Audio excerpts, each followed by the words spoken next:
everyone. Can I ask Professor Arkadiusz Wójs, Director of the Technical University and Director of Academia Europea Knowledge Hub here in Wrocław, to open our conference?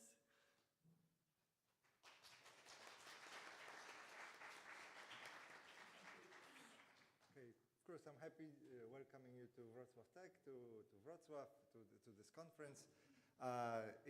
For a number of reasons, this conference is important to the hub, to the Wrocław Knowledge Hub of Academia Europea. On one footing, the hub now is hosted by our university, which is a technical university. So it's very important to continue to act on behalf of the whole intellectual academic community of not even only Wrocław, but especially of the city, and to continue this collaboration and working together of all universities. And this is an example of a subject in which actually our university is not the strongest in the neighborhood, Anthropocene, and it's located mostly, the knowledge is most located at the University of Wrocław. So that's an important message and signal how our hub works globally, more or less. Then the interdisciplinarity is even in the title of this conference itself. But again, any collaboration among universities and hub has this purpose of bringing universities and individuals closer, is very important, especially in the Polish context, because many of you kind of experience this, some other might know, that in Poland universities are very fragmented compared to the rest of the world, especially Western Europe, and even practically no Polish university is a complete university in the traditional European the world, does not represent all the disciplines that traditionally belong to the university. So every collaboration among universities doing big things together is especially important in Poland. We do this, we help each other by doing things together, and this is an example. So I'm very happy to be part of this opening of Anthropocene, the Anthropocene from Boundaries to Bonds, Interdisciplinary Crossovers in Knowledge Development. Thank you very much.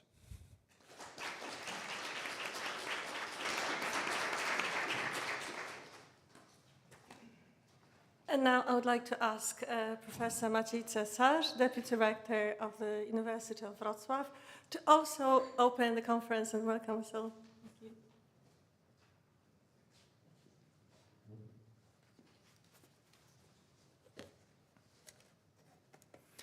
Dear colleagues, professors, lecturers, researchers, ladies and gentlemen. On behalf of the Rector of the University of Wrocław, Robert Olkiewicz, I would like to express my sincere gratitude and welcome you to the conference Anthropocene from the Boundaries to Bonds, Interdisciplinary Crossovers in Knowledge Development. First of all, let me extend a very warm welcome to all of you to the Anthropocene conference. I'm delighted to see so many guests here at the Wrocław University of Science and Technology who came to exchange experience and knowledge. I have a pleasure to honored to welcome the rector of the Wrocław University of Science and Technology, who represents co-organizer Academia Europea Wrocław Knowledge Hub, Professor Arkadiusz Wójs.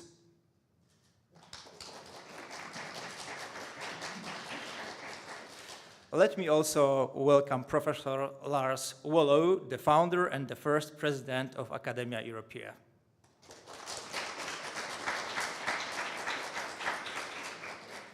I'm especially honored to welcome our distinguished speakers, most particularly the keynote speakers and chairs, as well as participants.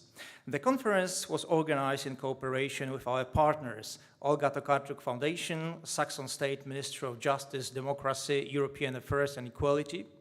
In particular, I would like to thank the members of the organizing committee. Your advice, your networks, and your relentless support have been very much appreciated. Thank you very much for all of you for your fantastic work. We have the privilege of holding our conference in the beautifully located buildings of the campus of the Wrocław University of Science and Technology. I wish to thank warmly Rector Arkadiusz Wójs for this kind of hospitality in these remarkable conference facilities. Crossing disciplinary boundaries is of particular relevance in the contemporary world. This is how we seek to build bridges across divides. During our event, we will discuss various topics of inter- and multidisciplinary nature, perceived as a reflection on the Anthropocene. The debates will be held with an emphasis on work that engages with the intellectual traditions of more than one discipline. The keynote speakers represent as diverse fields of research as paleobiology, philosophy, geography, and cultural studies. The main conference topic range from literally representations of the human-non-human relationships to the new ontologies and models of politics in the Anthropocene. Our conference aims at investigating the potential of inter-trans-multidisciplinary alliances in research on the Anthropocene and the importance of such disciplinary border crossing for producing knowledge that can only not meet the challenges of the scientific kind, but also be transferable to the social sphere. Such a perspective exposes the necessity to think beyond the dualisms of science humanities. Our project seeks spaces for mutual inspirations and new links between principles governing science and knowledge. Thus, we invite crossing disciplinary boundaries. While expert knowledge remains at the core of examining the Anthropocene, its commitment to devise guidance for policymakers and to develop social awareness based on verified knowledge requires involvement of various fields of expertise. We want to explore what narratives are being developed to provide viable solutions at the level of politics and governance. This refers particularly to institutions for educating society and expanding the civic sense of responsibility and the new planetary awareness. While this shift is necessary for our understanding of contemporary world, crossing disciplinary boundaries also comes with challenges. For example, research methods and knowledge from other disciplines can be misunderstood, wrongly applied, or misrepresented. We are aware of these challenges, and with this conference, we hope to contribute to overcoming differing epistemologies, worldviews, priorities, and ways of approaching research between disciplines instead of validating one with the other. Let me now close by wishing you a delightful and stimulating debate. Thank you.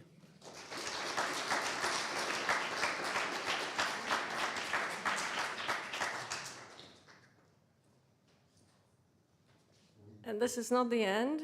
The welcome session continues. I'd like to ask Professor Lars Wallon, our friend and the first president of Academia Europea, to say a few words to you now.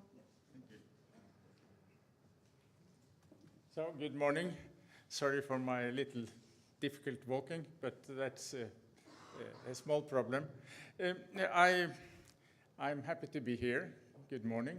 And I've been here in Wrocław, I think 6 or 7 times over the last 12 years. From the first moment when we established the Wrocław hub of Academia Europea. I was president of Academia Europea at that time, and we were a little not so satisfied with the strong dominance in the Academia Europea of Northern and Western European countries. So we wanted to establish some hub here in Wrocław. The initiative came from the city council or from the mayor at the time, Rafał Duchewicz, and we worked together to establish this hub, and it had proved to be very successful. In my presidency, we also established 2 other hubs, one in Barcelona and one in Bergen in Norway. Especially the last one is especially concerned with environmental issues. So I hope we will hear also today from some people from Bergen. But let me continue. I was president in a difficult period. We had a very strong support from this city council here, and we managed to go through the economic difficulties of Academia Europea. And now we have, of course, have a very good history. A lot of other hubs has been established over the years, but the hubs in Wrocław and in Barcelona are definitely the most successful of the years.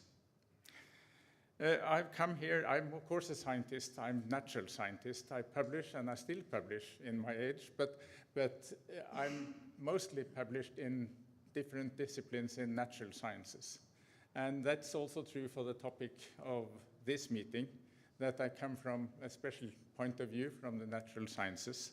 For the last few years, well, nearly 20 years in fact, I've been chair of one committee giving advice to the EU Commission and Parliament, the so-called ESAC, European Academy of Science Advisory Council for the EU, and I'm chairing the Environment Committee of that council. So we are giving advice also on environmental issues. Sometimes they are followed by the Commission or the Parliament, and sometimes they are rejected, but we give the scientific advice based on what we regard as the best science in the field on topics which are relevant for the decisions of the EU. The ESAC has EU member countries, the leading scientific academy in each country as its members. In addition, the academies of Switzerland, Norway, and now after Brexit also UK. The Royal Society is a member. But current difficulties which we are dealing with is, for instance, to give you a flavor, marine mining, which has been a controversial issue recently, and biomass for energy are another difficult issue, which has a difficult discussion in the EU. And I have quite some publications also in environmental fields and even with climate change, but only from the natural science point of view. So I'm looking forward to this, the topic for this meeting, giving also the aspects on Anthropocene from humanities and from the social sciences. So I'm looking forward to learn, and I may be participating in the discussions, but apart from that, I'm only happy to be here and listen. Thank you.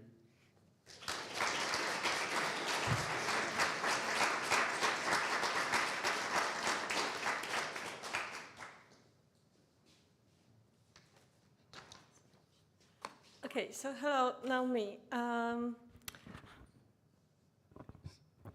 My name is Dorota Kołodziejczyk, and I'm chair of Olga Tokarczuk X Center, which is an academic research center founded at the University of Wrocław by our local Nobel Prize winner in literature for 2018, Olga Tokarczuk. Okay, so I would like to welcome you all to our conference. And when we were thinking about the title of the focus for the conference, we wanted to have a forum in which various disciplines could exchange thought and research. And I believe that the program of this conference, as we see it, reflects that initial idea and will carry it forward as well. Our plenary speakers represent a wide range of disciplines. They have been mentioned here, but the natural sciences, earth sciences, philosophy, geography, cultural studies, social sciences, literature, and also even more like nuanced subdisciplinary connections. The participants of the conference will present their research on topics as varied as like literary representations of the human and non-human relationships, man-made and natural environments interacting, and this will be through various disciplines during the conference, the role of arts in facing the challenges of the Anthropocene, scientific languages and discourses through which we can communicate the manifestations of the Anthropocene to various communities, not only the communities of scholarship and research. Education in times of the planetary crisis, the future in the Anthropocene, geopolitics, dealing with the global aspects of the Anthropocene, political models required by the challenges of the Anthropocene at regional, national, and global levels. New ontologies developing from a post-anthropocentric sensibilities, and many other ethics, like whatnot, I think. Everything will just resurface in our presentations, I think, during this conference. I'm also indebted to Professor Arkadiusz Wójs, director of the Wrocław University of Science and Technology. So I have to have a for having been so open to this cooperation with us, which is the University of Wrocław,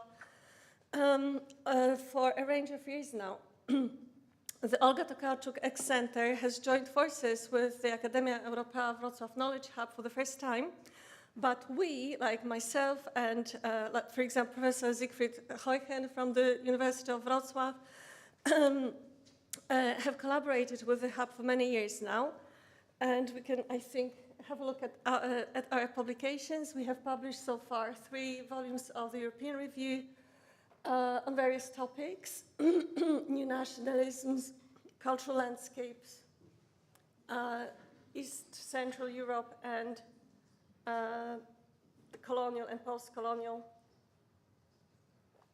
And also this book, published by Palgrave this year in open access. It has had so far, a few months after publication, 17,000 accesses, so it's quite, I think, a nice score. So thank you, Professor Wójs, very much for this ongoing collaboration, and we hope for more. I would like also to extend an especially warm welcome to Professor Lars Vallo from Oslo University, the founder of Academia Europea, and as many a president, but also our engaged friend here in the hub. I have to express also my gratitude to the Academia Europea Hubert Kurin Fund for the generous support of this conference. And the most heartfelt thank you should go to the hub manager, Katarzyna Majkowska, whose work is never less than incredible. And we have been working together, you know, for a range of conferences, and cannot express my admiration for her work, your work, Kasia. I would like to welcome also Professor Maciej Cesarz, the Deputy Director for Student Affairs at the Wrocław University, for being with us. Thank you. And my warmest welcome goes to our plenary speakers who took a great effort to be here with us at the conference. Professor Dipesh Chakrabarty had to go over the pond from the University of Chicago. Professor Jeremy Bendick-Kamer, who also had to take a long flight from Case Western Reserve University. Professor Orit Halpern from Technische Universität Dresden. I think she is coming at the moment, yeah? Professor Peter Kraftel from the University of Birmingham, and Professor Mark Williams from the University of Leicester. This conference is made up first and foremost by our participants who joined us from many countries. So I would like to welcome you with an especial enthusiasm, the bone marrow, if I can use such a non-vegetarian metaphor, of this conference. And also I'd like to welcome our organizing committee here, which has been working hard for over a year now.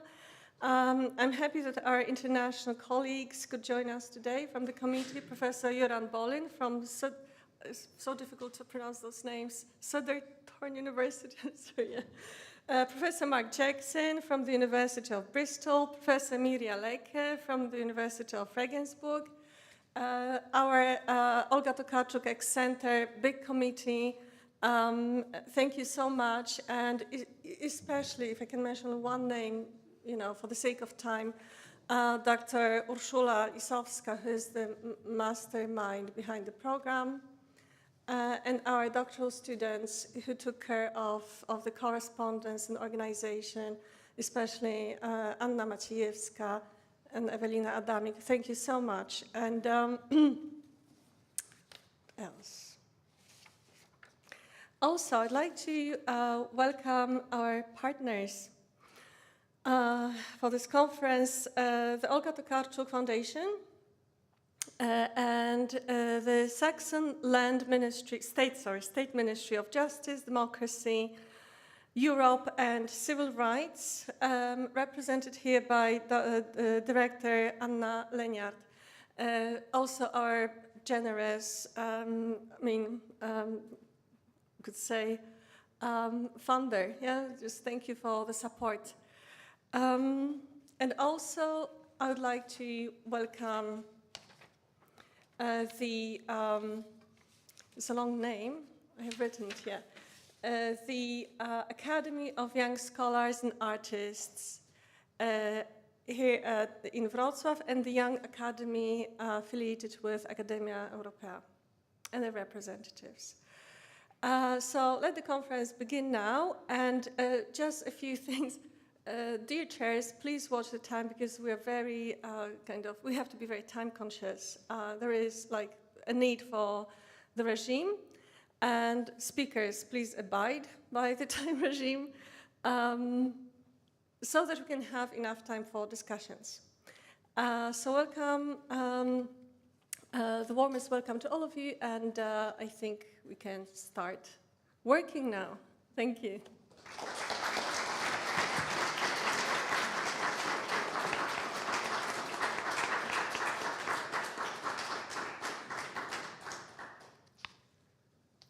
I need to change hats now because I'm chairing this session with Professor Dipesh Chakrabarty.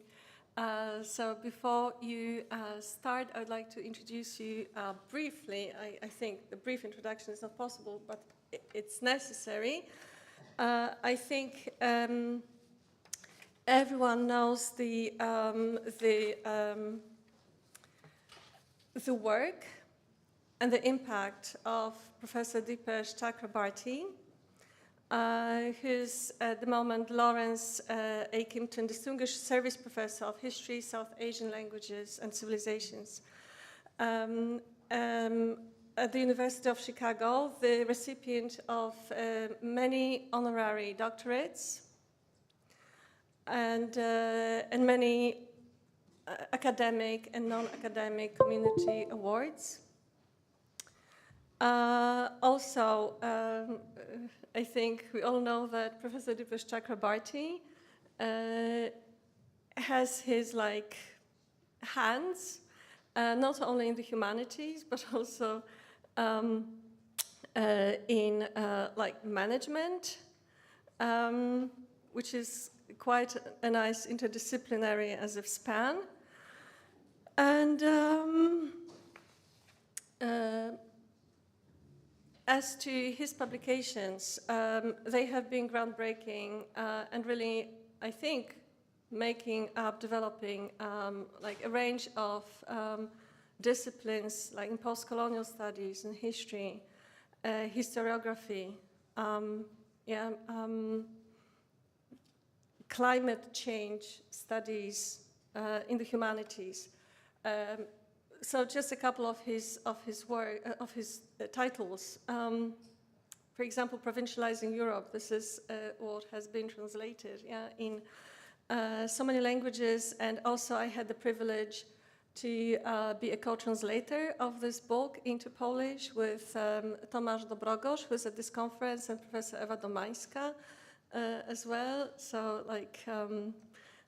quite an adventure it was. Habitations of Modernity, essays in the wake of subaltern. Actually, Dipesh Chakrabarty, as we know, is one of the main founders of Subaltern Studies Group, which needs to be mentioned because for a lot of reasons, it's now a global term, but like here in Poland, it has developed into a range of interesting studies, with the use of this concept of subalternity. Okay, so just the recent books, The Climate of History in a Planetary Age from 2021, and One Planet, Many Worlds, the Climate Parallax that has just come out.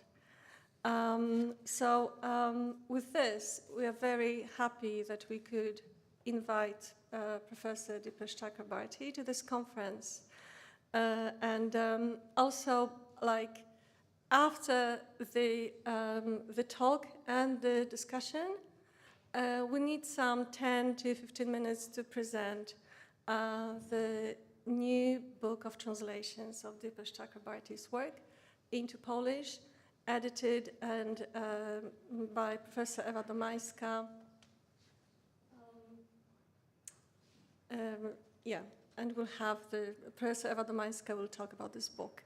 So we'll just save a little bit of time for this. So Professor Dipesh Chakrabarty, please come here and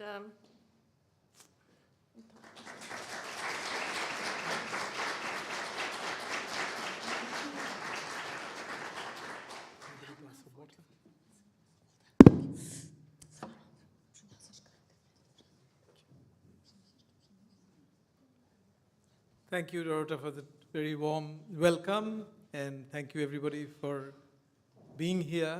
I'm deeply honored to have been invited to this conference, and I'm meant to speak for no more than 45 minutes, so I'll just set my timer. No more than 50 minutes, they said, because I bargained for those last 5 minutes. And so the timer should go off when it's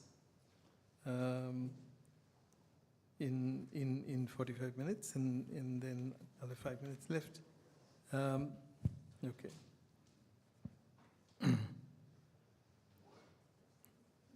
Good. Being a Bengali, it's always an existential problem, keeping to time.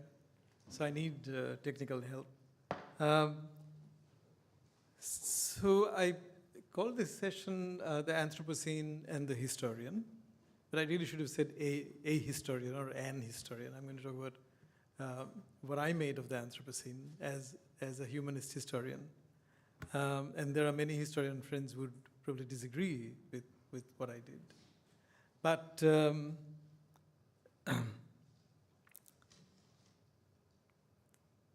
ever since I became a historian, which was in my postgraduate years, history was a subject I formally did for my PhD.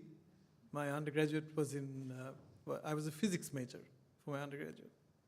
And then for all kinds of incidental reasons, went to a business school and discovered history and became a historian. And my teacher in India started me off reading Collingwood, reading E.H. Carr. E.H. Carr has a famous book called What is History? And I used to say to my professor, who is sadly gone, that I never got beyond that first question of what history is. And in many ways, everything I've done in my life has really been asking this question: what is history? What is history for our time at this moment? And the other thing I need to say is that, of course, I do Western ideas of history, and I work within the Western traditions. But when you come from a place like India, and you get educated in the Western traditions, all the universities in the world teach mainly the Western traditions, you become aware of fractures or gaps between what you learn to think and the life you live, and the ideas with which you live the life you live, which doesn't mean the gaps are not unbridgeable, but there are interesting instances of translation and stuff that happen around the gaps. And sometimes movements in public life make you aware of the limits of the particular form of Western knowledge you're dealing with, the discipline you're trained in. And you realize that disciplines have their own history, and disciplines are a way of carving up the world for human understanding, so that every discipline comes to you as a mixture of insight and blindness. And every discipline has things it doesn't want to think about. Economists call it their externalities. When I was working on provincializing Europe, which came out of a public moment in global public life when indigenous peoples and other socially subordinated groups were asserting their own ways of looking at the past. The history as a discipline had big debates about the nature of history's relationship to memory. And people used to think that memory would be simply supplementing what historians found in the archives, until they realized that memory and history are very different things. And same with secularism. Secularism of the disciplines, while the prevalence of religious ideas or even ideas that you might regard as superstitious in public life and personal lives of people. So provincializing Europe was much more concerned with the limits of the discipline with regard to these two things. I mean, memory, oral history, and the secular, non-secular propositions. But these were all part of the discipline as a whole undergoing democratization since the end of the Second World War. If you look at history before the Second World War, there's a famous case of the English socialist historian G.D.H. Cole publishing a book called History of the Common People in England. And if you go back to that book, which is 1939, you'll find that to get at the common people, he was using numbers, wage statistics, family budgets, these kind of things. It's really in the 50s and 60s, the experience of common people, working class people, or women's experience of tribal. This kind of exploded, this question of actually people speaking through their history. So history underwent a democratization, and the result of which was this debate about memory and history and stuff. And history also responded to the fact that the world was getting more and more connected after the 1990s, in particular, I would say from the late 70s onwards, with China embracing the world market and then India opening up. So the consensus was that we're all becoming global. And an interesting, again, fact about how different disciplines speak and how events in public life bring them together is that while my kind of historians were developing these histories about the democratization of histories, scientists were telling other kinds of histories, and actually histories about human beings. And this is what eventually gave rise to something that scientists were calling Earth system science. So it has a genealogy. I'm not going into genealogy. It's a relatively young interdisciplinary collection of sciences. NASA in the US set up their first subcommittee on Earth sciences. Earth system science was in 1983. But clearly it was coming out of competition in space, Cold War, interest in atmospheric sciences in the state of the atmosphere because of not just Cold War, also nuclear experiments and fallouts of explosions and these kind of things. All that was leading eventually a lot of scientists to an understanding that this planet has a number of processes whereby geological processes and biological processes come together to create what they regarded as a life support system of the planet. So processes that eventually support life, not just human life, other forms of life. And these are very old processes, some of them very ancient, some of them less ancient, but very ancient by the kind of scales of time on which my kind of historians think. And it was on the basis of Earth system science, which became the basis of the idea of Anthropocene or climate change, that James Hansen, the American space scientist who used to head up the Goddard Center, spoke to the US Congress about the greenhouse effect and the warming of the world. And soon after, the IPCC was set up. Basically, IPCC was set up following the Montreal Protocol, which had to do with the discovery of the hole in the ozone layer that Paul Crutzen contributed to the understanding of that hole, but also to the solutions. So the United Nations followed the Montreal Protocol, which they developed from the crisis in the ozone hole, and set up the Intergovernmental Panel on Climate Change, the IPCC in 1988. But we historians knew nothing about this. So in 2000, 12 years after the IPCC was set up, the respected historian at Harvard, Charles Meyer, wrote an article in the American Historical Review called Consigning the 20th Century to History. And he speaks about everything about the 20th century, but not a word about climate change. My Provincializing Europe comes out in 2000, not a word about climate change. Very well-known book by two radical Marxist philosophers, Michael Hart and the Italian Tony Negri. This book called Empire, which is about globalization, comes out in 2000. Not a word about climate change. The late Christopher Bailey at Cambridge, his book on the making of the modern world comes out around 2006. Not a word about climate change. So we already came into this story late. I came into this personally through big fires in Australia, in Canberra, around Canberra where I did my PhD. And when I discovered climate change, I also realized why historians were not interested in the story.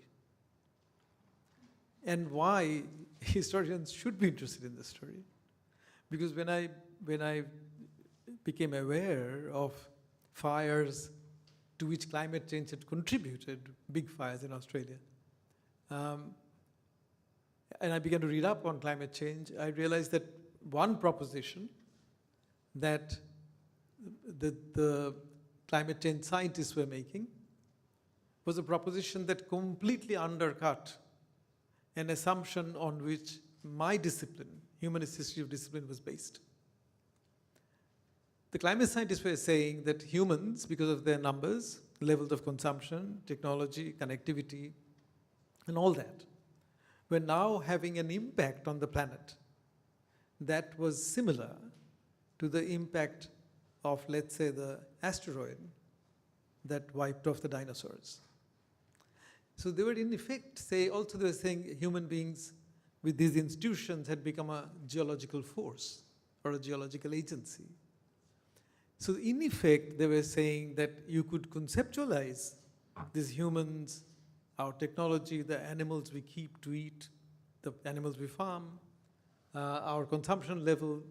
You could conceptualize human beings as collectively, in spite of all the internal differentiations, as a huge big object hitting the planet and creating biodiversity loss to such a degree that some biologists have begun to say that we might actually see another great extinction in the next 300 to 600 years.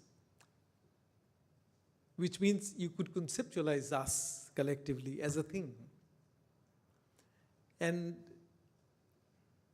you know, in the 1930s, a very well-known Australian philosopher who taught in Oxford, Sam Alexander, wrote a book deeply in conversation with Whitehead and others around them.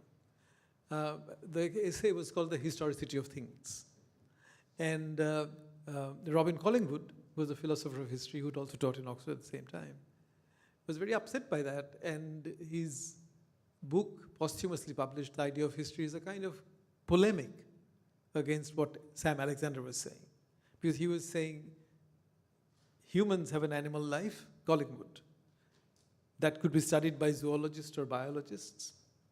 The fact that we urinate is not a fact of human history, it's a fact of biological history. But if you urinated, let's say, on a religious textbook to insult somebody's religion, Collingwood was saying that becomes human history. Because humans choose. And so he said things have chronology, but not history. And that was one of the fundamental assumptions. And if you trace it back to early 19th century, that you might say, in an Hegelian idiom, you might say that the natural world is subject to its own laws, as they used to imagine these laws, and therefore was subject to necessity, while human world was subject not only to necessity, but also included domains of freedom. And therefore the human history was different. This idea was actually taken over in a most significant way by Croce, the Italian philosopher. Collingwood was a disciple of Croce, and I might say it was this Crocean wisdom that natural history is separate from human history that was getting distilled in E.H. Carr's 1958 Trevelyan lectures called What is History?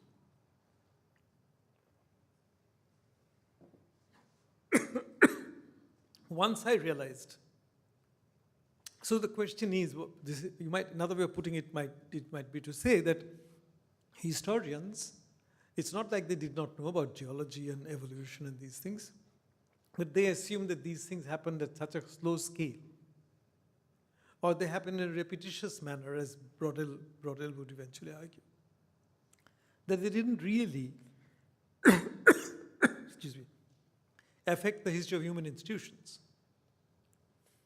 So it was as though, in my book I quote Wittgenstein's remark in a collection of essays called On Uncertainty, where Wittgenstein says, when we look at a building, we ask, how old is the building? Why don't we normally ask this question of a mountain? And clearly the answer is that the mountain, the river, these are part of what humans take as the givenness of the world. That's how the world is given to us. Or it's sort of, you might say, this is the es-gibt nature of the world. When you say that human history is now becoming geological history, what you're saying is that the givenness of the world is breaking down.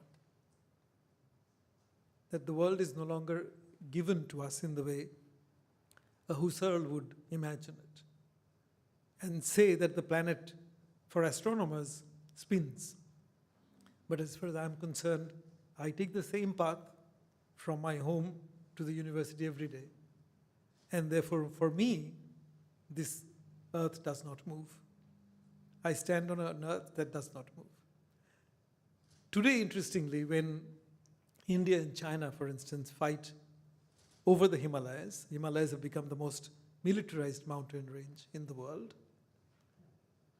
Building airstrips, building military pathways or building roads, blasting the mountains, now create landslides because Himalayas are young mountains, as mountains go. So suddenly the age of the Himalayas has become part of everyday discussion in newspapers. And it's in that sense that if Wittgenstein were around today, he would see that in India now people do ask, how old are the Himalayas?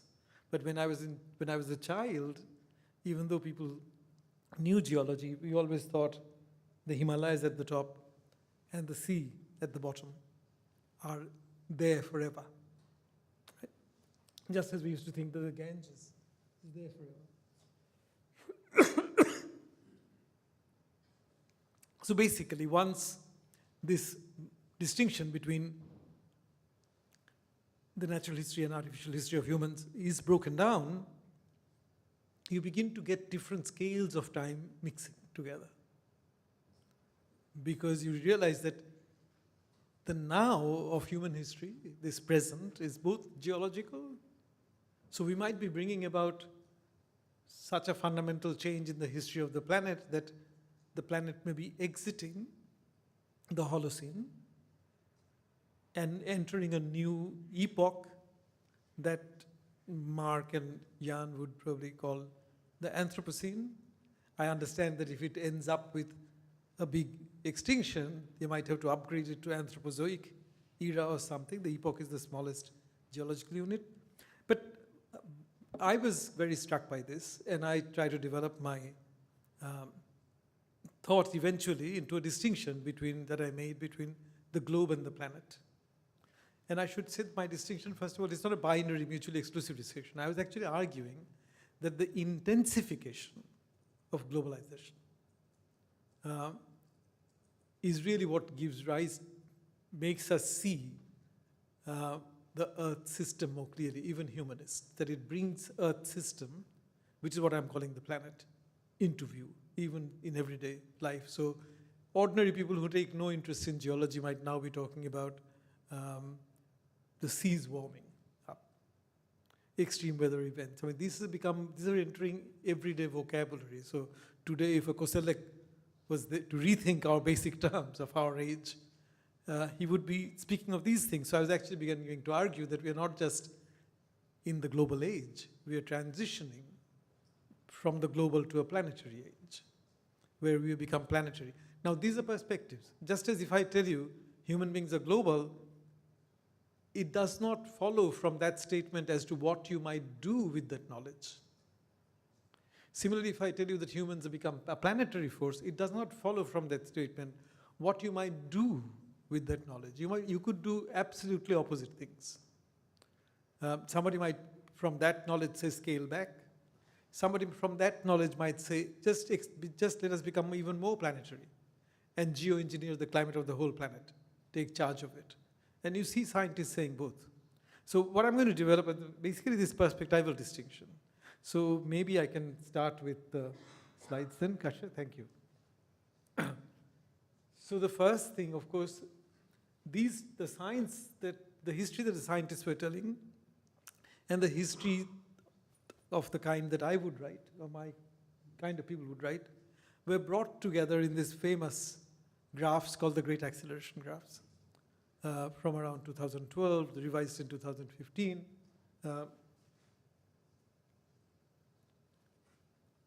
Thank you. So that's from the revised 2015. Can we go on to the graphs, please? Thank you.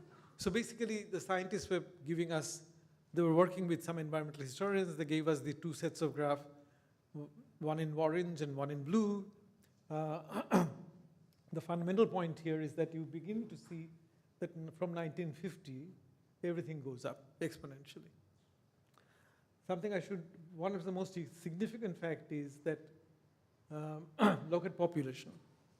So Homo sapiens are about 300,000 years old. It took us almost 300,000 years to become 1 billion. So in 1900, we were 1.6 billion. Over 100 years, we became 6 billion. So from 1.6 to 6, today 8, going on to 9 or 10. But clearly we developed a capacity to not only to sustain people and sustain people for longer. Even poor people live longer in India. I mean, they don't have good lives, but they live longer.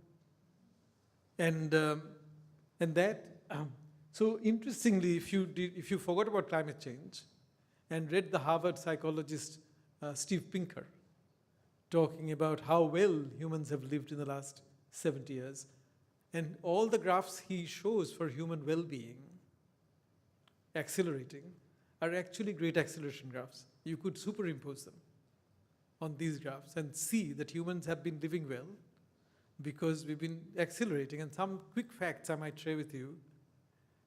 So let's say in 2000, the developed countries, if you think about people who buy consumer gadgets.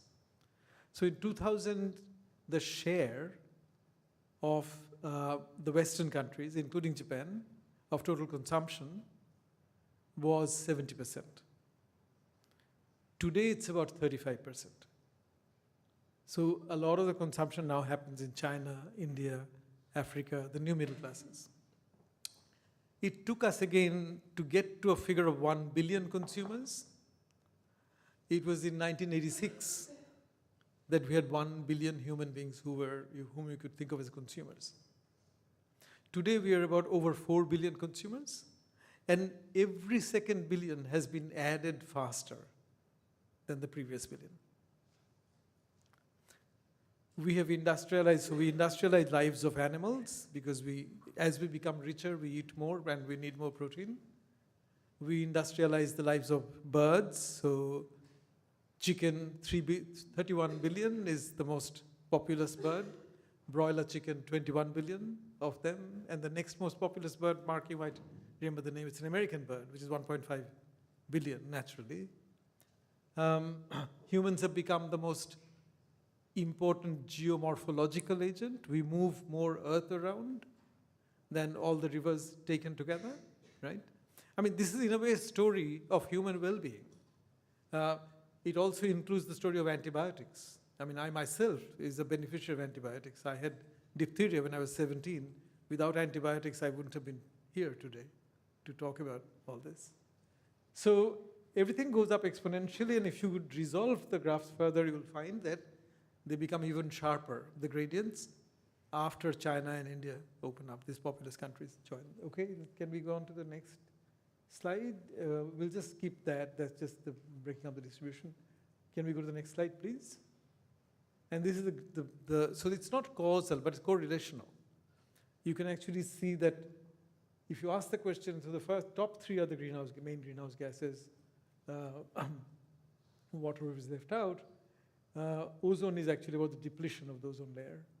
You can see that more or less all these, the way the planet responds to what humans are doing also goes up exponentially from the 50s on.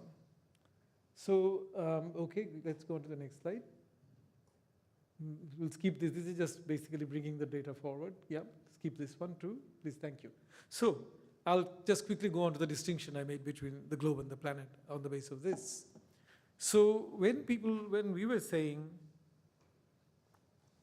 we're in the global age, the globe is something that is human-made. So, the globe is how technology, from sailing boats to steam shipping to telephone to modern connectivities, how they actually made the sphere the habitat of humans. So humans, I mean, this is long before technology. I mean, the Pacific were settled 4,000 or 5,000 years ago. But the planet, the Earth system, is clearly a human construct. But the interesting thing is that it decenters the human. So the story of globalization is completely anthropocentric. Humans built the globe. Humans are at the center of this story. But the interesting thing about geology or biology, evolutionary biology, is that humans come so late in either the geological history of the planet or in the evolutionary history of life that there's no way these sciences can put humans at the center of the story. So these sciences automatically decenter the human.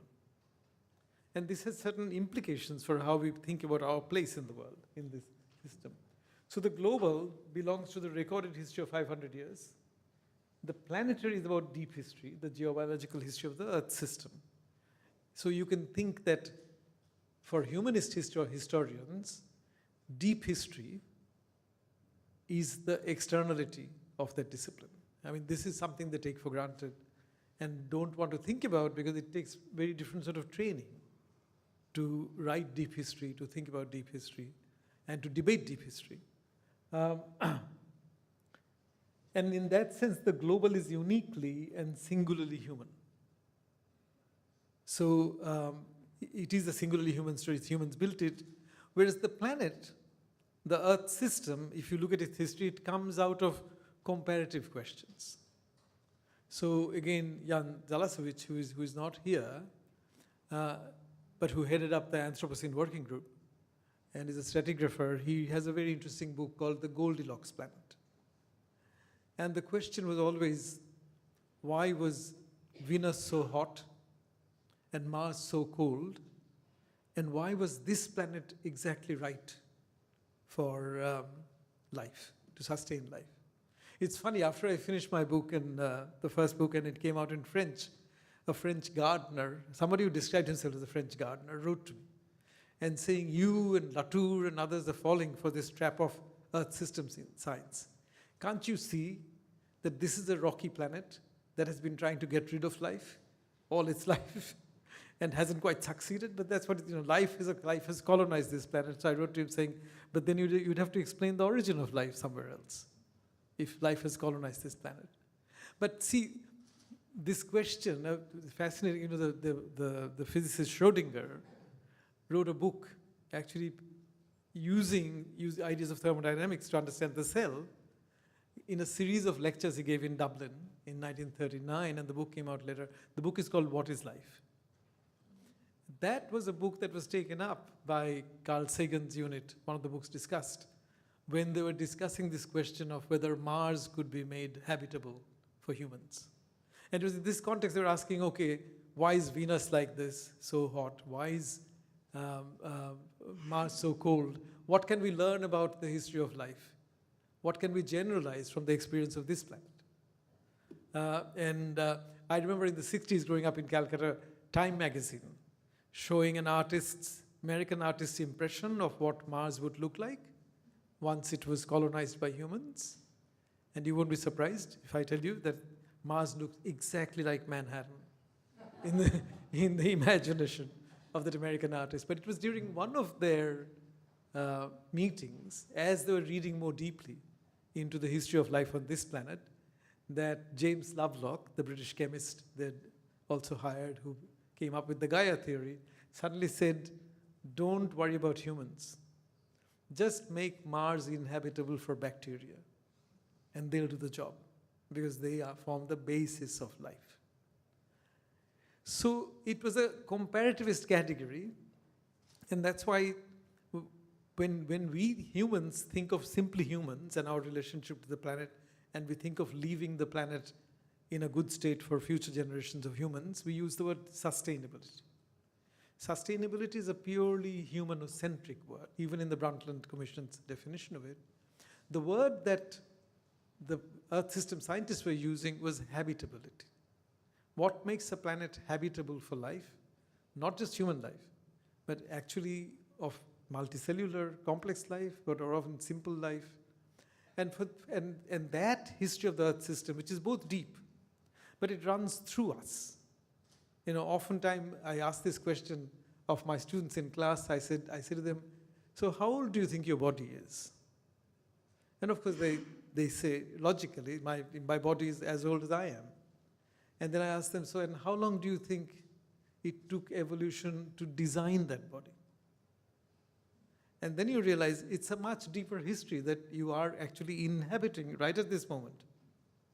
And when humans fight, when humans become aggressive, when humans want to hurt each other, we actually fall back on the deep historical properties of the human being. So we know humans die. That's an evolved property of these singular forms of life. That's why we kill them, with the knowledge that they will die. We know that certain things cause hurt and pain. We inflict them.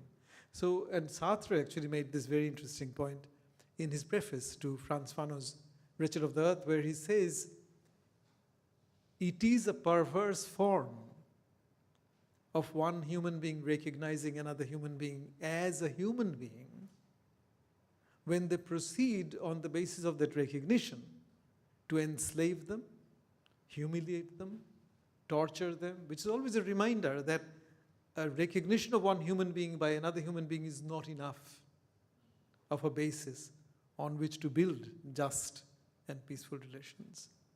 But this question, what I'm saying is that what planet is a comparative category. The planet is about habitability, which is why planetary sciences, the Earth system science, makes biodiversity as critical a question as the emissions and the warming. I mean, the warming has an impact on biodiversity, but modern agriculture has an impact on biodiversity. Pesticides have an impact on insecticide, right? So this whole question that what the foreground is the relationship between our form of life, humanity as a form of life, and other forms of life. And within a context in which the sciences, that is geobiological sciences, which are in giving you all that information, they inherently decenter the human. So the global centers the human, is anthropocentric in its construction, in our imagination. The planet decenters the human.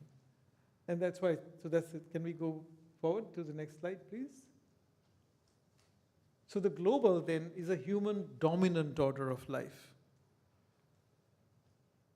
The planetary reminds us that humans are a minority form of life after plants, the majority forms of life, both, I'm not sure about the weight, I might be wrong about the weight, but surely by numbers, the majority forms of life are microbial. And so if all forms of life were human, but let's say they were raced, like some were white, some were black, some were yellow, whatever, then the global would look like apartheid.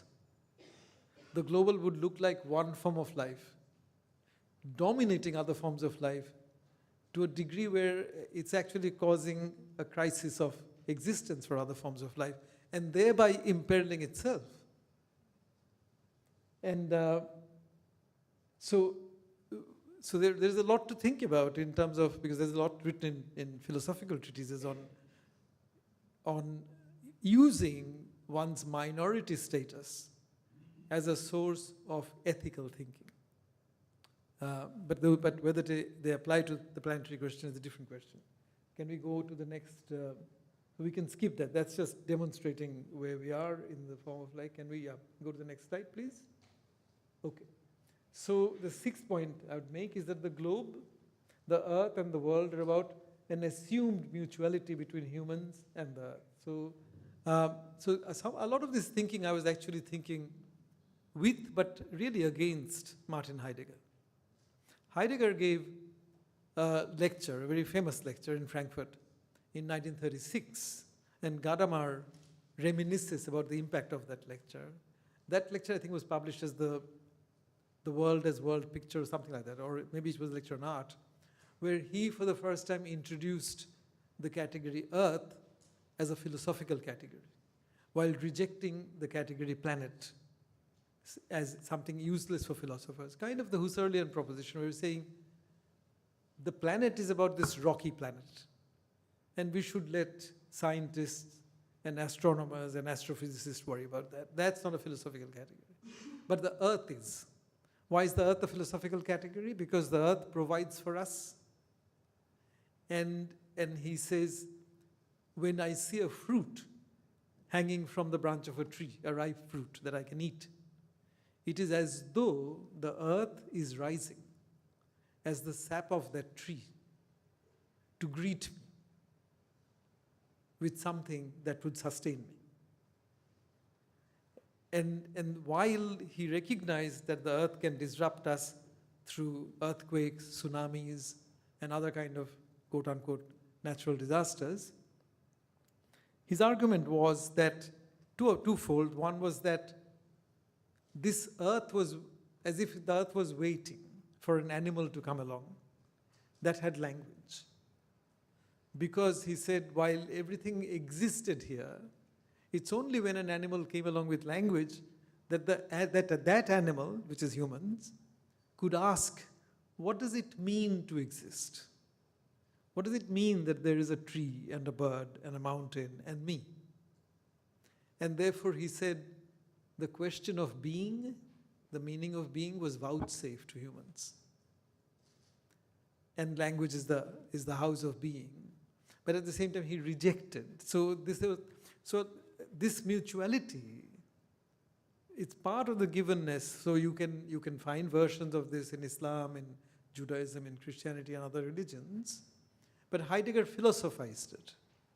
And whereas I was trying to argue that the planet does not return our gaze, so I was trying to argue that instead of mutuality, the relationship between Earth system, which supports our life, and us is not one of this two-way street. It is more like the one-way street. And the most telling example for me in reading Earth system science was the story of oxygen, or what they call the story of the modern atmosphere. So, the oxygen is now about 21% of the atmosphere. If there were more oxygen in the atmosphere, then things would become more inflammable. If there were less oxygen in the atmosphere, then things would become, we'll choke to death. Forms of life that depend on oxygen. So oxygen is 21%, which is kind of optimal. First of all, when you think that oxygen is a reactive gas, it doesn't stay free in the atmosphere. It mixes up with other things. It means that to maintain oxygen at a level which is helpful for us, the air has to be constantly supplied fresh oxygen. Now, who does the supply of fresh oxygen? We don't. It's phytoplanktons supply about 50% of it. The plants do, bacteria do, fungi do. So it's really the forms of life that we normally consider inferior forms of life that supply the air with this fresh oxygen. I read a climate modeling exercise where they were arguing that if the average temperature of the seas went up by 6 degrees Celsius, the phytoplanktons would die, and we would shut off 50% of the supply of oxygen for ourselves, right? And how long have they done it for? Now, more or less, that is varied, but kept within limits. So these lower forms of life, so-called, have done it for 375 million years. So you realize that we are not the end in view, or we are not the reason why the air gets supplied with fresh oxygen, but we are beneficiaries of it. We belong to forms of life that actually depend on this fresh oxygen being supplied. And in that sense, I say it's not the relation of mutuality that Heidegger was philosophizing, where the earth rises as sap of the tree and greets you.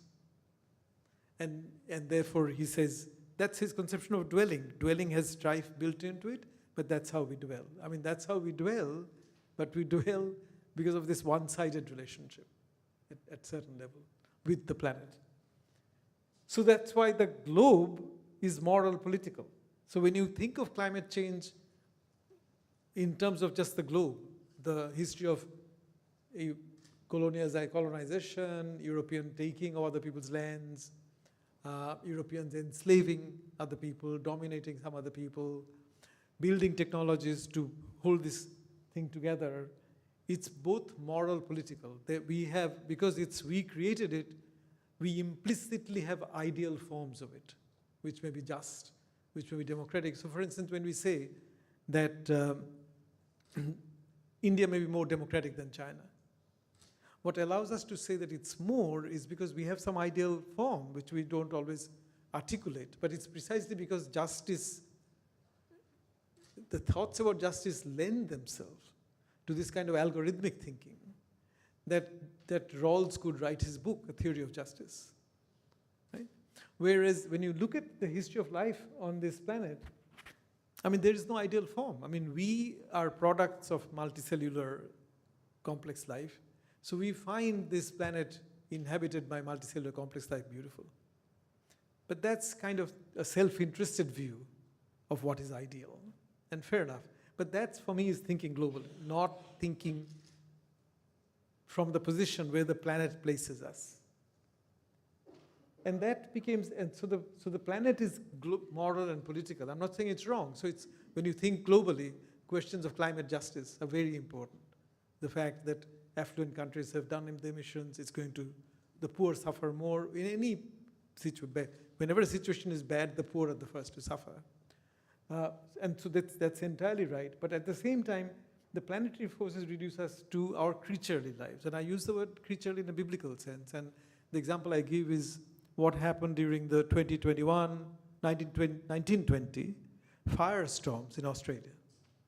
The government of South Australia made a decision to hire helicopter gunships to kill or cull, as we say politely, 10,000 feral camels, which were competing with a group of humans, aboriginals in this case, for fresh water.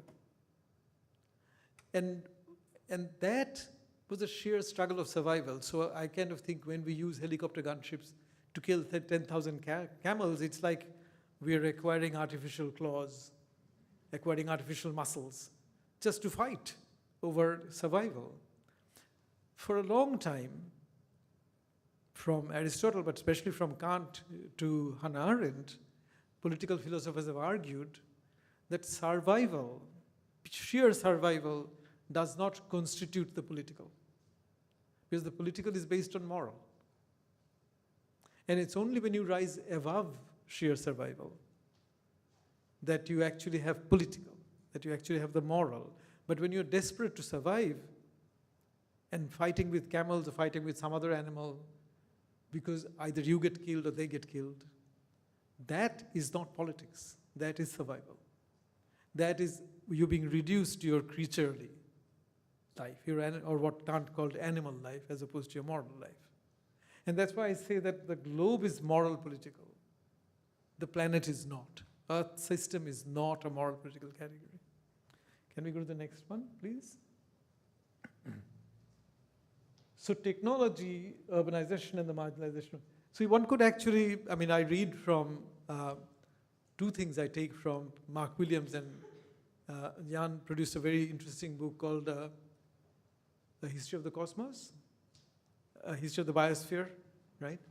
Where they actually say that it's from 2007 onwards, right, that half of humanity lives in cities. And by the end of the century, humans will probably become an urban dwelling species. And one can think of the history of technology and the history of cities. In other words, our departure from either indigenous forms of life or peasant forms of life as a history of marginalizing the seasons and the weather. You know, the British in India were very proud of building roads they called all-weather roads. Before the British came, even the wars were seasonal. There are certain seasons when you couldn't fight. When I read 17th century East India Company reports, they're constantly saying how the gunpowder got wet by rains. When the railways were invented, Joseph Pierre Proudhon, against whom Marx polemicized the poverty of philosophy, he wrote paragraphs in praise of railways saying, now we can travel in any weather. So in many ways we've been, so the forgetting in a Heideggerian sense of the seasons and the weathers has been, now my phone is telling me I've got 5 more minutes left. Okay, good. So finish up. So Peter Haff, a geologist who's just retired from Duke University, he actually came up with the idea of the technosphere. So he argued that just as the planet has a lithosphere, a biosphere that sustains life, an atmosphere, a stratosphere, you could also imagine this planet having a technosphere, the technology that connects us. And in the first essay he wrote about the technosphere, he actually argued that if you took all the connectivity out, then human population would crash to 11 million by his calculations. And therefore he argued technology for us has become the premise of biology, to sustain human numbers. And that has all kinds of implications for how we think of the future. So you realize that the planet is both macro, so it kind of goes deep into deep history, but it's present. As I said, our bodies are designed over millions of years. We are connected to other forms of life.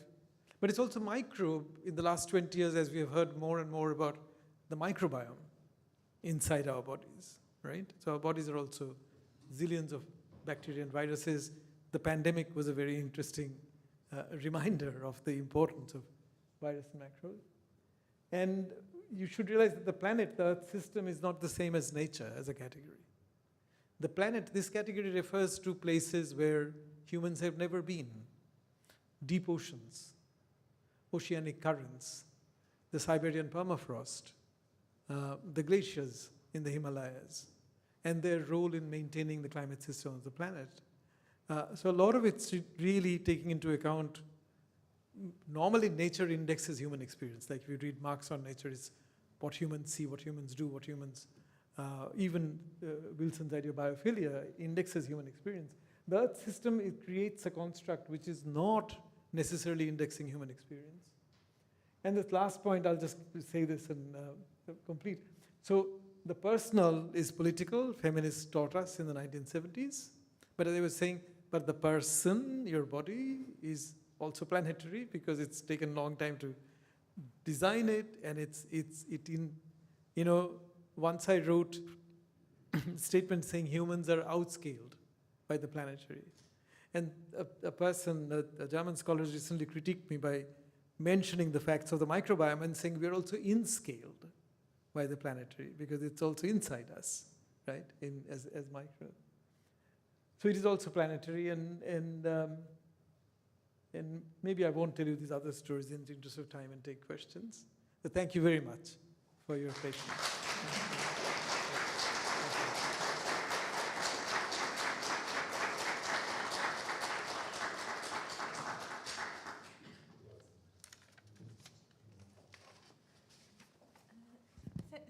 Thank you very much. I think you can take a seat and take questions, Sure, if it's okay. Or Sure.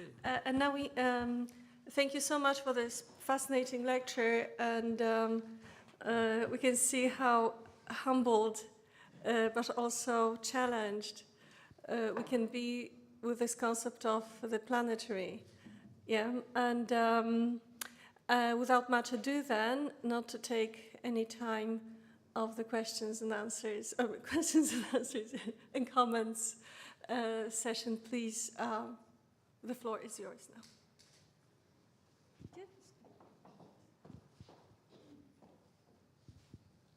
Thank you. My name is Hanna Szuda. I am doctor in philosophy and master in environmental protection.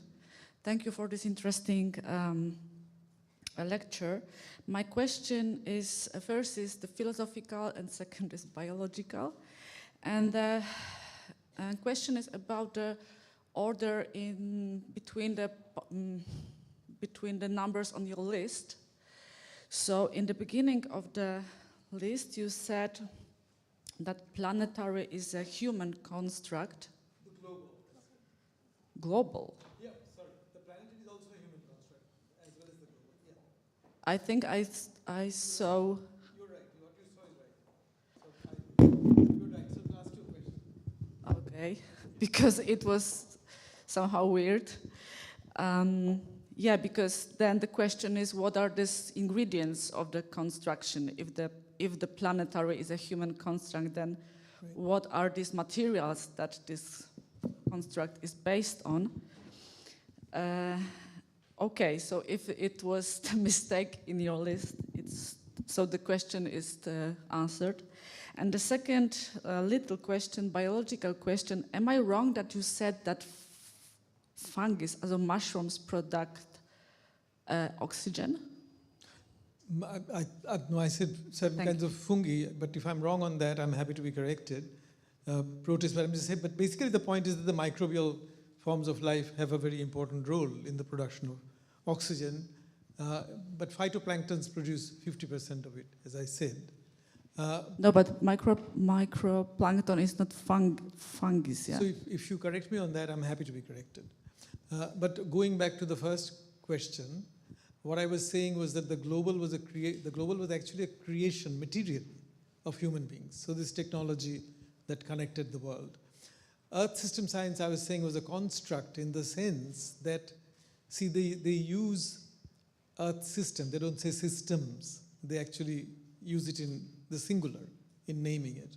And it comes out of multiple kinds of computer modeling, boring ancient sort of ice to do experiments with the trapped oxygen, trapped air, ancient air.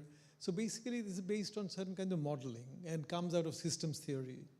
So that's why I call it a construct, because I think the Earth system does not exist as an object that you could bang into, right? And in that sense, a construct. But it's also a construct explaining how they think the system works, what keeps life going, so the life support system, and the way in which geological processes and biological processes interact. So I still think of it as a human construction of models to explain why life keeps going. And in that sense, the construct doesn't mean it's wrong, but it means it's open to revision, it's open to scientific revisions. And in my reading, as a non-scientific reading, it seems to me that it's a interlocking groups of systems which are precariously perched because in their own saying, the system moves from one state to another, right? And sometimes it moves by accident, so there's not a causal narrative saying why it moved from here to there. There might be an asteroid strike, something else may happen. Some of it's cyclical, but it's cyclical for, let's say, the glacial interglacial cycles. They hold for a particular period in the history of the Earth system. But the history of the Earth system also includes the great oxidation event of 2.5 billion years ago. So that's why I'm saying it is both kind of historical as well as functional in its construction, in explaining why life goes on, but also taking into account the history of origins of different changes. So Latour asked me a very interesting question once. He said, so in some ways, this is the more ancient, much more ancient than globalization, much more ancient than our modern life, much more ancient than the Great Acceleration period. And Latour actually said, so Dipesh, why is it that the first thing comes to us last? That we become aware of it last? We first blame capitalism, blame all other things, and my point really was that it is the intensification of globalization and the intensification of the crisis that brings the news of Earth system functioning in bits and pieces into our everyday lives. And that really happens this century, which is why historians who write about the modern period, the 20th century, were so unaware about what IPCC was saying, even though there'd been 12 years between 1988 and I would say almost 20 between 1988 and Chris Bailey's book on the modern world. So the human conception of the political, people who were writing, being politically energized in the late 20th century, were still speaking to a global world and its inequalities. And humans were central to that imagination. Whereas this suddenly gave us another perspective in which decenters humans. And mind you, as a historian, I did two things. I said there are these two different perspectives at the same time that you can take. And it allowed me to say that it's not just a global age. We're somewhere in between, in transition from a global to planetary age, recognizing that our planetary status. And I, at the same time, said, but I'm not making a political statement, because what you do with that knowledge is up to you. Human beings will disagree and do different things, even if they agreed on our having become planetary. So that was the overall point I was trying to make. Thank you. Yeah, sure.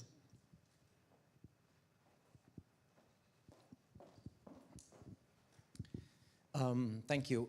I really enjoyed the contrast you built between the global and planetary, and this connection of the global as more anthropocentric or maybe fully anthropocentric versus the planetary sort of steering toward ecocentric perspective, maybe not fully embracing it, but still definitely decentering the human. And I wonder, there seems to be a rise across disciplines of what might be called the neo-animist thinking, and this comes from earth science. And for example, recent book, Amitav Ghosh's The Nutmeg's Curse, he has a couple of chapters where he actually speaks about climate change and this great acceleration and like the pushback of the planet as a system against human expansionism as, well, he doesn't call it the revenge of Gaia like Lovelock did, but the idea is that there is this agency, there's this other form, this life, collective life of a planet that starts to push back against humans. And so the wording of this is that we are being confronted with another subject, like collective subject, the planet, like we are this collective superorganism, humanity.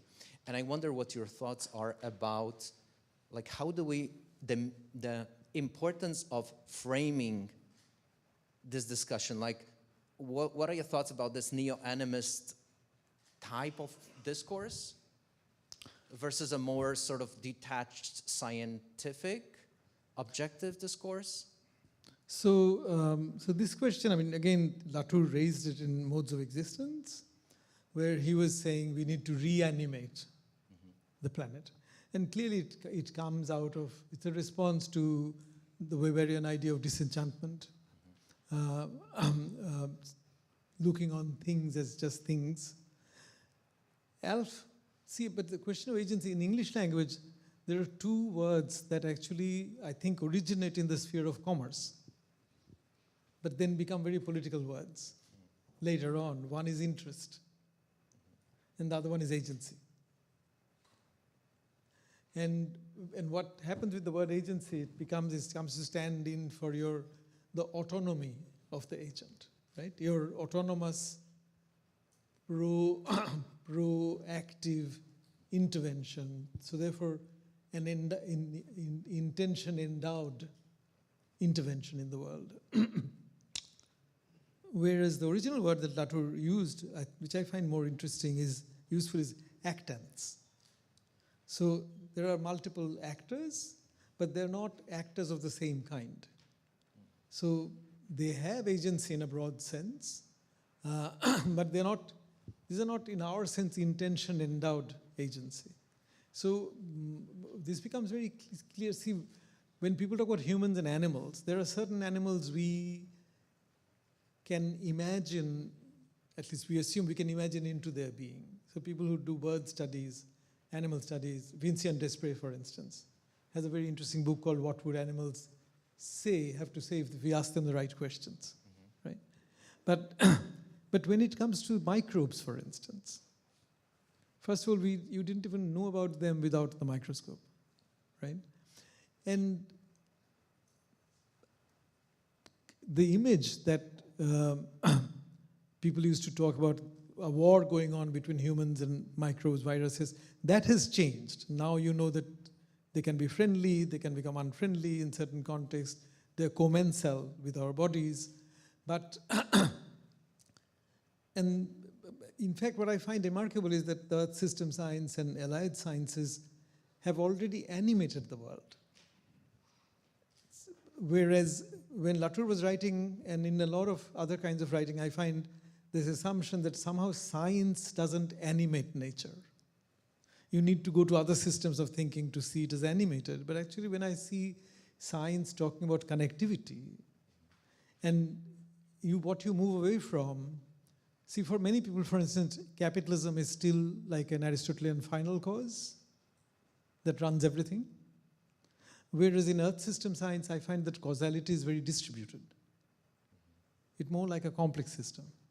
And when you have very distributed causality, you are talking about connectivity between different kind of actants and actors. So I actually think there is no fundamental disagreement between these sciences and what we are hearing, and the idea of animating nature. Because I think the idea of the science that deanimates nature is probably an older science. Sure. That's my sense of it. Thank you.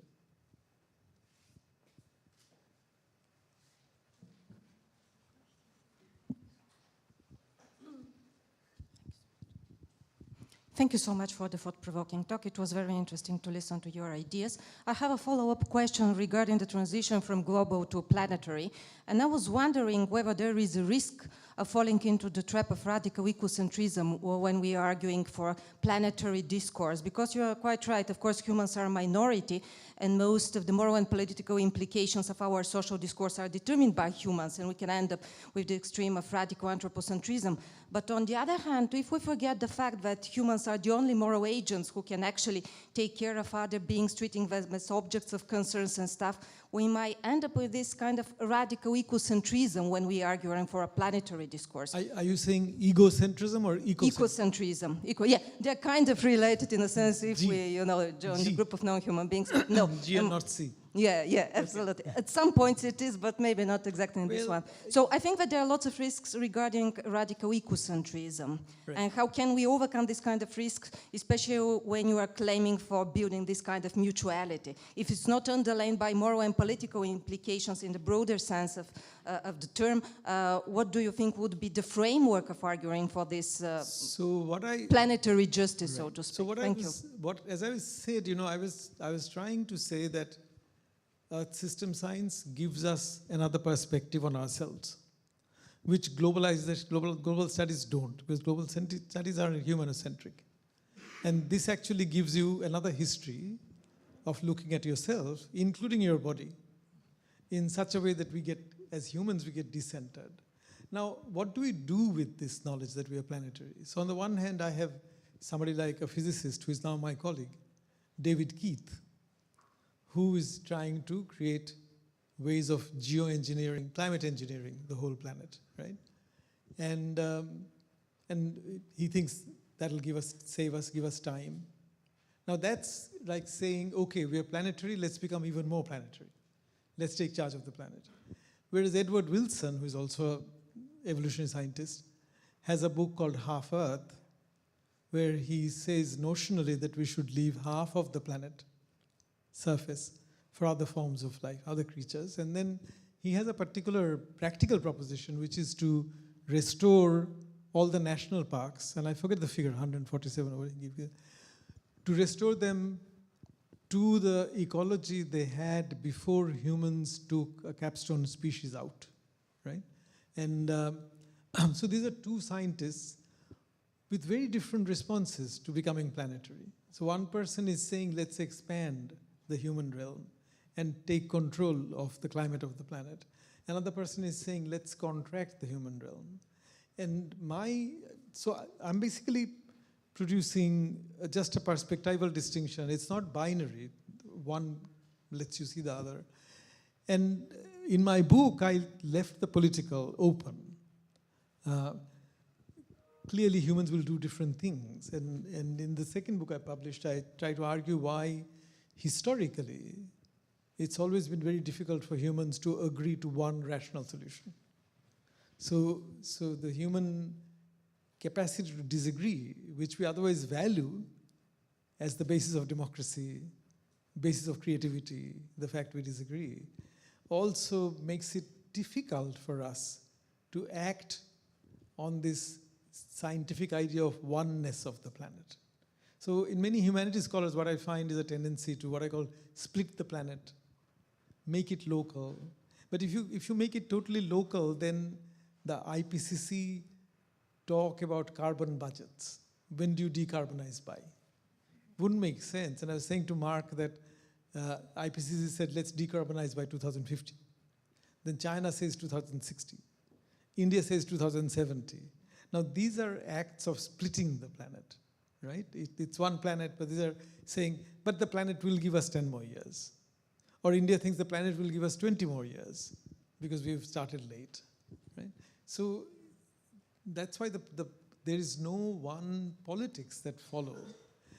Where we are transitioning to, I mean, recently I was in France with Isabelle Stengers, and she made a very interesting formulation. She said, we're in transition to somewhere uncertain, we don't know. And that for me as a historian contrasted, because when we were writing Indian history, for instance, the model always was transition from feudalism to capitalism in Europe. That was always the model.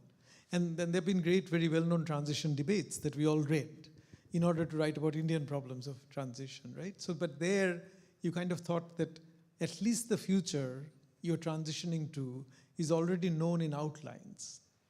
And Isabelle was saying, no, we are clearly transitioning, but we don't know to where. It's a lot more uncertain. Thank you. Some questions at the back, I think.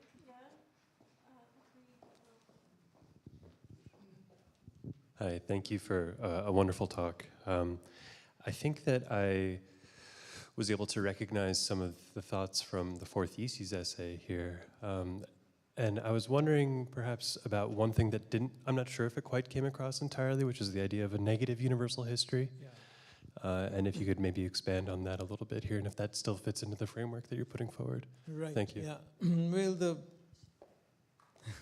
so basically, I mean, in the book, as you know, I have a kind of addendum to the fourth thesis essay, and I go into negative universal history, particularly Adorno's understanding of it. And he's saying a universal history arises precisely at the point where something that the universal looks on as particular is refractory with regard to the proposition of the universal. So it's at that point of friction, right? And that's what, so I imagine that if there ever to be a multi-species species government, let's say including bacteria or whatever, including, right? It would precisely have to be at that moment when the universal can only express itself as a universal by being challenged by that which doesn't quite fit the universal. And that's what I saw Adorno's idea of a negative universal history, right? So that unlike the Hegelian idea of a universal history being made up of the realization of certain ideas, their materialization, here the idea of universal history is that it is always being challenged. And it is always in performance falling short in a fundamental way of what it wants to be. But I didn't develop the idea so much in the book or in these short formulations. You're right. Yeah.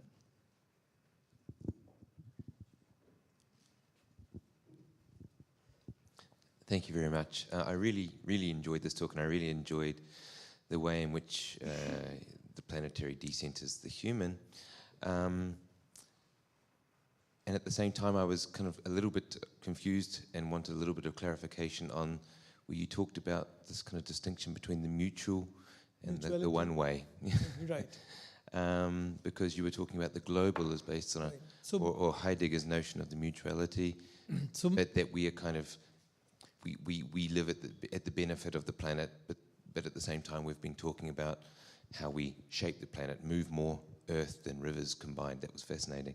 So I just wondered if you could clarify that, because I guess I see that we are such a force now in the Anthropocene that we are, even as a minority, shaping this planet we live on. Yeah, I mean, so that we are shaping it not necessarily to our own designs. So the work of shaping is mostly, I find it mostly negative. So it's really mostly throwing spanner into the works of the Earth system and how it works.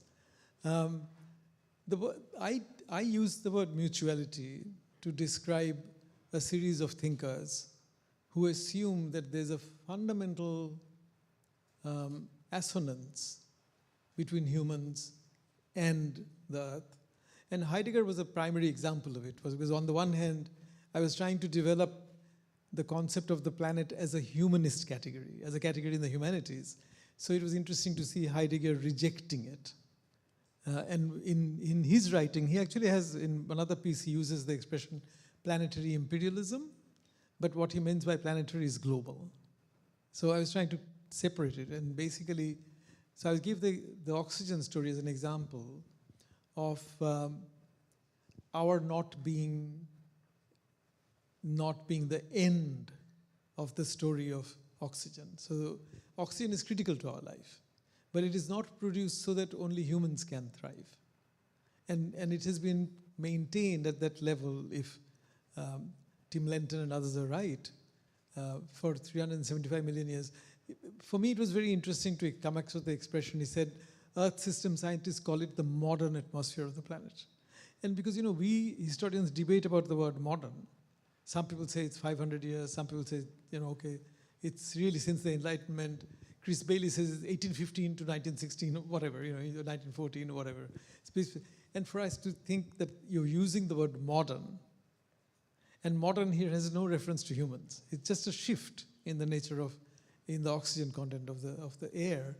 So I was saying that that's a very good example of there not being a mutuality, whereas Heidegger writes the history as if there was something that vouchsafed, kept in humans' charge, gave humans the charge of the question of being, because he's saying it's only an animal with a language can ask, okay, these things exist around me, but what does it mean to exist, right? And so I think his question of existence was built on this kind of mutuality. And Heidegger has a very interesting reading of the Plato's story of the cave, and in how people ask questions, so he has a point where he's saying, in reading the story of light, he says, that which enables you to ask a question may be invisible to you. So when people come into the light out of the cave in that story, they see forms. What enables them to see forms is light, because they were in the darkness.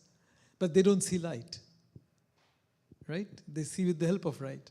And I was almost sort of, I was drawing a parallel in my head saying, okay, it's really the planetary processes that keep us going, that evolution gives us language. And at a certain point, we can ask this question, what does it mean to exist? But we don't see what enables us to exist, which is like this oxygen, say, right? So in my parallel argument, oxygen was taking the place of light, or something like oxygen. In other words, something was enabling you to be and to ask those questions, and it's central to you, but it's one directional, it's coming. You don't even know that it's coming. You're a beneficiary among many beneficiaries, right, of that structure. And in that sense, it's not a structure of mutuality. Whereas, say, let's say, Martin Buber's account of divinity, I and thou, would be a structure of mutuality, right? And the story of Genesis has different versions in Christianity or in Islam is again a story of mutuality. Right? And I was going to move away from that. Yeah. Thank you. Yeah, thank you for organizers to letting me ask this next question. The word decentralization was mentioned. Oh, I'm sorry, you were asking me a question. Yeah. I was saying, where's the voice coming? Sorry. I'm so sorry. So the word decentralization was mentioned, quite many times. In regard with description of the world in ecological terms, which is typical, I would say, and this anti-anthropocentrism in description of the world is quite typical in the ecological way of thinking or description of the world. And at the same time, we have ethics. So if we consider ecology as ontology, what is the relation from this ontology to the ethics? For the ethics so that should be active in this. So, thank you for the question. So when I was doing this distinction between the globe, I personally have one set of provisional answers to your question, which would be my personal response to it. But I was trying to draw this distinction between globe and planet without being prescriptive about what one might deduce from it. Because both in the next book and in my thought, I always try to keep room for human disagreement. So I was trying to produce this perspective thinking that this is the work I can do towards producing a shared ground on which we might disagree. But not everybody accepts it. Like my friend Christophe Bonville will always say, there are many planets to Depeche. I don't accept Earth system science description. That's only one planet amongst many. That's a different debate. But I was actually saying that if you follow the science, this distinction might give us a ground that we stand on in order to disagree, because unless you have a shared ground for disagreement, you don't even understand each other's disagreement. So what I do in the book, so I go to a geologist called Andrew Glickson, who is a geologist who has written about Anthropocene and stuff. He has a sentence where he says, it begins, he's not thinking through it consciously, but he begins by saying, having lost reverence for the planet, humans have blah, blah, blah. And when I came across the word reverence, I realized that this word is much more theological than geological. And that, to some German friends, then actually set me off to read Hugo Ott on the book 1930s, The Holy. And the whole theological discussion of the mysterium tremendum, that this idea of reverence, which is respect mixed in with awe and fear. And that got me very interested in the history of fear and its role. And if you look at Adorno and Horkheimer's book on dialectic, the very first sentence says that the task of the Enlightenment was to deliver humans from fear. And most anti-colonial literature is about being delivered from fear. Hannah Arendt, a posthumous essay by Hannah Arendt, says that human beings want freedom from two things. One is freedom from want, and freedom from fear. So fearlessness, even reading about Gandhi, fearlessness has been very much part of the discourse of modernity, of freedom, of anti-colonial knowledge, etc., etc. But at the same time, the more I read about biology, and particularly animal lives and relationship between species, the more I realize how much fear actually protects species from each other's aggression. And if you go back to read about indigenous societies or peasant societies, you will find that these are societies that are full of injunctions. Don't do this, don't do that, which at one level you might read as fear. And the European criticism of superstition was very much a criticism of fear. But I realized that fear has played a very interesting role in making human society sustainable. So I've become very interested in the historical role of fear, what is the history through which fear was culturally downgraded, and fearlessness was seen as the project of humans, right? And that is all part of modernity, enlightenment. So that's why the very book, Dialectic of Enlightenment, begins, the very first sentence is about enlightenment and its role in delivering humans from fear, which reminds me of the section in Hegel's Phenomenology on enlightenment versus superstition, right? And I think that goes to, so at least in looking back, see, the Aboriginal society in Australia is one of the most sustainable societies that I have read about. I mean, they were there for 60,000 years. There are things called middens, like where people go and eat clams. So you break the shells and you leave the shells, and those shells can be dated radioactively or in other ways. And when people have dated those shells, they realize that for 5,000 years, 6,000 years, people have done the same thing. They've gone to the same spot, eaten the same stuff, left it there. So you begin to see societies that have had very long-term arrangements. But one interesting question for our time is that when you look at these societies, they mostly supported small number of human beings. And clearly humans died from infections. I mean, the kind of medicines and health stuff we have, they obviously didn't have. So the question is, can you scale them up for 8 billion people? Or do you need to find cognates, intellectual cognates of, like instead of fear, should you have cautionary principles?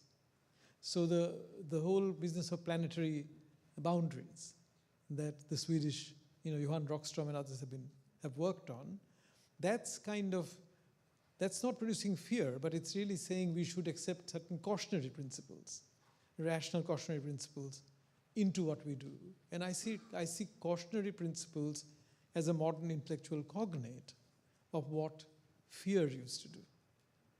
Because you can't expect human beings to, learn to be fearful. Particularly when there are so many wars going on which are about freedom from oppression. You can't ask people who are fighting oppression to be fearful. They have to be fearless in many ways. So I think fearlessness is very important, but it has to be coupled with what I might call cautionary principles. Thank you. Okay, so I think we have time for one last short question. I think the microphone went to the back. The rest Maybe just two questions. Maybe two questions and a short So you can presentation have your question. Yeah. of the book afterwards. Okay. So here is like Jeremy. Am I saying right? Yeah, that's fine. But if you want to, okay, well, Dipesh, I sent this to as an email, so maybe we can follow it up later. But I'll just read it because maybe it'll help with the discussion. What you just said was actually really helpful, so this might be in the spirit of trying to understand this notion of precaution. I just said, Dipesh, I always love your talks. They're so clear and thoughtful, and they're important for us now. In the spirit of the back and forth argument we've had over time, I realized two new things this time, and I'd like to see what you think about them. The first is that it never struck me how much Heidegger's remarks on the fruit tree are narcissistic. They aren't really, hence they're not truly about mutuality. In fact, respecting the otherness of the tree, even of the planet, would be a condition for a moral relation that cannot be a mutual one. So there's a question about what that could be. So the second one is the one I'd like to ask you about. The moral that isn't mutual, that is asymmetrical, that's a term that Ursula uses in her work, and that Iris Marion Young developed, seems to drop out of your conception of the moral realm at times. I want to ask about that. Yes, the global invokes the logic of interpersonal accountability and possibly mutuality, but could the planetary be said to underline personal, not interpersonal, accountability? Or if we want to scale it up, we could say anthroponomic accountability, humankind being accountable for itself facing the planet. I mean, if so, that would be moral too. And I wonder if you'd accept that, I wonder if then you'd let yourself be written in terms of this distinction.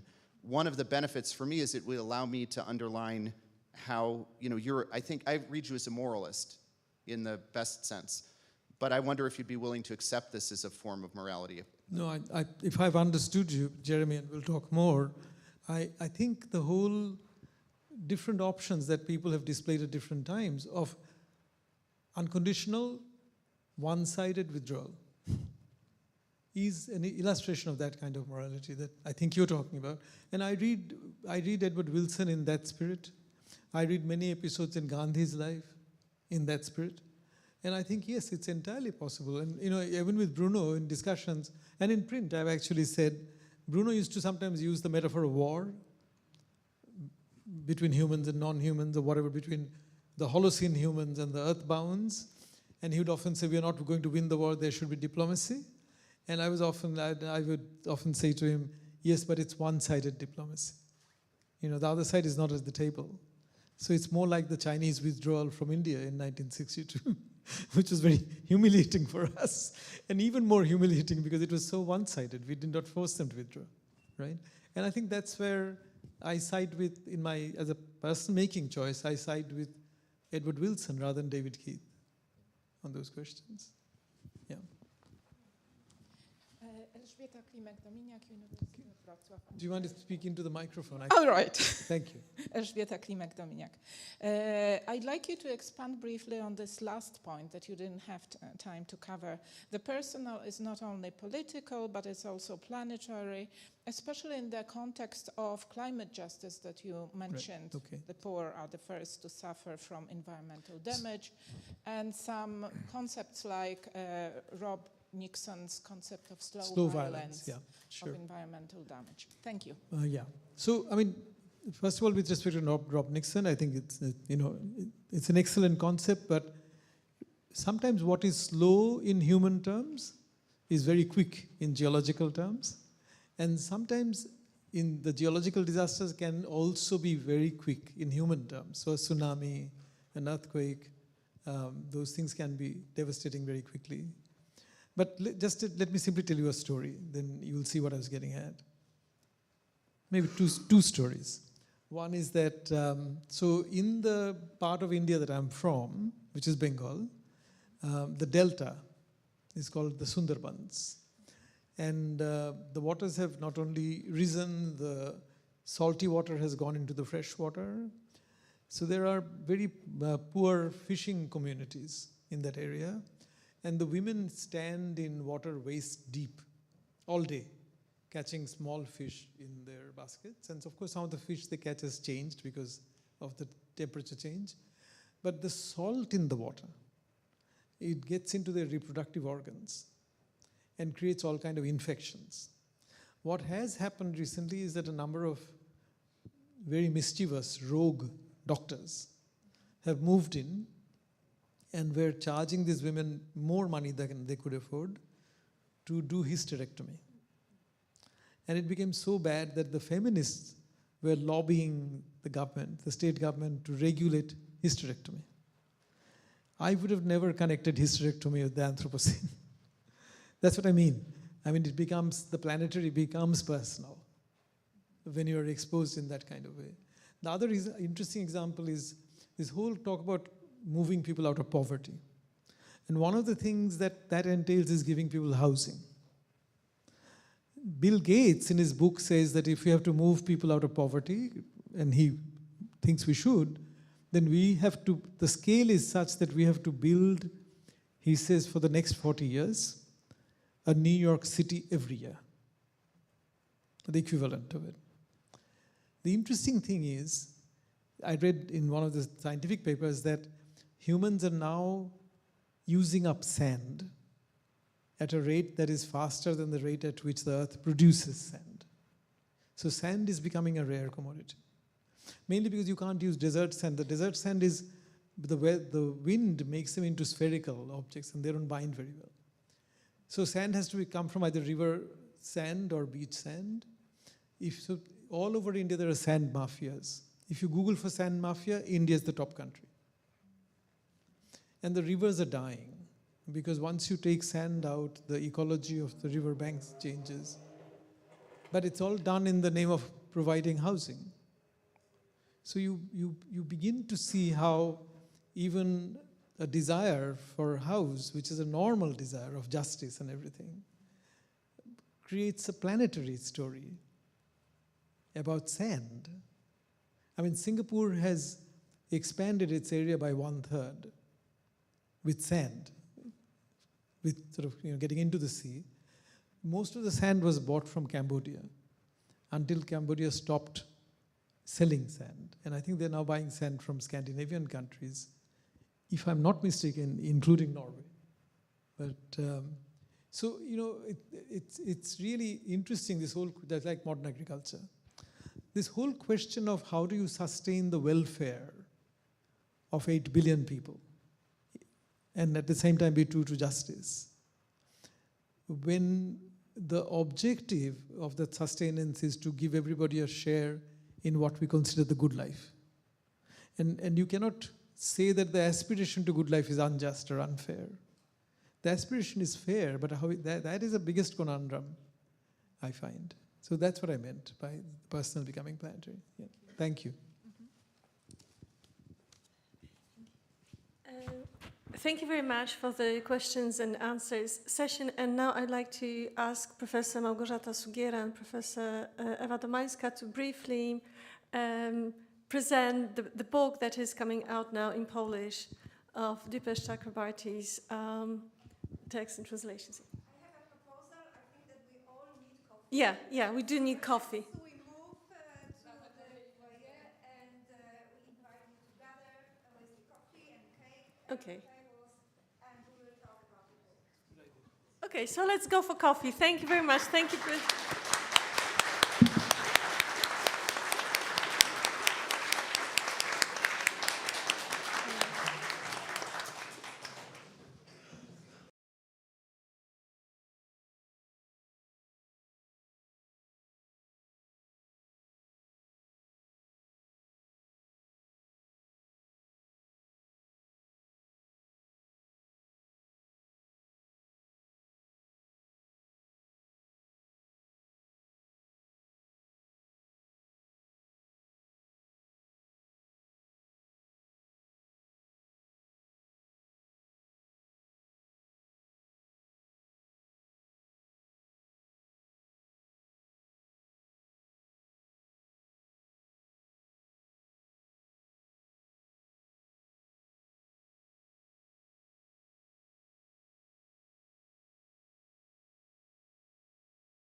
you need to, okay, should I wait for that? Do you guys need your Anthropocene thing? No. Okay.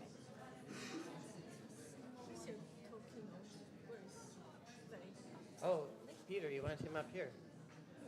He's sitting down. Okay, he'll come up. Yeah. Yeah. We've organized everything. So the way we're going to run it is we're both going to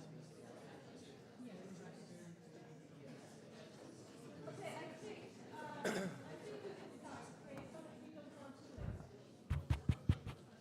Okay.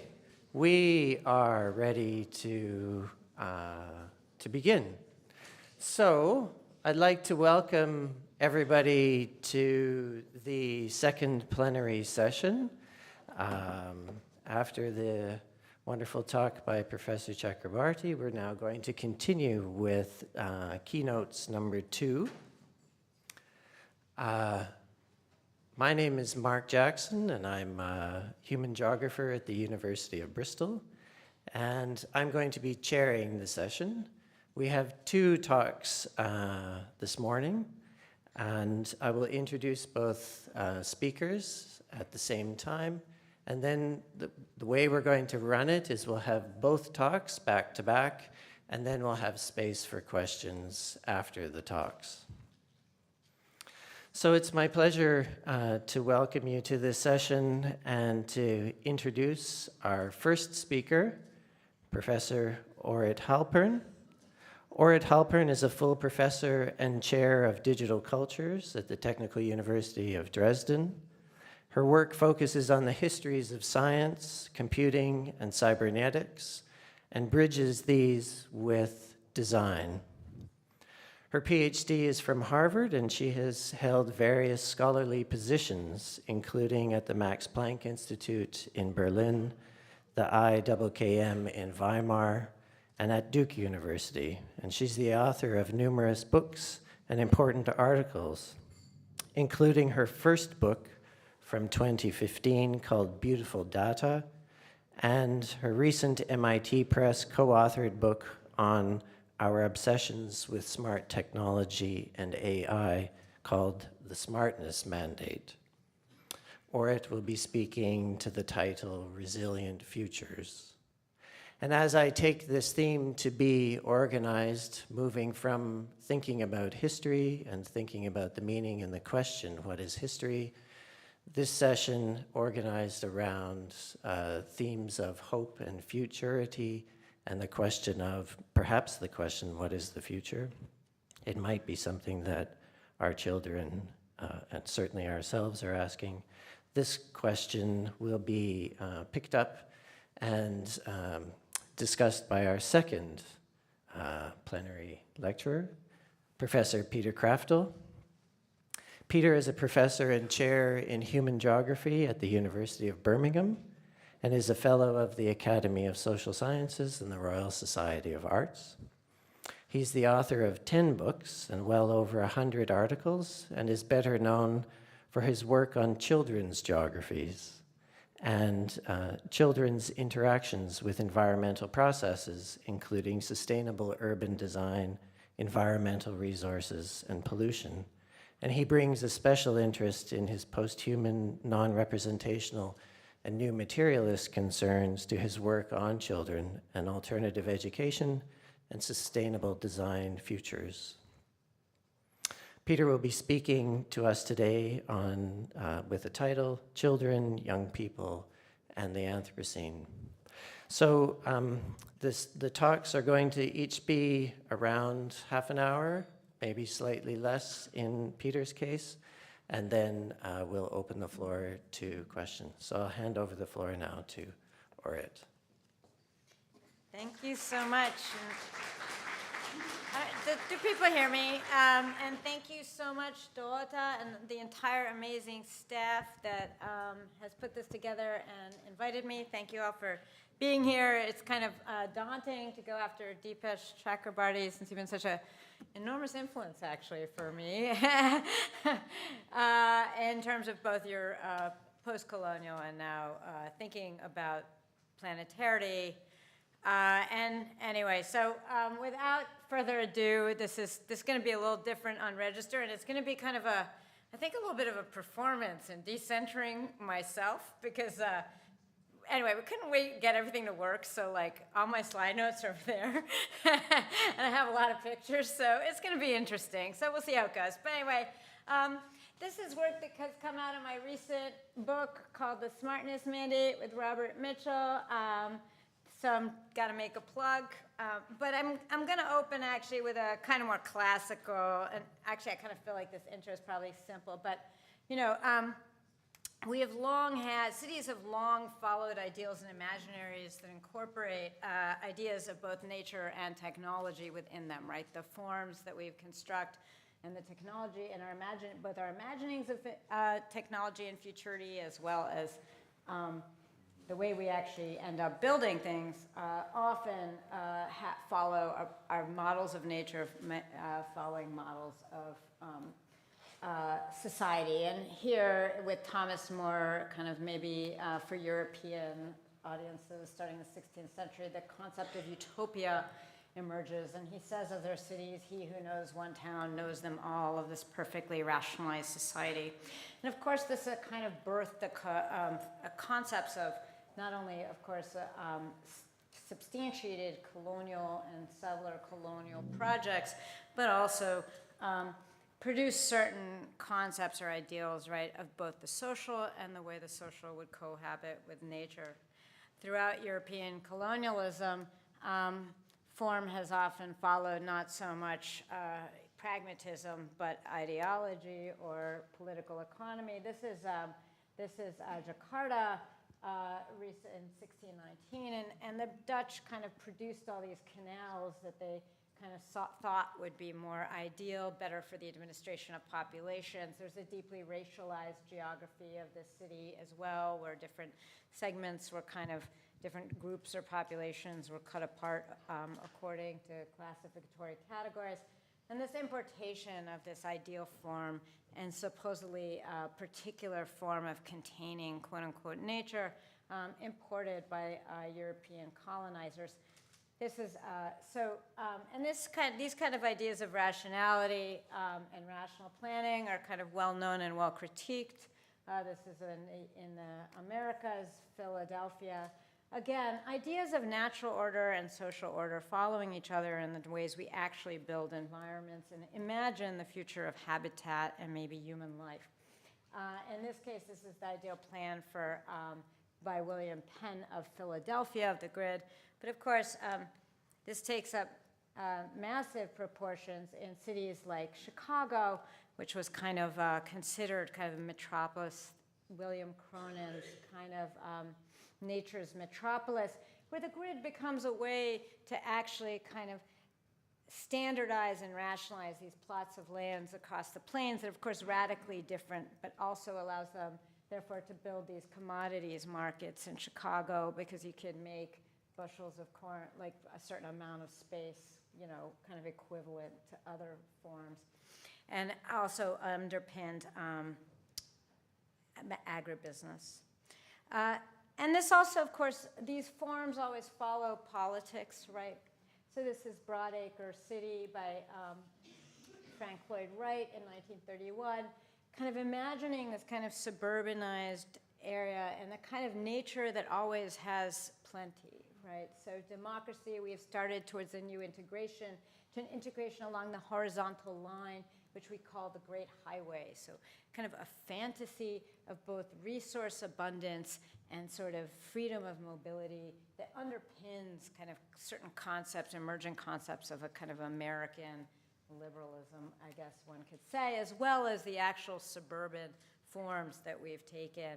And of course, these ideas are kind of mere long-running fantasies in the American story, at least. This is John Gast's image of manifest destiny from the late 19th century, and we see kind of Lady Destiny leading industry and technology and all these things across the plains, driving forward the Native Americans and in a kind of vision, right, of expansion. And these are kind of what we conventionally think of in terms of modernity and urbanism, but also each of these has, right, ideas of nature's relationship to technology, and that it kind of brings a political order. And I have others. We can talk about the Garden City and its relationship to Delhi. It kind of mirrors this. We could talk about the Jensen plan and how certain ideas about greening the city and Berlin that were then taken apart basically by National Socialism and the kind of new fantasy around the highways. My argument here basically, probably one that is known to all of you, of course, is that the ideal ideas of these kind of spatial forms and the ideals of habitat both mirror nature and produce technology. And so the question is, if these are a bunch of forms, what's the blob on the left? So we have all this, and then the blob on the left is Songdo in South Korea. It's a smart city that's grafted out of the South China Sea. It's kind of a spatial way. So what are the forms, if we will, that contemporary computer and digital-aided systems do? What kind of forms of nature, what forms of technology, and what forms of habitat are we currently producing? So in my work, of course, I try to situate as much as you can historically these things. This is Songdo in South Korea, one place I've worked a lot. It's an ubiquitous or smart city. But I also want to ask how conceptions of smartness and resilience shape other places. So this is another area of work, Gujarat, District 5, reclassified as a smart city, is mostly high-end real estate developments that are kind of excuses for dispossession. So, this is kind of the other, not the other side, actually. In many ways, this is central to the vision of smartness. And just to kind of think about what I'm going to talk about today in terms of how we want to understand how nature, culture, technology, politics, economics merge, I'm going to take one example of how smartness and resilience kind of come together. So this is Hudson Yards in New York City. I'm sure those of you who are in New York know this well. It's one of the most expensive real estate developments on Earth. And it is the vision of a city, essentially, and it's essentially a self-contained. You can see out from here, from this site, you can actually see that it's already raised up about 200 to 300 meters to deal with sea rise, surges. In general, the city is planned with water catchment and recycling, autonomous green grids too, a lot of microgrids. It's totally smart, half developed by Sidewalk Labs of Google, and so on and so forth. And it's replete with kind of these stagings, like the High Line of public gardens and kind of rewilding of kind of urban areas. And you can take your photos there and kind of put them on Instagram or wherever, or TikTok. And that's about all you're going to do, because the average apartment, that's all you get to take away with you, because most of us can't afford to live here, because the average apartment costs about $1.6 million for a studio or one bedroom. Even after the crises. And they go up to 60 million or so. So chances are we're not going to reside in this place.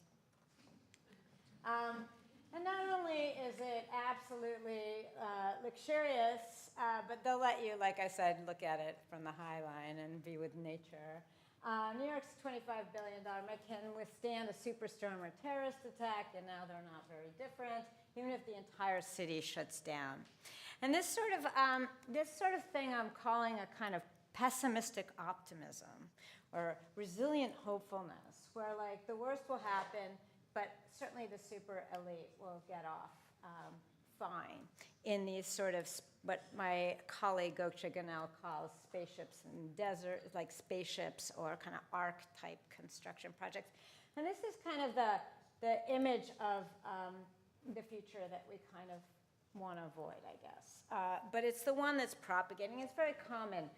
Throughout the marketing of these high-end greenfield cities, you tend to get this kind of fantasy of sustainability, harmonious, all brought to us through computing, linked to eternal kind of growth through newer and newer technological frontiers.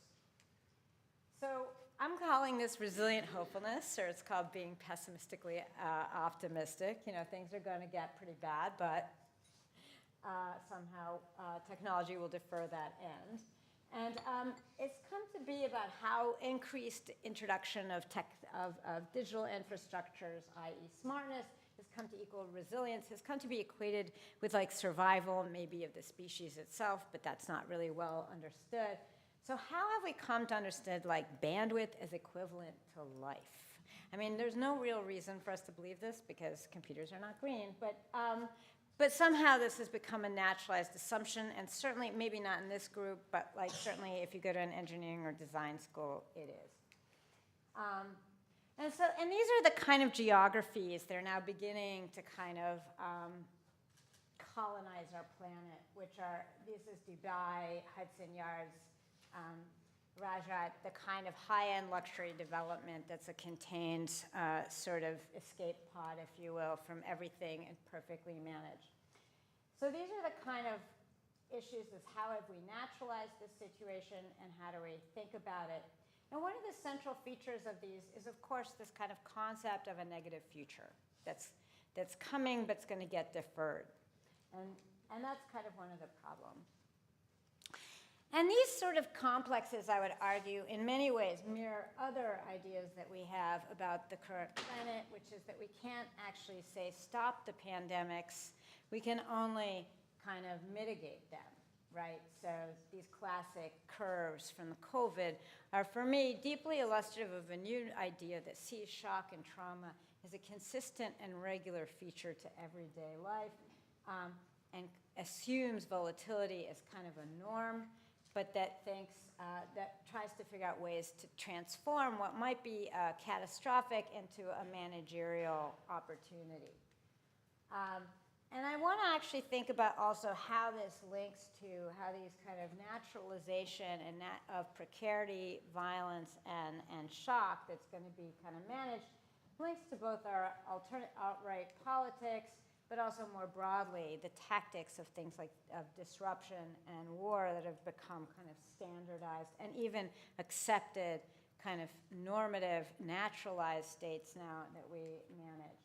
And of course, amongst them all, it sort of also looms the kind of question of how we've come to understand the world in a state basically of permanent management, but not that we wouldn't actually stop this situation or we wouldn't actually radically change it. We're just going to find better and better ways to optimize it. So, and in some sense, this is kind of disaster capitalism on steroids, I guess we could think about it. You know, it's like it's gone the next level. It's not even about bringing experts in and thinking you're going to restart. It's kind of a continuum of concepts that either get managed through these really high-end, you know, luxury, you know, kind of infrastructures, or through other ways. So one of the things what ties all these things together, of course, is, you know, a lot of things: political economy, history, infrastructures. But one of the things I want to talk about as a way into this kind of problem I've just illustrated for you is, how do we think about this history of what's being naturalized? What are the models of nature and what forms are coming out? So volatility and uncertainty were not always considered norms of nature.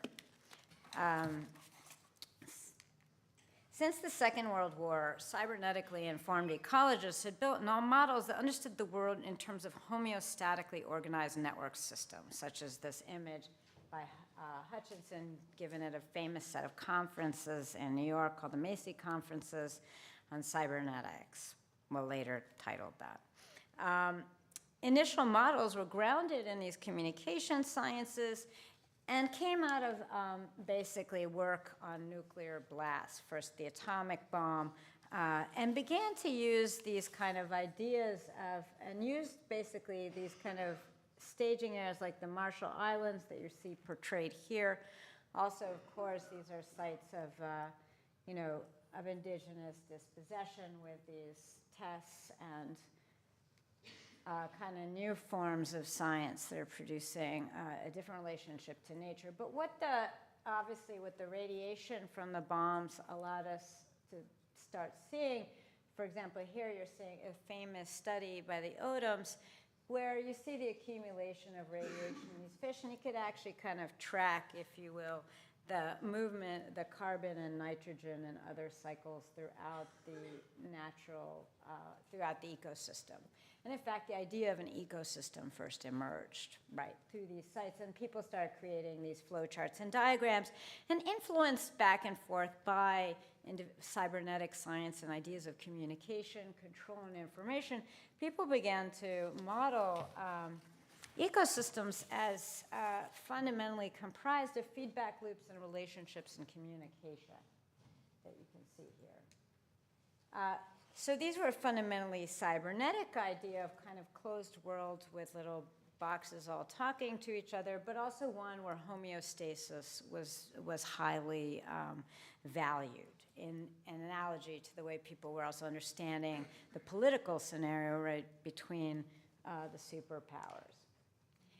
Perhaps the most extensive efforts at computing the future of the planet and its population. So these ideas obviously were already thinking of the world in terms of information and communication, but were also interrelated with new infrastructures of technology and computing that would allow these forms of our models to develop. So there's a relationship here between technology and our models of nature and there's kind of going back and forth in an iterative relationship.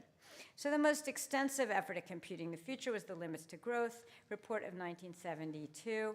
The Claren Colton Emergent Environmental Movement, this computerized report saw a world in need of balance, one where change was an anomaly, not a norm.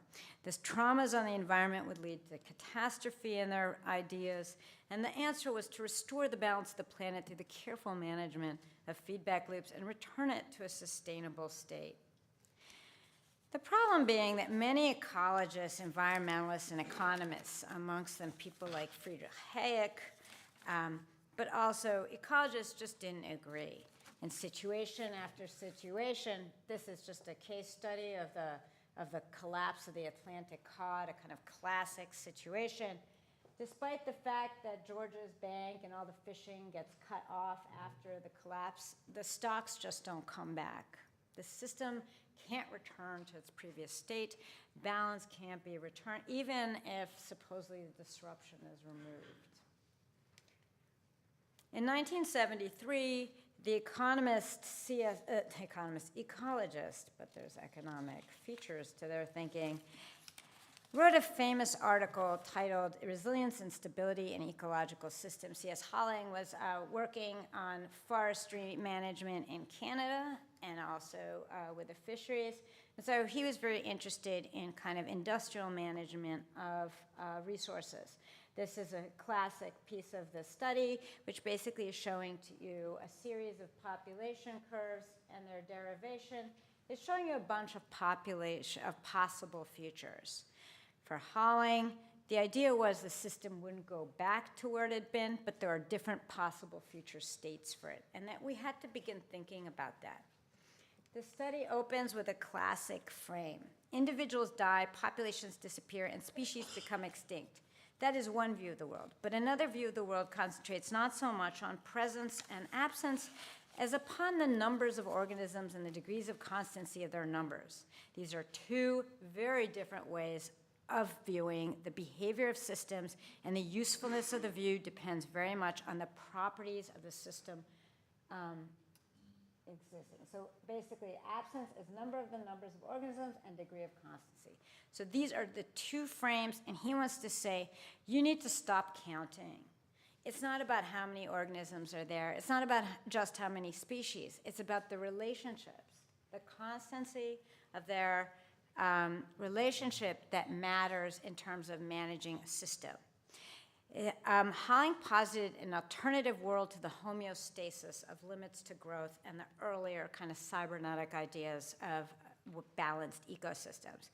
Not a world changing, heading towards catastrophe, but a world where change, even seemingly catastrophic change, for example, a number of species being lost to extinction within an ecosystem, is the norm, and heralds not the end of systems, but rather their evolution and adaptation. Extinctions happen, but systems, degrees, and evolution continue. And this is one of the main periods of this talk that also feeds back to our earlier examples.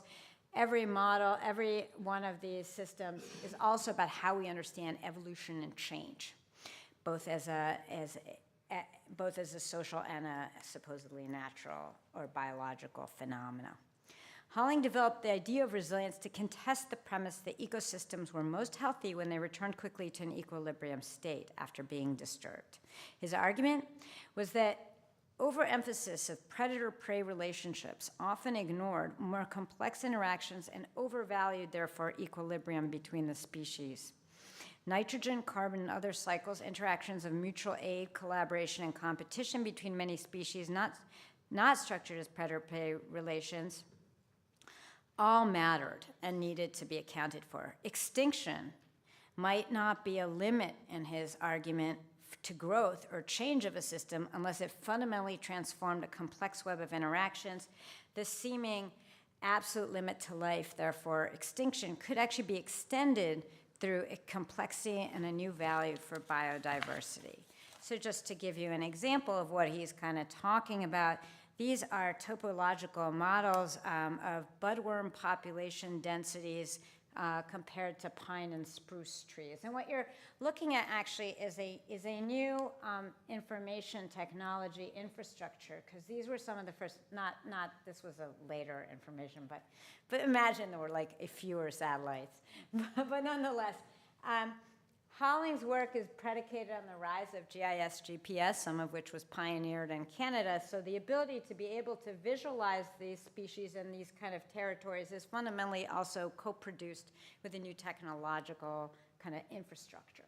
And the idea here is that you're seeing the densities of like sometimes there's more budworms, sometimes there's more spruce, sometimes there's more fir, and they keep dying and things keep moving around. What he was arguing is that it's dynamic, and very often you'll have like near extinction events. So one species totally goes away, but the things will come back. But what's a key is that there's a dynamism here, and it's not just a predator-prey thing. It's a relation between a complex set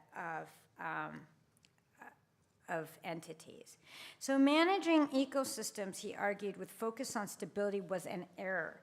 Managers, he suggested, must cease counting and taxonomically placing populations in boxes and flowcharts, and needed to realize positive feedback is dynamic and produces change. Populations are not static numbers, but ongoing processes.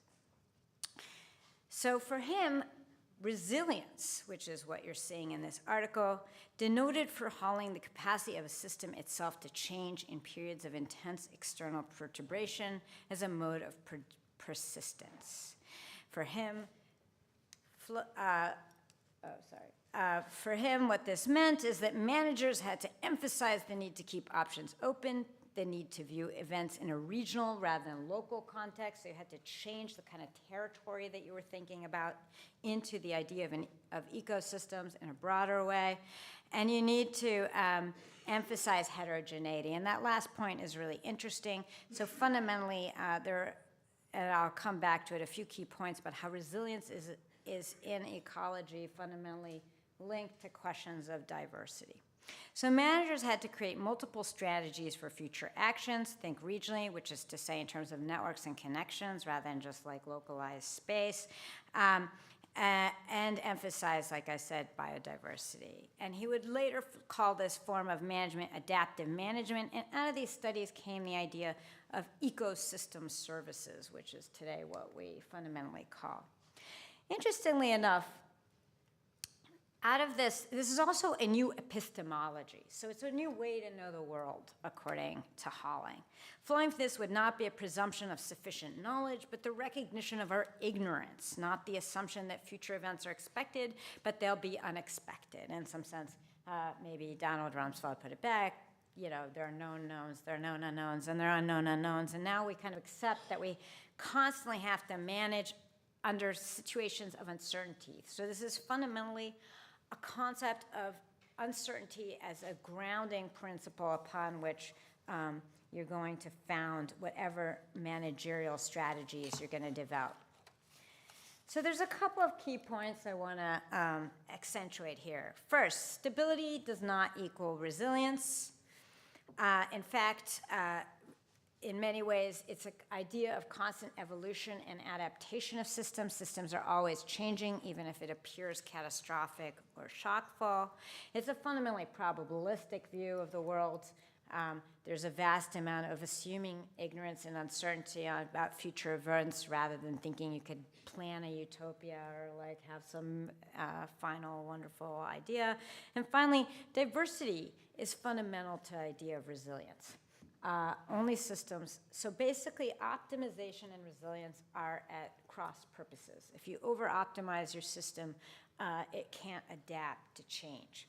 So this kind of creates an interesting inbuilt, curious feature.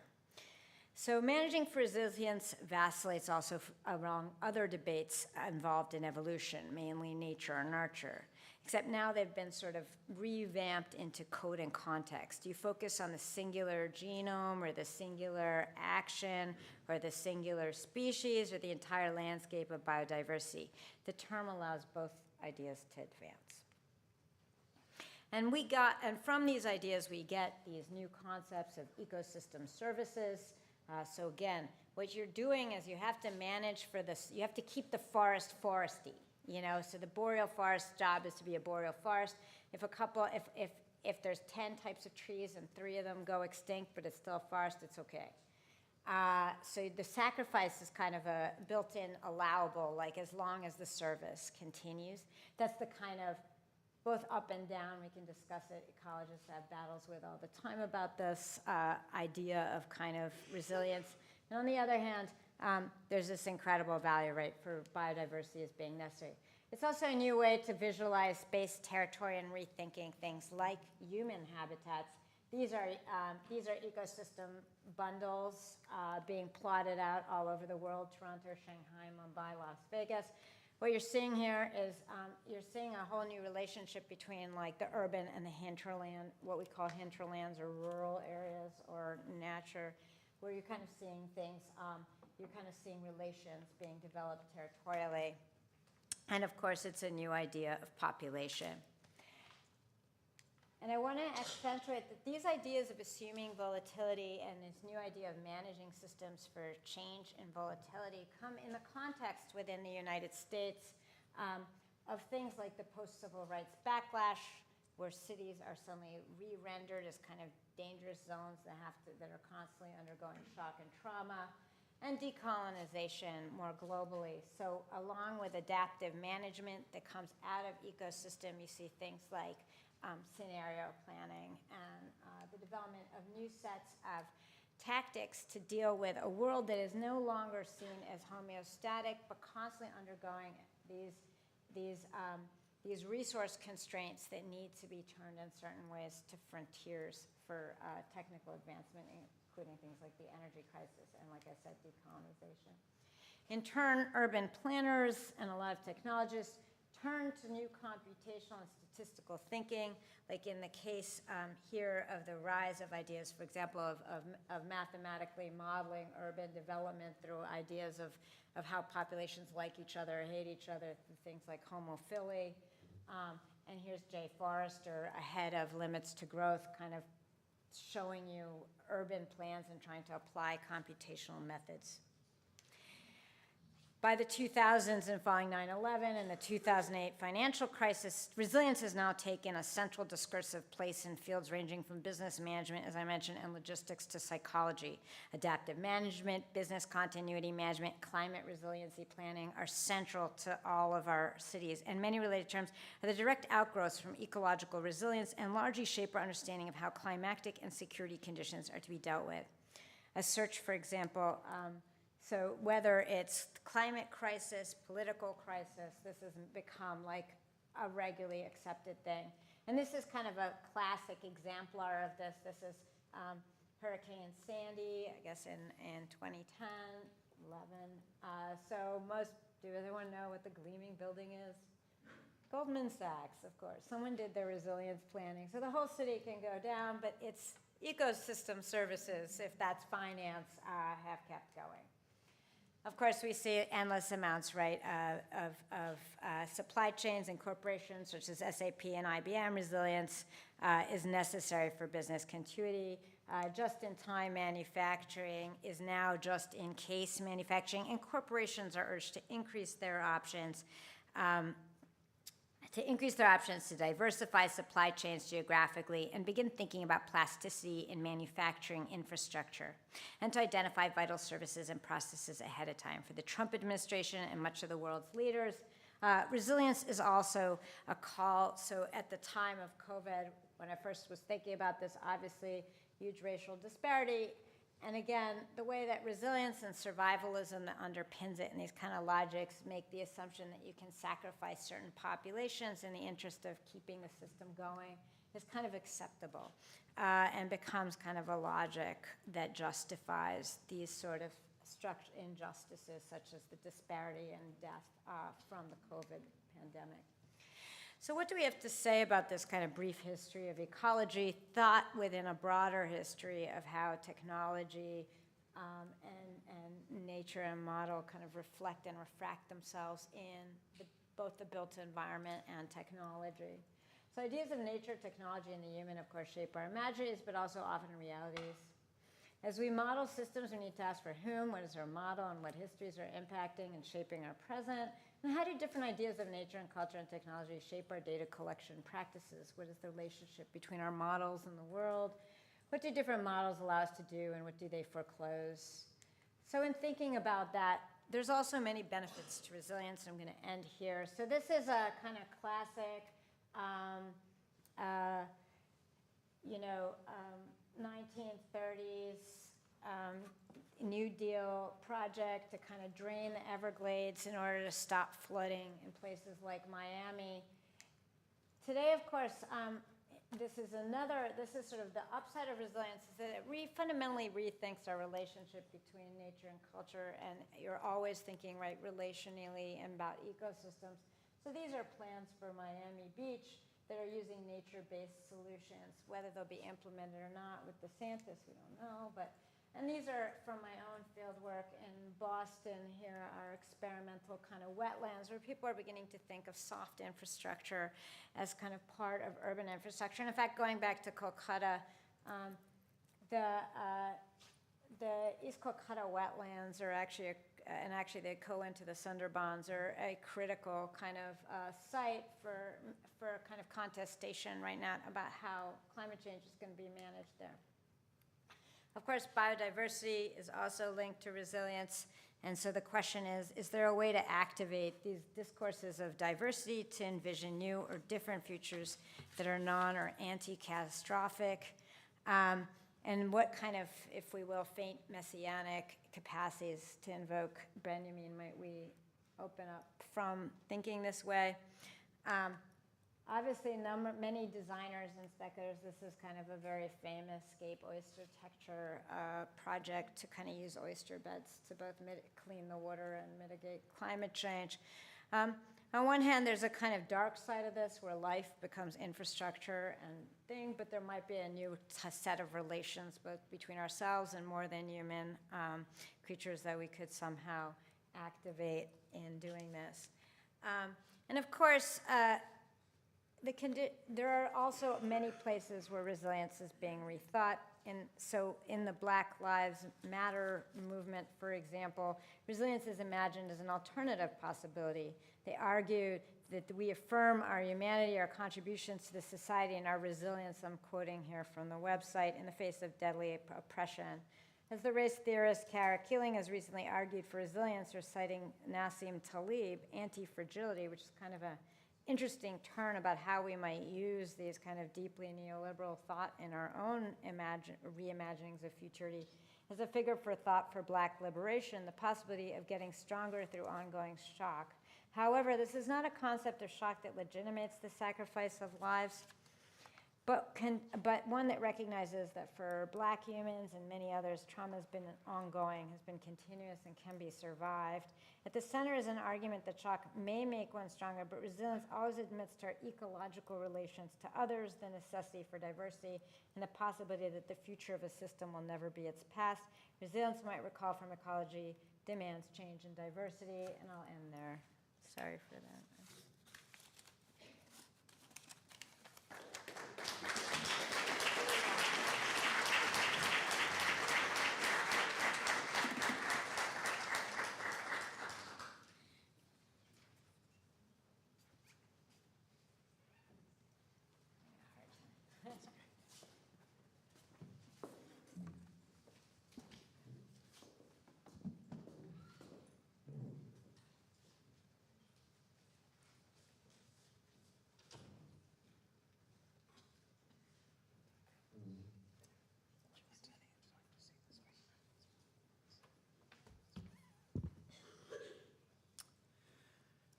Good afternoon, everyone. Thank you to Justina, first of all, for inviting me to speak at the conference, to Dorota and to the organising committee for their excellent work in bringing us all together here. So today I'm going to talk about children, young people, and the Anthropocene. And I guess my talk is kind of framed around two specific questions or problems. Firstly, how are children and young people positioned in relation to Anthropocene processes and debates? And secondly, how does the Anthropocene as a notion, as a theoretical construct, enable us to speak back to questions of what it means to be a child and how we consider childhoods, children, and young people in contemporary societies? So what I want to do is just to begin, particularly for those of you perhaps unfamiliar with contemporary childhood studies and children's geographies, just to say a little bit about some of the founding assumptions from which childhood studies scholars work, before outlining some of the ways in which those scholars and others have sought to question and to rethink the ways in which children and natures are connected or not. I then want to sort of issue a series of provocations and prompts and questions from some of my work that's more specifically sought to look at entanglements between children and plastics, and also a whole range of chemical elements. I'll tell a series of stories from some of our research with this key question in mind: how else might children, young people, and environments be related within and beyond the Anthropocene? So just to say a little bit, first of all, about childhood studies. So I'm a geographer, but I situate myself within a much broader, longer-standing, interdisciplinary kind of field of scholarship around childhood studies. And I guess for me, this has at least four components. Firstly, we're interested in the ways in which childhoods are not only a biological kind of facet of human being, but are socially constructed. And I guess that will be a familiar argument to many when it comes to a range of identity categories. Secondly, we're interested in children's voices, experiences, and agency. How is it that they move around cities and understand the kind of problems that they face? What kinds of play do they do in urban places? What are their experiences of education and a whole range of other institutions? Thirdly, we're interested in questions of intergenerational relations. In particular, how do children relate with adults and the various norms, rules, institutions that are imposed on them? How do they speak back to them? How do they operate and exercise agency within often confined circumstances? And fourthly, an emphasis on children's voices and participation, not only within research, but within policy making, within professional practice, and a whole range of other realms. So there's a political and ethical question that also guides that work.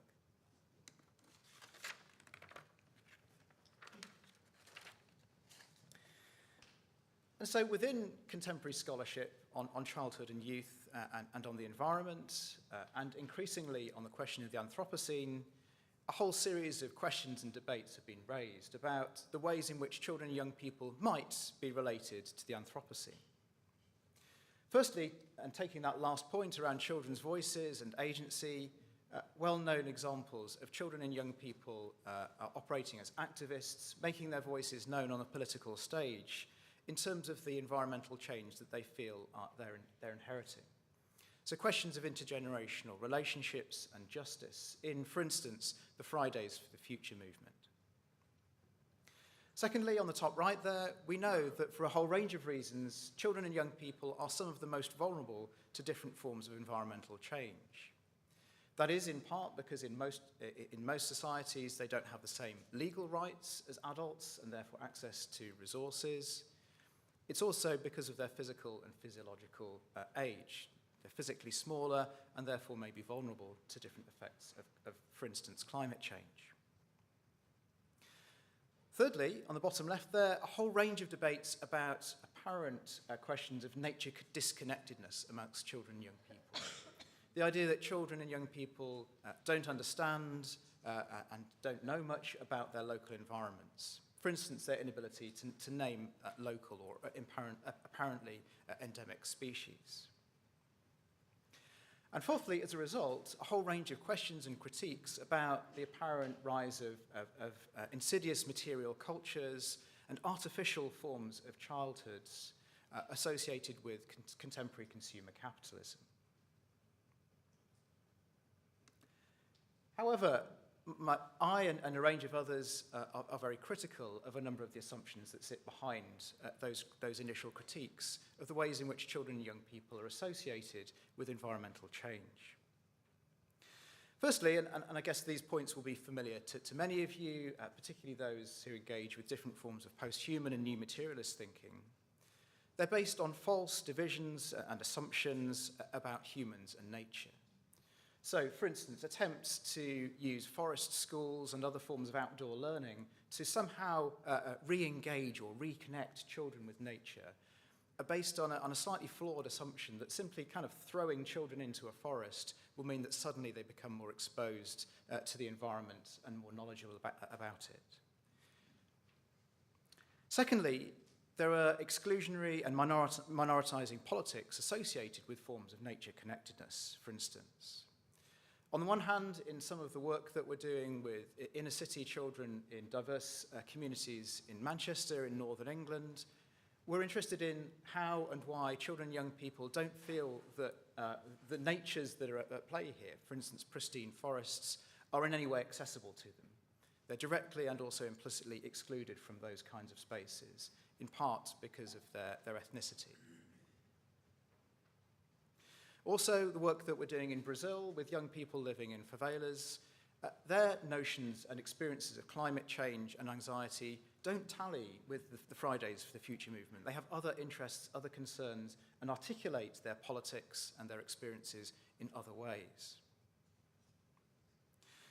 Thirdly, and again, I think this is well known, anthropogenic and environmental changes are rooted in colonialism and global capitalism, which approaches to environmental education, i.e. this question of nature connectedness, don't really appear to address or get at the heart of.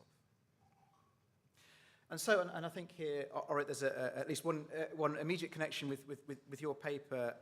There's been a call within contemporary childhood studies to move from looking at large-scale techno-fixes, infrastructure projects which attempt to address questions and challenges of the Anthropocene, to an attempt to tell smaller stories, place-based local stories that may nevertheless have global or translocal relevance about children's engagements and entanglements with natures and the more than human.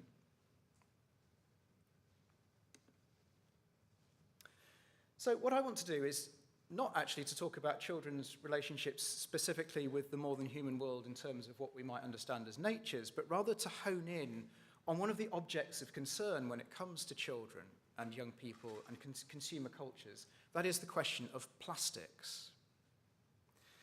So when I think of plastics, I'm inspired by, for instance, Timothy Morton's work, who's written about the Anthropocene, and the ways in which Morton theorizes that there are certain forms, processes, materialities that we can conceive of as hyperobjects.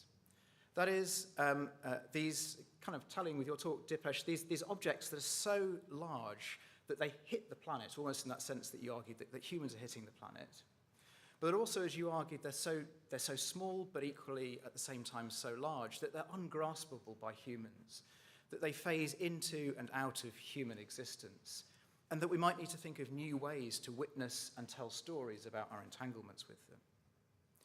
Other examples in Morton's work include styrofoam cups, concrete, nuclear materials, climate change itself, as well as, in my example here, all of the plastics that circulate at different scales, different sizes around the Earth. So I want to ask, how else might we consider and how else might we witness and tell stories, small or otherwise, about the ways in which children and childhoods are associated with plastics?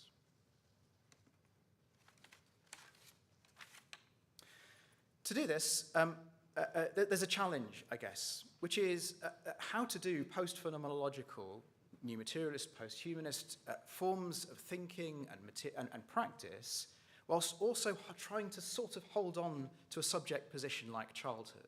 So I'm caught in a kind of tension, I guess, here.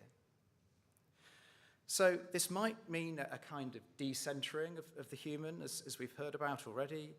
It might mean moving beyond, but I think the term moving beyond the human is problematic, and others have critiqued that from a critical race perspective. And so the term I prefer in my book, After Childhood, is that we need to think about the ways in which childhoods maybe need to move out of focus, but also back into focus, in a kind of constant interplay of what Anna Tsing calls kind of noticing and not noticing. And that's what I really want to do today, is to just explore with you 3 ways in which we could notice or not notice, bring childhoods in and out of focus, as well as plastics. And I want to ask, these aren't firm answers, I want to ask whether these might, in methodological, conceptual, but also other terms, offer other ways for thinking about these entanglements of childhoods and environments. So the first is that in our work on plastics, we've attempted to explore children's relationships with plastics and their entanglements with them in a whole range of ways. And in this first one, children themselves as subjects move way, way out of focus, although arguably what we're still focusing on is childhood. So one of our approaches was to use Twitter and eBay to use application programming interfaces where you can harvest, you can scrape tweets and eBay adverts at a massive scale over a period of time. And what I was interested in here was the way, by looking at eBay, in which a whole range of childhood-related objects, many of them plastics, circulate around the world in ways that are kind of really obvious. It's obvious that there are all these toys and other objects circulating around the world, but it's also really difficult to grasp them as this kind of hyperobject. So I'm not saying that we've magically found some perfect way to do that, but using these application programming interfaces, we could, in a period in 2019, garner a sense, this sort of harvesting sense, of the massive scale at which childhood-related objects circulate on eBay. So just one way of visualizing this, amongst others, is just to show that, for instance, at this time, there were tens of thousands of toy cars of different categories, hundreds of thousands of dolls, and millions of baby-relating items circulating around eBay at any one time. And one of the ways in which, one of the things that we became interested in is that actually much of this stuff circulates digitally, but doesn't circulate materially. Much of it is never actually bought or sold. Job lots of cars, job lots of lunch boxes and other childhood-related objects that are just simply never sold. So I went to some recent work on archaeologies of childhood, which has looked at the notion of the cut, which is a kind of space where in the past communities would have put all of their wasted stuff so that it was kind of out of sight and out of mind. And I've argued that perhaps eBay forms the kind of contemporary cut. People just so fed up with all this stuff in their homes, are overwhelmed by all this stuff. Putting it on eBay is their easy solution, even if it's still sitting in a cupboard somewhere.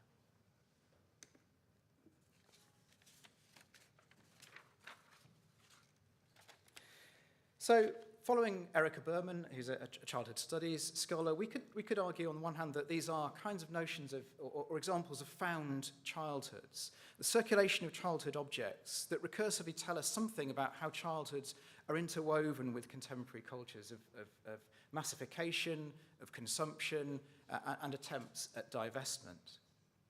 But this leads to a whole series of questions. On the one hand, what happens to the real selves of children and childhoods that may have been associated with each of these objects? Where are they?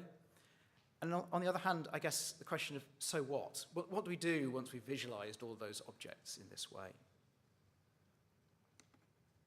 Well, one thing we might do is to tell very small stories of what I've called the kind of infragenerations, more than human generations in which objects like toy cars and also other more than human natures might be associated.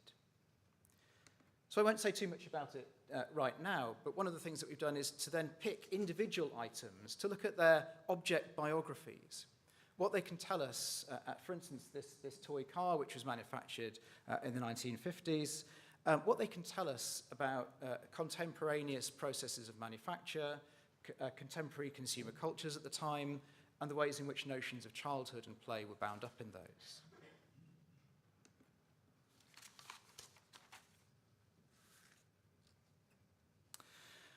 And I just want to move to the last point on the slide there. So all of this kind of amounts to these traces of childhood in which children and young people themselves as real, fleshy, speaking, agential actors are hidden in the background, are out of focus. And perhaps these are simply affecting and effective, yet very bare stories about childhoods and about children's interactions with the environment, and in this case, with plastics. So what I want to do in the second and third part of my talk is just to talk through some other ways in which we might think about these kinds of interactions. I want firstly to think about metaphor and about a project that involved children sculpting with plastics, and here children and young people will come back into focus. And secondly, a highly interdisciplinary piece of research we did where we looked for the presence of plastics and a whole range of chemical elements in children's bodies and environments. Again, decentering or moving children out of focus to explore how those plastics, how those elements encountered children. Both of these projects were part of a program of research that we did with a school in Birmingham. And in the school, we worked through a series of workshops with a group of young people aged 11 to 15, a group of 15 young people. So the series of workshops aimed to give young people an opportunity to talk about what they knew about plastics, how kind of passionate they were about the plastic problem. And this was framed, I should say, by taking place during 2018 and 2019, at the points at which David Attenborough's Blue Planet 2, which some of you may know, in which the final episode looked at the world's oceans and the problem of plastics. So during this series of workshops, it became apparent that actually young people knew a huge amount about plastics, were extremely negative about them, and I think actually many of them knew far more about plastics than I did. So in terms of the first exercise, one of the things that we wanted to do, and perhaps this sounds bad, was to kind of defamiliarize or discomfort children with the knowledges that they'd actually become comfortable with about the plastic problem. So we wanted to find ways of telling other stories inspired by Donna Haraway's speculative modes of fiction and fabulation through acts that were playful, but also curious, inquisitive, and risky. And we wanted to ask children and young people to perhaps suspend their disbelief for a moment and to think about other values, other possible relationships that they could have with plastics. Not to somehow convince them that plastics are somehow good for us, but because we are stuck with plastics whether we like it or not. Plastics will remain in our environments for thousands, if not tens of thousands of years. Even if we stop making plastics today, as many of you will know, we'll still have to live with them for the foreseeable future and beyond that.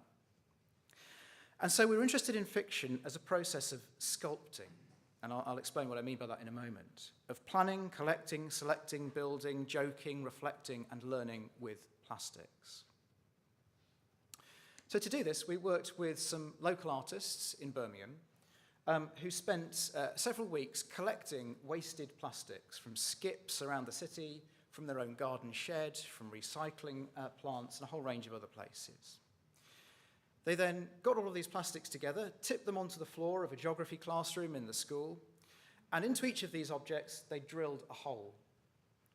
We then asked the young people to create sculptures using these plastic items. And to do so, they had a metal spike onto which they created different sculptures.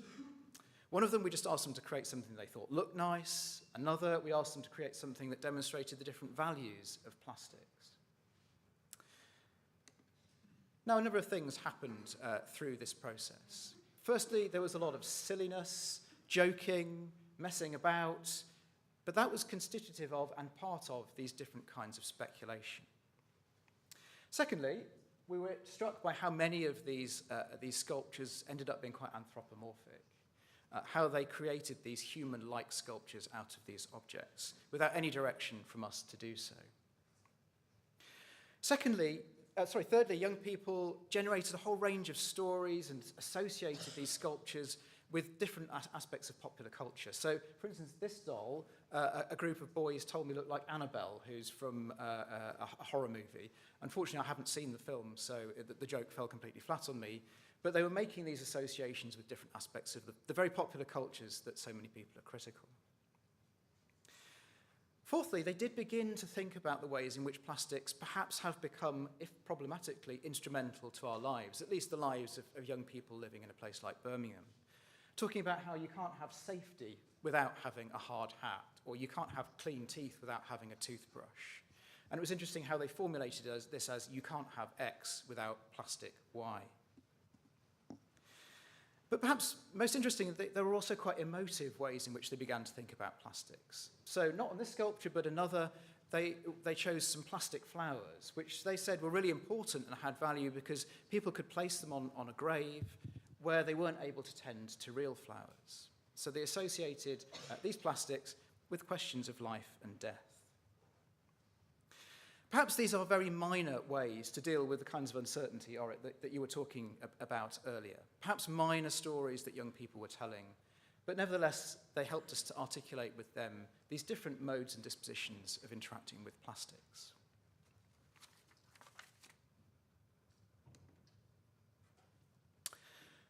Finally then, I just want to talk about our research that involved using biosampling to look for the presence of plastics and a range of 28 other chemical elements in children's bodies and in their environments.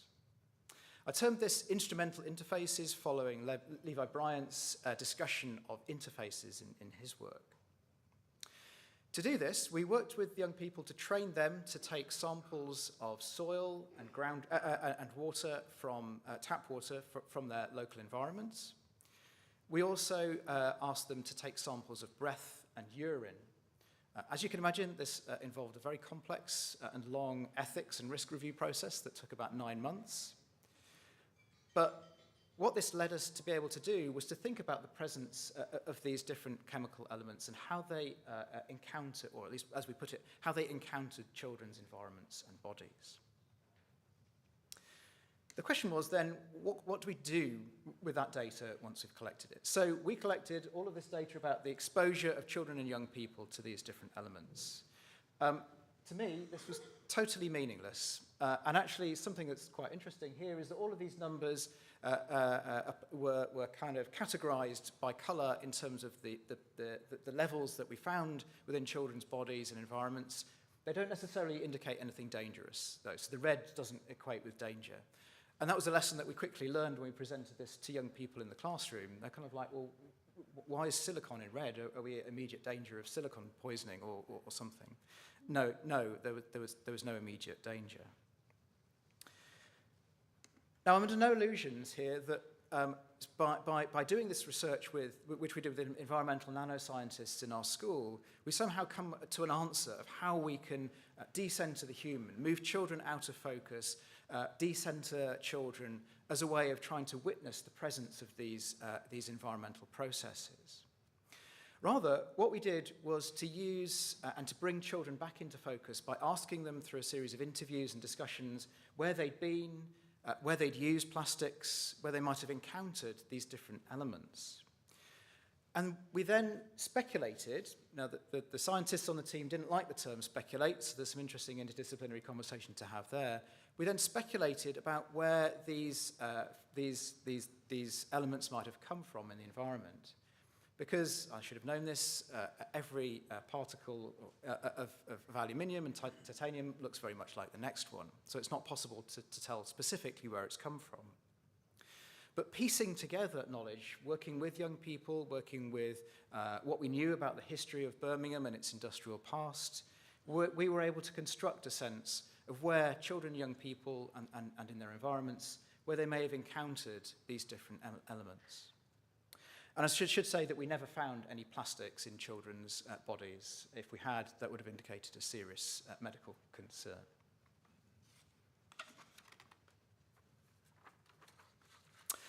So what I wanted to do is to ask, and really it is still an open question, how else might children, young people and environments be related, particularly within the questions, concepts and problematics that the Anthropocene raises?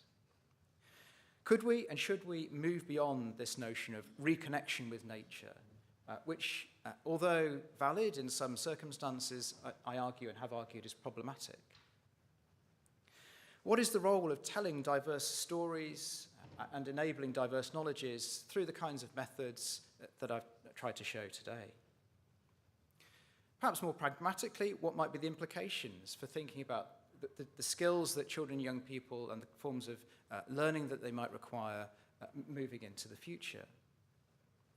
And again, how else might children relate to plastics and other materials? So I'll leave it there. Thank you very much for listening and look forward to the discussion.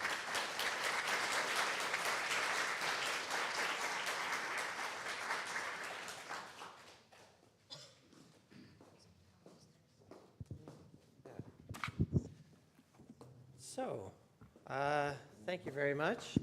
Let's open the floor to some questions as your do we have, yes, we have a question here. If you could just stand up and introduce yourself and... Yeah, thank you. My name is Hanna Schudy. I have a question to the first speaker from Dresden. So, what can we learn from resilient futures in regard with European environmental law or practices like environmental impact assessment? So these are two practices where resilience or precautionary principle or immunity are playing a big role. So in regard with your investigation, what would you emphasize or what would you criticize or what would you change in this environmental law or practices in Europe? Thank you. I mean, to be honest, I only arrived in Dresden like half a year ago as this lighthouse chair. I'm not, actually I know very little about European practices at all. So I actually can't speak about your environmental impact assessments here. I can say, in a really reductive and totally unrelated to all the sophisticated thinking about resilience, like obviously the problem with environmental impact assessments is they're usually done by mining companies. So that's like just a quick, you're probably going to need some more diverse voices. I mean, they're trying in Canada, there's been a lot of inclusion efforts with indigenous groups and to have a lot of community councils, but they are very much managed by certain parties and certain powers, and the kind of actual infrastructure like that gets set up for recording responses isn't going to give you like a super critical or diverse idea of utility, and nor is it going to actually fundamentally re-question what we're counting or what we're measuring, like what is an impact, right? So mining companies, at least in northwestern Quebec, where I've worked in like gold mining, or actually on cement extraction in places like Siliguri, actually in the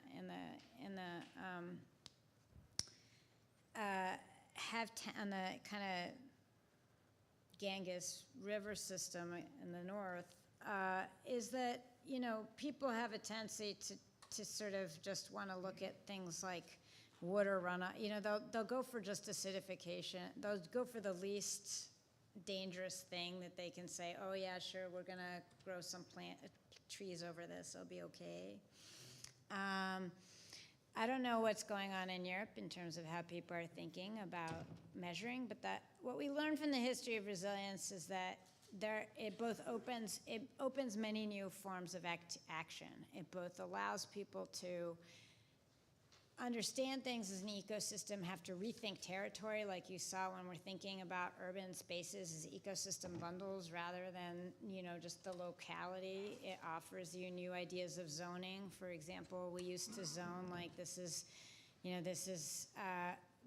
this is, you know, I don't know, commercial, this is industrial, and if they were very static zones. So the idea, for example, of flexible zoning, because things, for example, flood sometimes, like more or less, and now we can't actually just be thinking about this is a floodplain and this is not.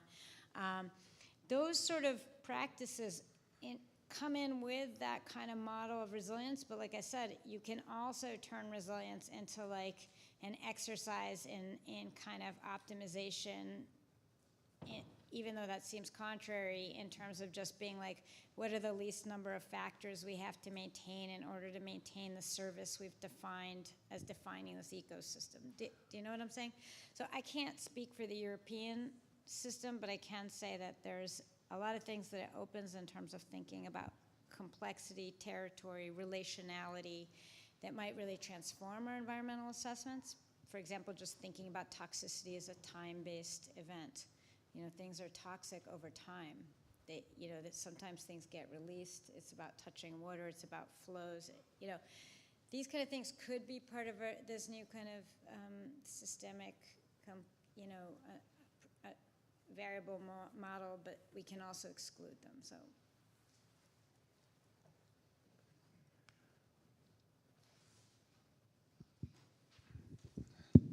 So I'm Pietro Omodeo from Venice. I have a question to the last speaker about the children. Are the groups homogeneous that you described, or did you differentiate different schools, different neighborhoods, different family backgrounds, different cultural backgrounds to see how children interrelate with nature and their environments?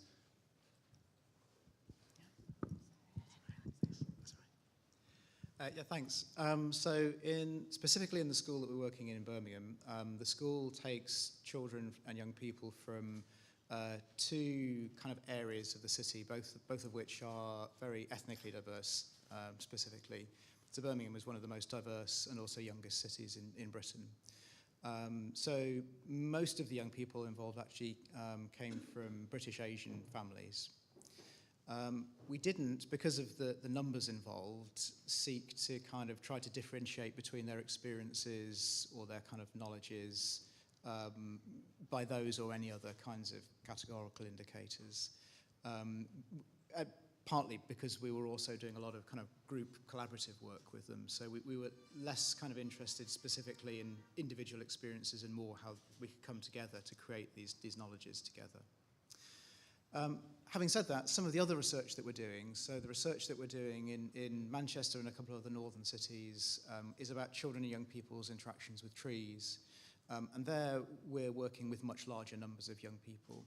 And we are much more interested in the diverse knowledges that young people who've either recently migrated to the UK or a first or second generation bring with them about trees, memories of trees, different experiences, stories, legends, and so on.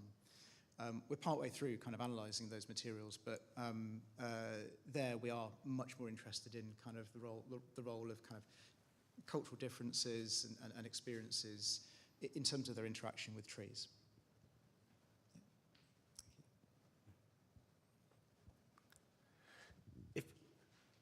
Sorry, Dorota, of course. Yeah. Yeah, very quick question to Orit. You said that for a moment that if you optimize a system too well, it will not adapt to change. I'm thinking maybe, could you give examples? Because, like, what if you optimize a system like to adapt to change, and this is the optimization purpose. Yeah, I had this discussion the other day, and I guess it's a question of how far we think the language or the imaginaries of optimization can go. Because yes, you could optimize in theory for diversity, but I kind of question. Just as a historian of science, I think about optimization. It comes out of a certain Cold War framework about minimax solutions under ideas of kind of incomplete information, but kind of assumptions of kind of a lot of calculatability, and always around models of adversarial scenarios as a term. And so part of me wants to say, yeah, sure, we could hijack optimization from its history. Or some of me is like, we have to be thinking on other languages because optimization comes with a lot of baggage. So yes, we could, so it's really where you sit on that. And I haven't fully been like, could you optimize for diversity, except that the very logic of optimization assumes that you already have created an economy and a set of values that define your problem. Like you've already said, okay, I know that I have to go between like, I don't know, the number of species in this forest and the number of trees I'm gonna cut. And you've already set it up that you wanna try to create a mini-max solution because you already know that you wanna cut trees. You know, and so you've already set up a scenario there that there's gonna delimit your definition of diversity as well.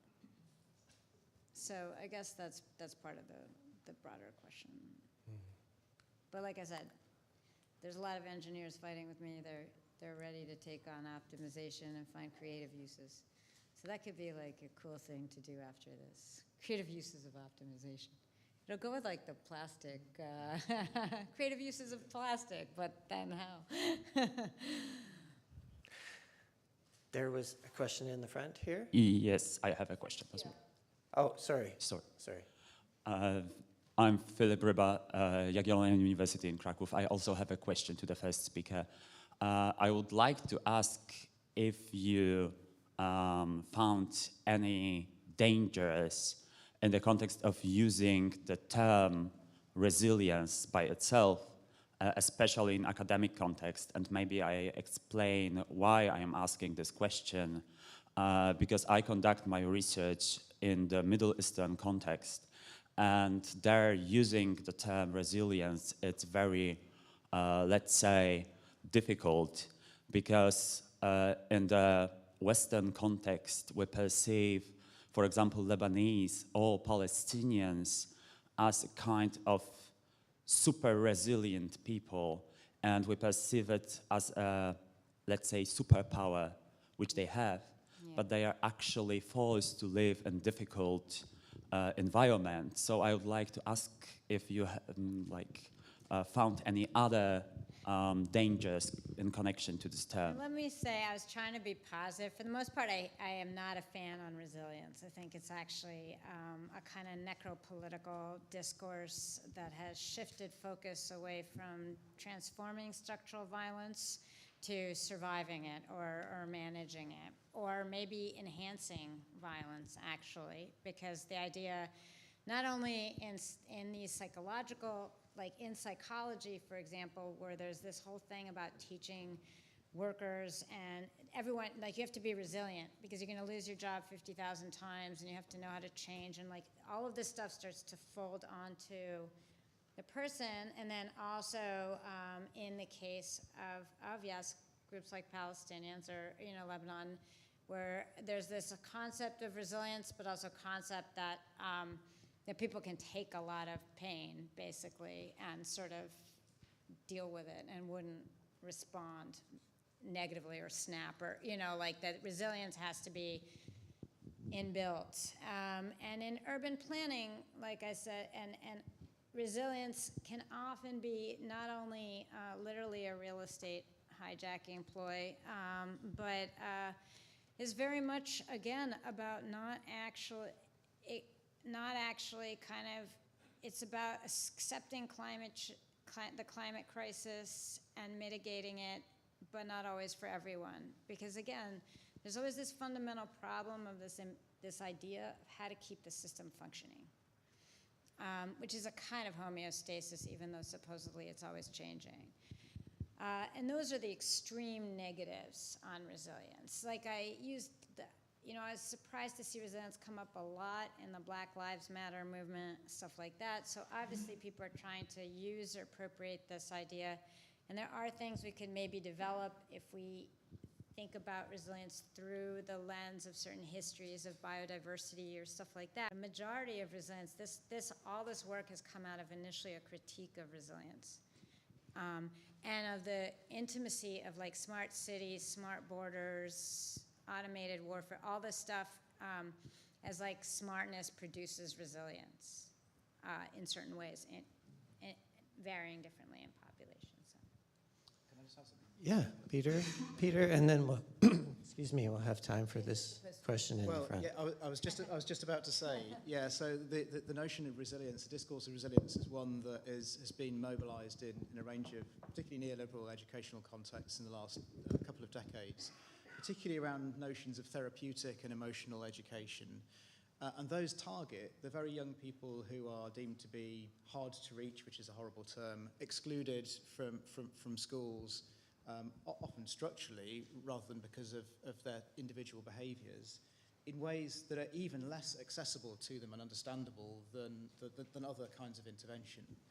And yeah, this kind of idea of then bouncing back, I think, is inherently problematic. It's similar to the idea of inclusion. Well, inclusion in what exactly? Yeah. What exactly are they bouncing back for? So I've seen kind of the term adaptability, adaptation used, but also kind of questions of what might be more viable or hopeful futures, moving away from notions of resilience. Again, I wouldn't necessarily dismiss all versions of resilience, but I very much agree with that sentiment. Good. So we have a final question. Yes, Justyna Deszcz-Hubczak, University of Wrocław. Thank you very much for both presentations. And Peter, you've just addressed the question I wanted to ask about the skills that young people should develop, skills for the future, skills alongside knowledge, alongside awareness. Maybe some other skills. Maybe that's indeed an open question apart from adaptation. The other question then that I have, has your research been translated into policies, into any decisions, anything on even on the city level, let's say, right, or the school level? Not the plastics work. I'll answer the last question first. Not the plastics work, no, but various of our other projects, yes. So one of our other kind of areas of work which links into your work, Orit, is working with children and young people to include them in the planning of newly built urban places. We've been doing that work for a couple of decades now.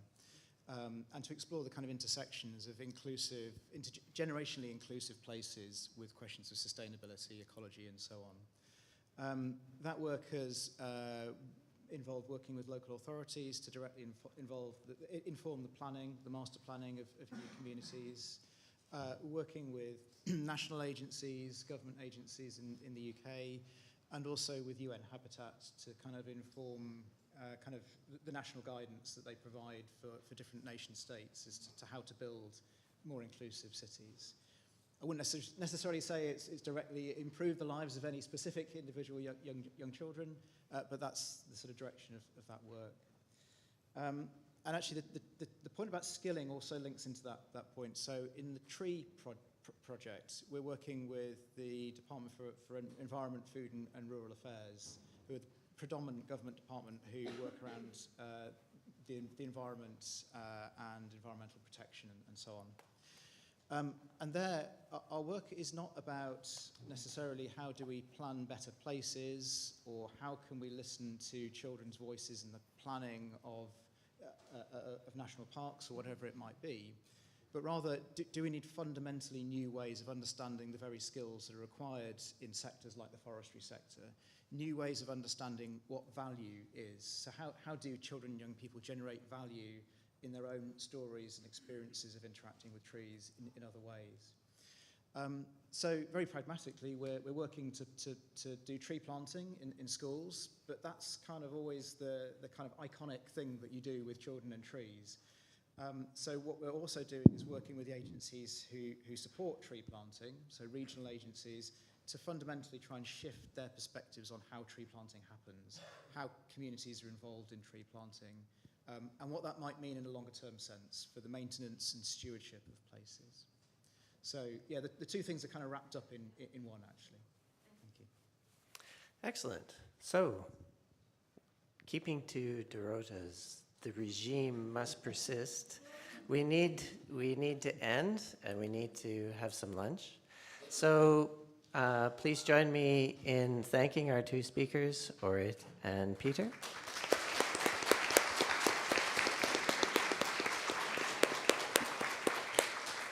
And after lunch, the sessions will convene in the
person presenting has 15 minutes for the presentation, and we have to keep the time to allow some discussion at the end after the 3 presentations. So first is Hannah Sellers from University of Leicester. There is a long list of authors here, but I think she can present herself in addition to what is written in the program. Thank you. Please. Sorry, I was waiting for the slides. There we go. So hi, my name is Hannah Sellers. I'm a PhD student at the University of Leicester, and today I'm here to talk about my PhD project looking at understanding woodland change and using an interdisciplinary approach, which I'll go on to in a second. So for this talk, I'm just going to give a bit of background about why I'm looking at woodlands and why they're under threat, look a bit about the project overview, aims and objectives, followed by the interdisciplinary method that I'm using, and what it can tell us about landscape change, and lastly look at a case study in called Narborough in Leicestershire in the UK. So first off, obviously we're here to talk about the Anthropocene. When I talk about the Anthropocene, I'm talking about it in a broader sense as humans having an impact on the environment, leading to a heavily degraded landscape. And it's not just thinking about landscape, it's also we are in a biodiversity crisis. The graph on the right is from a WWF report looking at the loss of abundance of our biodiversity globally since 1970. So we've lost about 69%, so we have lost a lot of biodiversity. It's not just looking at the species on themselves. For example, if we take on the left English oak, which is a tree that's found predominantly across the English landscape, but the average oak can support 2,000 other species, 300 of which solely depend on the oak. So if we were to lose the oak, it would have knock-on effects to other species and other ecosystems around. So it is looking at the full picture. If we look at woodlands in Europe, we have lost some woodlands, and a lot of woodlands have been human modified. Forest covers about 35% of Europe, but sadly only 2.2% of forests have not been touched by humans, so it's quite a lot that we've influenced. And in the UK, this is an extreme example where there's no forests that have not been touched by humans. And Leicestershire, as I'll go on to show, is kind of an extreme example by this. So by looking at these areas to sort of examine the landscape change, the landscape resilience, hopefully we can think about the sort of conservation of these areas going forward. So in the UK, the woodlands cover about 13.2% of our land cover, when thousands of years ago it used to be up to 70%, so we really kind of cut down our forests. And if we look at ancient woodlands, which are areas that have been continuously wooded since the 1600s in England, that's the English definition, and that's only about 2.5%. So again, it's quite a lot, it's quite low. But it's not just looking at the amount of woodlands, it's also about the condition of them, and sadly only 7% of English woodlands are actually in good ecological condition. And it's not just thinking of the trees, it has other species like birds, insects, butterflies, other sort of ground flowers also has this issue.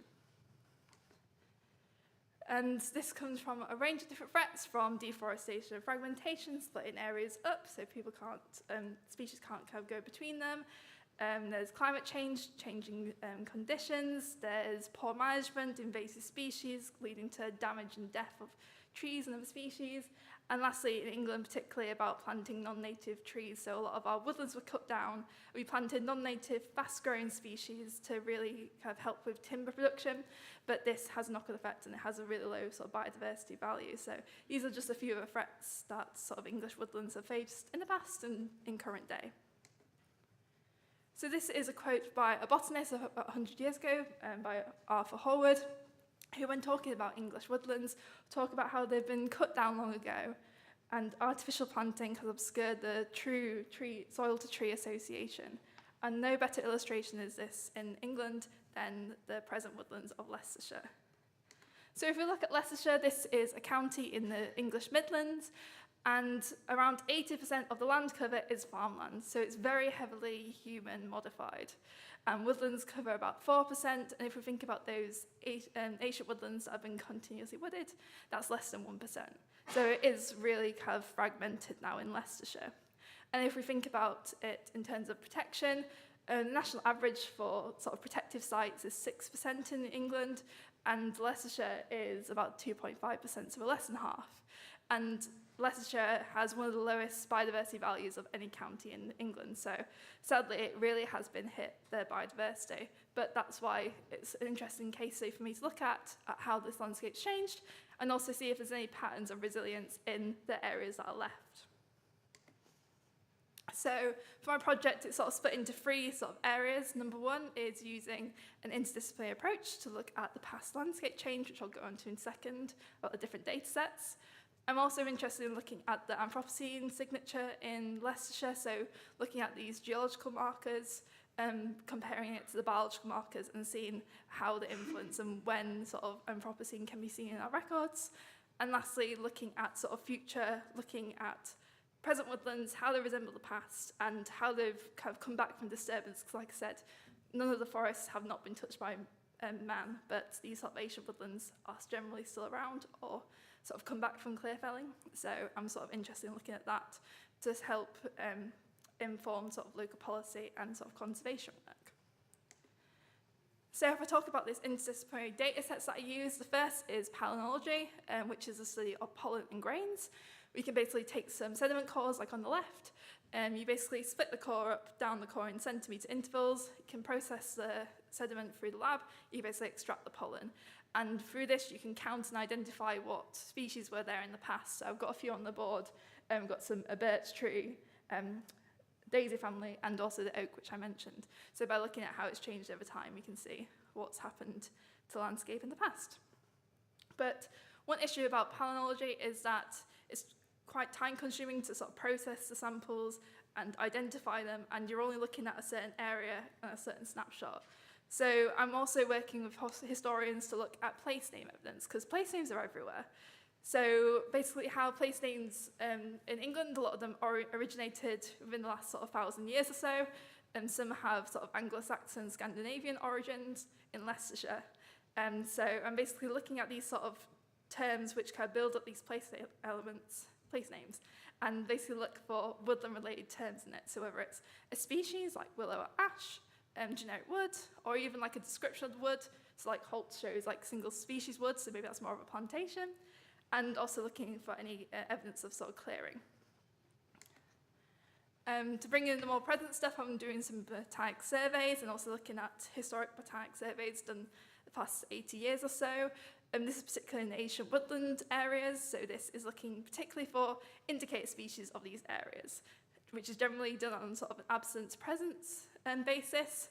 But the thing with this is some species have been found to be a bit more resistant to disturbance, so I'm kind of using like a weighted score to basically look at that. And lastly, with the Anthropocene, so I've talked about some of the biological markers, but I'm also looking at the geological physical ones. So we have radiogenic isotopes, which is basically from nuclear bombs, and also fly ash from industrialized use of fossil fuels. And by sort of bringing together, just see if we can use these different perspectives to look at woodlands, sort of past and sort of present. So for the last part of my talk, I just want to talk a bit about an example, particularly of using the sort of pollen and the place names. So just to give a bit of an example about how I use the place names, there's a village in Leicestershire called Ashby, which if you break it up, it starts with ash, which means ash tree. The by, or it goes to sort of boo, is village. Put that together, you have a village where ash trees grow, which I'm interested in, is this an actual description of the area? Were ash trees there? Was it a big ash forest? Or is it single ash trees and this sort of thing? And from that, sort of, with the pollen, sort of compare it. So if I go to my case study, which is a parish called Narborough, which is just southwest of the city, which is a black dot. And this is based on a site called Narborough Bog, which is in the red dot. And this is a peat bog, so peat's good for preserving pollen. And it's also surrounded by a woodland and meadow, and it's owned by the Wildlife Trust site, owned by the Wildlife Trust, which is basically, in England, a sort of charity sort of protect natural environments. And from here, we took some cores. The longest core is about 1.5 meters, which gives us kind of the longest environmental record, which goes back about 9,000 years. So it's quite a long time just in a small core in this area. And like I said, you can kind of process the samples, and on the right you can see the slide with the black dot, which has like thousands of pollen grains in. So from that we can start to build what this landscape used to look like. So on the right, I've got a pollen diagram. This is just the tree pollen. There's a whole big pollen, which includes grasses, kind of lower plants, but for this purpose, I just wanted to compare trees. So the green area basically shows the percentage of pollen in the area, depending on the species.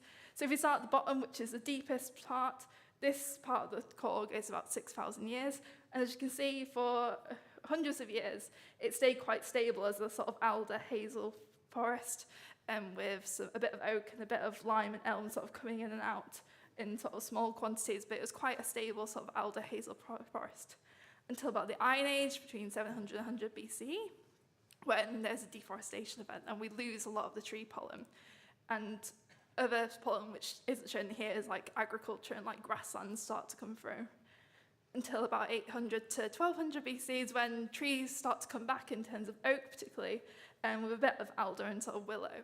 So this is kind of what's showing us, this sort of deforestation and reforestation, but it doesn't necessarily tell us about what's actually gone on, how has the oak come back.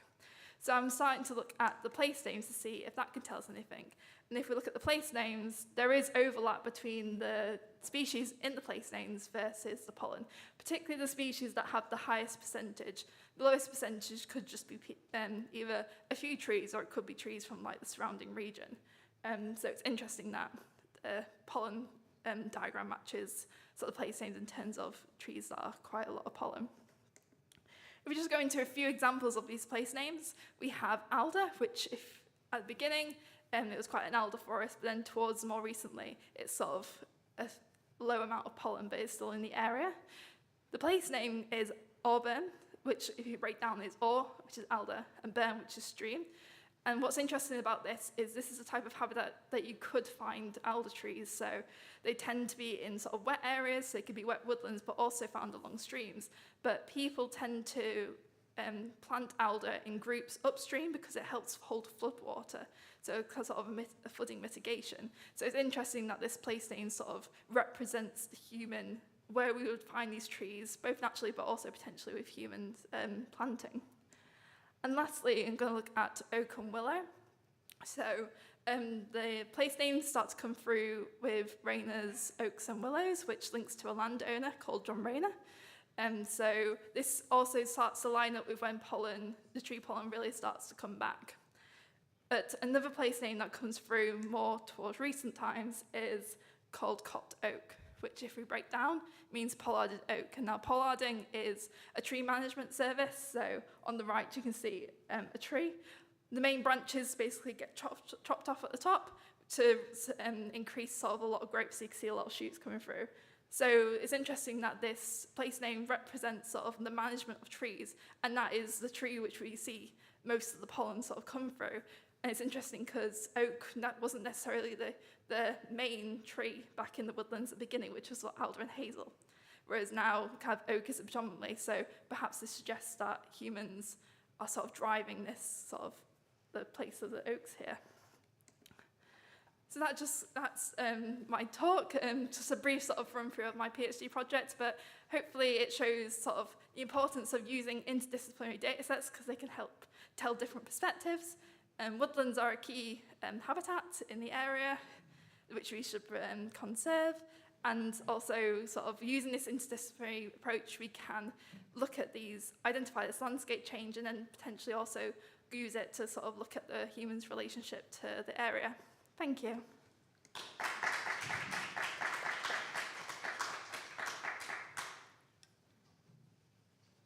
Thank you. We will come back to the discussion after the two next presentations.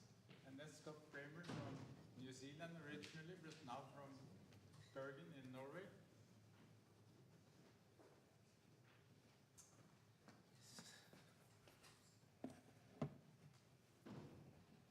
Oh, I've bought mine. So I'm going to read from this one, actually. So good afternoon, everyone. Let me just turn this off. So today I'm talking to you in my capacity less as an interdisciplinary environmental social scientist from Bergen, but rather as in my capacity as the Vice Chair of the Young Academy of Europe, this orange, this small sapling growing underneath the great tree of knowledge, which is Academia Europea. And so we're part of a task force on sustainability. And so that's where I'm talking from today. Because the Anthropocene presents challenges to how we organize scientific inquiry and integrate that science with decision-making across this so-called science policy interface. The speed and the interconnectedness of global challenges is arresting for the science advice mechanisms of the European Commission and the scientific academies implicated in this work. It can take years to generate interdisciplinary scientific reports for policymakers, but as the global pandemic showed us just 3 years ago, we may need to take precautionary action quickly. And at the same time, we saw how rushing the science led to a number of other maladies within the academy and its ecosystem. We work under uncertainty, high stakes, and urgency. So today I will present work from these two paired academies, Academia Europea and Young Academy of Europe, who have set up a joint task force for focusing on the challenges of the Anthropocene, particularly the task force on environment, sustainability, and climate. Particularly, I'll show you some of our most recent work exploring how we can transform food practices towards healthy food and sustainable agriculture. Yes, that works. So just to step back briefly, I guess, I wanted to kind of show how the Academy is implicated in this science advice mechanism of the European Commission. They produce scientific reports through the Science Advice for Policy by European Academies mechanism. This is one way, at least, in which they provide scientific advice. It's responsive and arguably quite multidisciplinary. Multidisciplinary meaning that the topic might be defined, but a lot of the contributions will be quite disciplinary in their nature, so you will assemble a disciplinary perspective on a particular topic. But the Academia Europea and Young Academy of Europe are experimenting with task forces to take more proactive and more interdisciplinary action. And this was mandated a couple of years ago at the Building Bridges conference in Barcelona, where they asked the membership of Academia Europea, ought we experiment with new ways of intervening in the policy landscape? Ought we kind of put together some kind of task forces and be proactive? And overwhelmingly, the membership said yes, they were really concerned and we should do so. This is the task force. The names are down the side here. The orange names are mine and the chair of the Young Academy of Europe, Katalin Solemosi, from Hungary. She's also there in the green dress. And this was the first meeting of the task force in Cambridge on the 20th to 22nd of September. So this is the group that's been assembled to work on this topic. Oops. And we're focusing on food. The environment, climate, sustainability is obviously an enormous remit.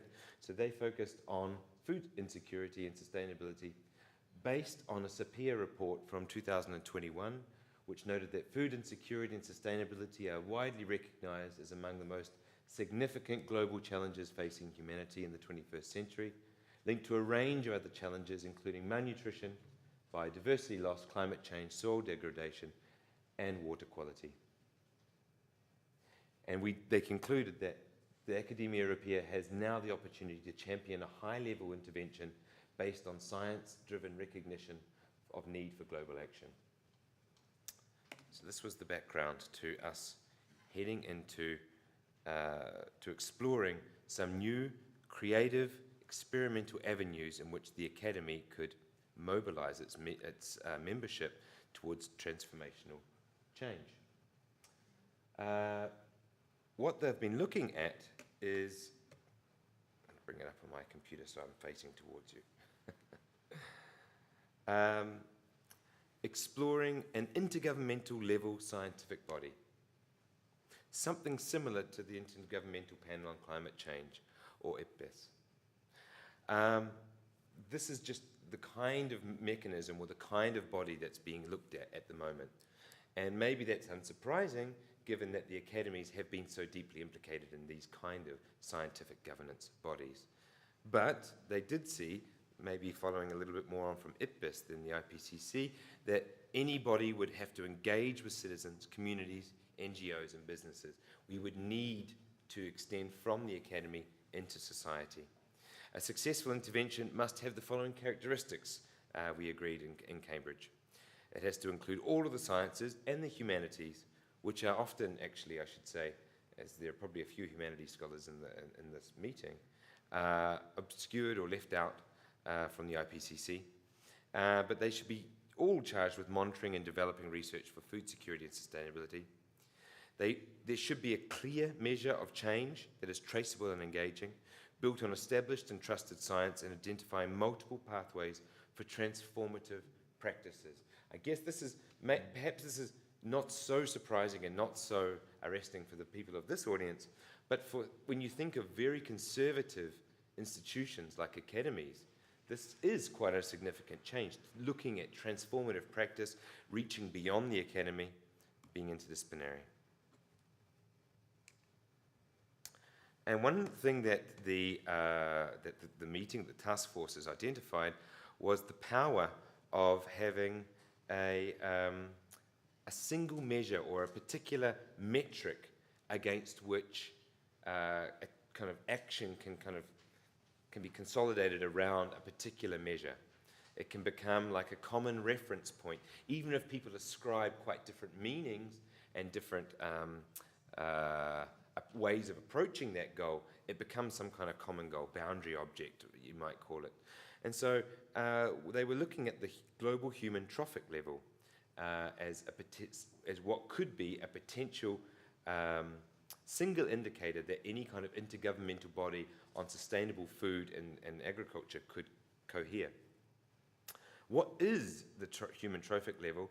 I won't go into it in detail, but it's been a way for synthesizing species diets, understanding food web dynamics and ecosystem functioning, and monitoring ecosystem health. They've described the position of species on a food web, so from primary producers, which would be 1, up to apex predators like tigers or great white sharks, which would be 5. And at the moment, the human trophic level globally was calculated by Bonnemoe and others in proceedings of North American Academy of Sciences in 2013, is around 2.28. But even quite minor changes in that, bringing it down to 2, for example, could have significant impacts for sustainability. It's important to note that there's a huge range in these in diets across countries and across cultures.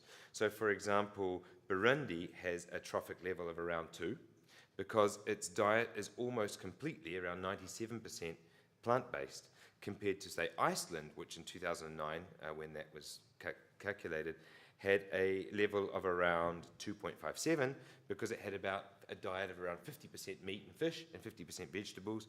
And in 1974, that was like 2.76. So they were eating even more meat. And of course, we know people like indigenous groups in the Arctic are consuming huge amounts of meat. That's the mainstay of their diet. Okay, let's move faster. The point, this is shown here in this map, that you have some of these countries which have a very high trophic level in the red compared to countries in the green which have a more vegetable-based diet. The most important thing was, in recognizing the differences in diet, if you're living in the Arctic, then your diet is necessarily animal-based. And so it's not about food shaming or asking people to say, oh gosh, you're such meat eaters compared to these other societies. It's about recognizing what kind of diets are sustainable in particular settings, what lessons we could learn across different cultures. Can Academia Europaea contribute to something,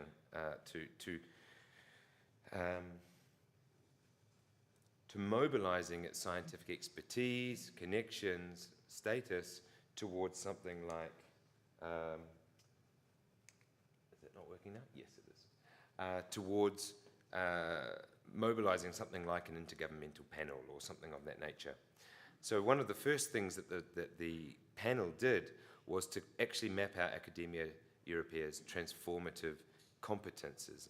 And so what they did here was to kind of map out all of the different disciplines and fields that are implicated within the academy, group them into different sets, and then in the middle there, of course, are our transformative practices. So we're kind of taking stock within the academies of what we know and how they could contribute to transformative change. Here are some photos from this charged workshop in Cambridge in September, and I'm finishing. I won't go through this. I guess the main point here was to demonstrate that actually, part of this workshop, part of this task force has been asking a lot of academy members that maybe have worked according to quite a traditional academic career or role, being as independent scientists, not as advocates, not as people who engage in political arenas. So it was quite a lot to ask of some of these people, and there was generally a positive vibe around, yes, no, but I think this is where academies ought to change. So I guess this is kind of where I'll finish. This is my last slide, just saying that the Anthropocene is asking a lot of us, and it's asking a lot of us as scientists, and it's asking us to rethink some of the fundamental scientific institutions that we're organized by. It's seeing quite conservative institutions like academies experiment with task forces. It's trying to find common reference points, whether that be the human trophic level, the Anthropocene itself, or temporalities and timing. It's seeing us share concepts and methods, and it's trying to see science as part of society. It's, if there's a criticism of the science advice mechanism of the European Commission, it's that it can be this kind of demarcation model. We do the science independently, and the politicians do with it what they may. But this task force and the work that's going on here is showing academies moving away from that model and saying, no, we will intervene, and we would try and affect transformative change in society as part of society. And that is what I wanted to say. Thank you.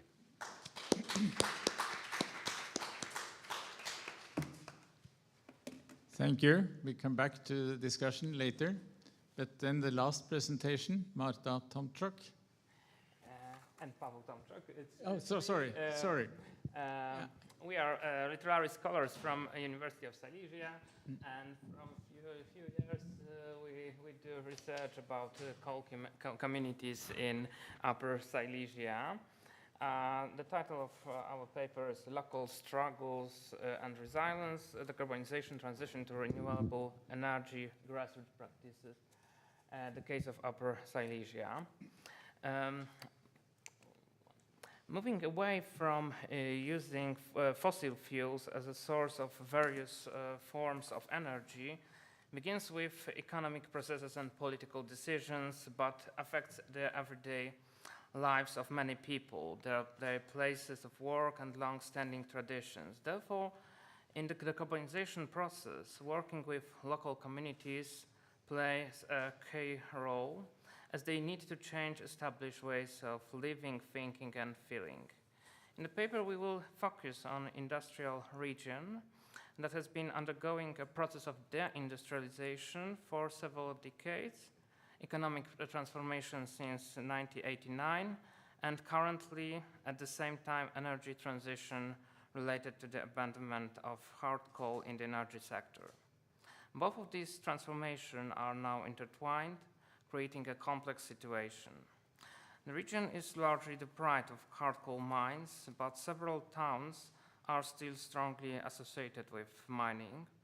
These different temporalities of decarbonization present in the proximity of one region, and sometimes neighboring cities and districts require reflection from the humanities and art and analysis of the activities of local societies striving to strengthen the identity of post-mining and post-coal communities. Upper Silesia is one of the typical places of Carbocene, the era of fossil fuels and hard coal. Coal mining began here in the last decades of the 18th century, along with the modern iron and then steel industry, based on coke as a fuel. For the next 2 centuries, coal defined the region's identity, and the subsequent waves of industrialization increased the intensity of mining, which in the 1970s and 1980s led to an ecological disaster considered the most serious in Europe. Now something about the philosophy of Anthropocene, philosophy of industrial regions. In the mid-20th century, Martin Heidegger wrote, "The earth now reveals itself as a coal mining district." The German philosopher wrote this sentence at the threshold of the Great Acceleration, at the moment of the highest coal extraction in the Ruhr district, when intensive exploitation allowed for the rapid reconstruction of the post-war country. At the same time, Theodor Wiesengrund Adorno noted that as true as the fact that every object in nature can be considered beautiful is the judgment that the landscape of Tuscany is more beautiful than the surroundings of Gelsenkirchen, a city in Ruhr district. In Gelsenkirchen, Adorno visited the Zeche Konsolidation, today turned into a museum. These 2 quotes from 2 famous philosophers signal the difficulty of integrating reflection on an industrial region. For Heidegger, the coal field is a model for treating the earth as a resource. In contrast, for Adorno, the landscape of industrial region must withstand comparison with a model landscape for aesthetics. They could take a more concrete shape in Charlesheimer's photographs of Ruhr districts, which showed the space of an industrial region as a place of human degradation. It's one of the most famous photo. It was a great, very big problem for German government because the coal was very important for rebuilding of Germany after the Second World War. And at the beginning of the Great Acceleration, industrial regions attracted the attention of the most influential philosophers, writers, and artists. However, their conceptual systems were often unable to reflect more deeply on the problems of these places. It seems particularly important to link the 2 sides that mark industrial regions. On the one hand, there are places where the crucial wealth of modern societies is produced, where fossil fuels are extracted, allowing the production of huge amounts of energy so necessary for the modern transformation of the lives of wide groups of people. On the other hand, industrial regions are places that function as fossil unconscious, as European heart of darkness, in which human degradation approach that describes in many colonies. Environmental pollution is an example of slow violence, destroying the health and life of residents forced to breathe dirty air and or touch contaminated land. However, in this challenging environment, the lives of people who adapted to extremely difficult conditions persisted. Decarbonization requires considering the perspective of those who have had to live in condition of an environmental catastrophe that has lasted for many years and sometimes generations. Anthropocene and decarbonization mark different temporalities. Carbon temporalities are based on long extraction processes and repetitive activities related to energy production from coal combustion. Anthropocene around these activities creates a lasting culture as well as institutions such as carbon democracy proposed by Timothy Mitchell. Ethics of life and work in Anthropocene requires coming to terms with the danger and risk of staying in harmful conditions and accepting industrial diseases. Therefore, a specific structure of life is being created in the Anthropocene, the bright side of which is the consumption of enormous energy resources, and the dark side is the process of generating these energies marked by dirt, smoke, and fire. Decarbonization is also a long process. The transition from fossil fuels spans many years and requires many inventions and new energy production techniques. Nevertheless, decarbonization also needs a different temporality, the moment of deciding to give up fossil fuels use. The main difficulty that arises here results from determining the right moment to make a decision. Walter Benjamin wrote in Engel's novels about moments in history when opportunities should be seized. The philosopher refers to the rhetorical idea of kairos, the moment appropriate to express his argument. The temporality of decarbonization, which will be accepted and implemented and not met with denial, requires the ability to capture such a moment and prepare for it. Therefore, the grassroots decarbonization we are talking about here has a double meaning. It is It is both a moment of decision, preparation, and expectation of this moment that has not yet come and might come too late, but cannot be accepted when it appears too early. This complex temporality requires action that will be both a hermeneutics of current forms of life and utopian thinking about that focuses on signals announcing the futures. We would like to cite two examples of grassroots decarbonization. In the first example, we will focus on the activities of local communities from the traditional mining district of Orzegów. And the second part will discuss the Subterra Incognita exhibition dedicated to the underground. First, Orzegów. Orzegów is today a district of Ruda Śląska. It is one of the poorest parts of this industrial city for many years. The district is a compact housing estate of familogs, houses for workers, whose inhabitants work for many years in the Karol coal mine and the Gotthard coking plant, established at the beginning of the 20th century. Both plants were closed in the 70s, and the district began to decline from then on. Although both industrial plants created a landscape similar to what Adorno saw around Gelsenkirchen, the inhabitants found ways to lead their lives in this space. We would like to show photos of the swimming pool in Orzegów, operating until the end of the 20th century, a popular summer recreation place located right next to the mine. A crowd is relaxing, swimming, sunbathing, and the mine in the background and the coking plant in the background do not disturb anyone. This connection ended with the liquidation of the mine. Today, several buildings of the mine have been redeveloped, and sewage treatment plant was built in place of the swimming pool. At the beginning of some photos from Orzegów. These are photos that gave me a person, an old coal miner who lived there and who has these special photos from Orzegów. At the beginning of the 21st century, the Orzegów Friends Society was established in Orzegów, bringing together former employees of industrial plants involved in commemorative and artistic activities. The association has been organizing St. Barbara's Day, meetings for former mine workers for many years, and industrial facilities often appear in the paintings of group members. This activity has a positive impact on the district.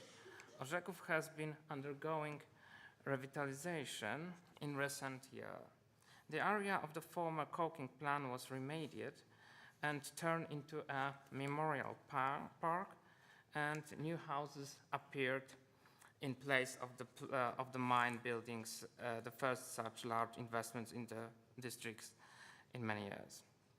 Local initiatives, the association activities and investments in public space helped the community to come to terms with the change in the function of the district, which is no longer a place of production, the dark side of the Anthropocene, and after many years abounding negative connections with the past.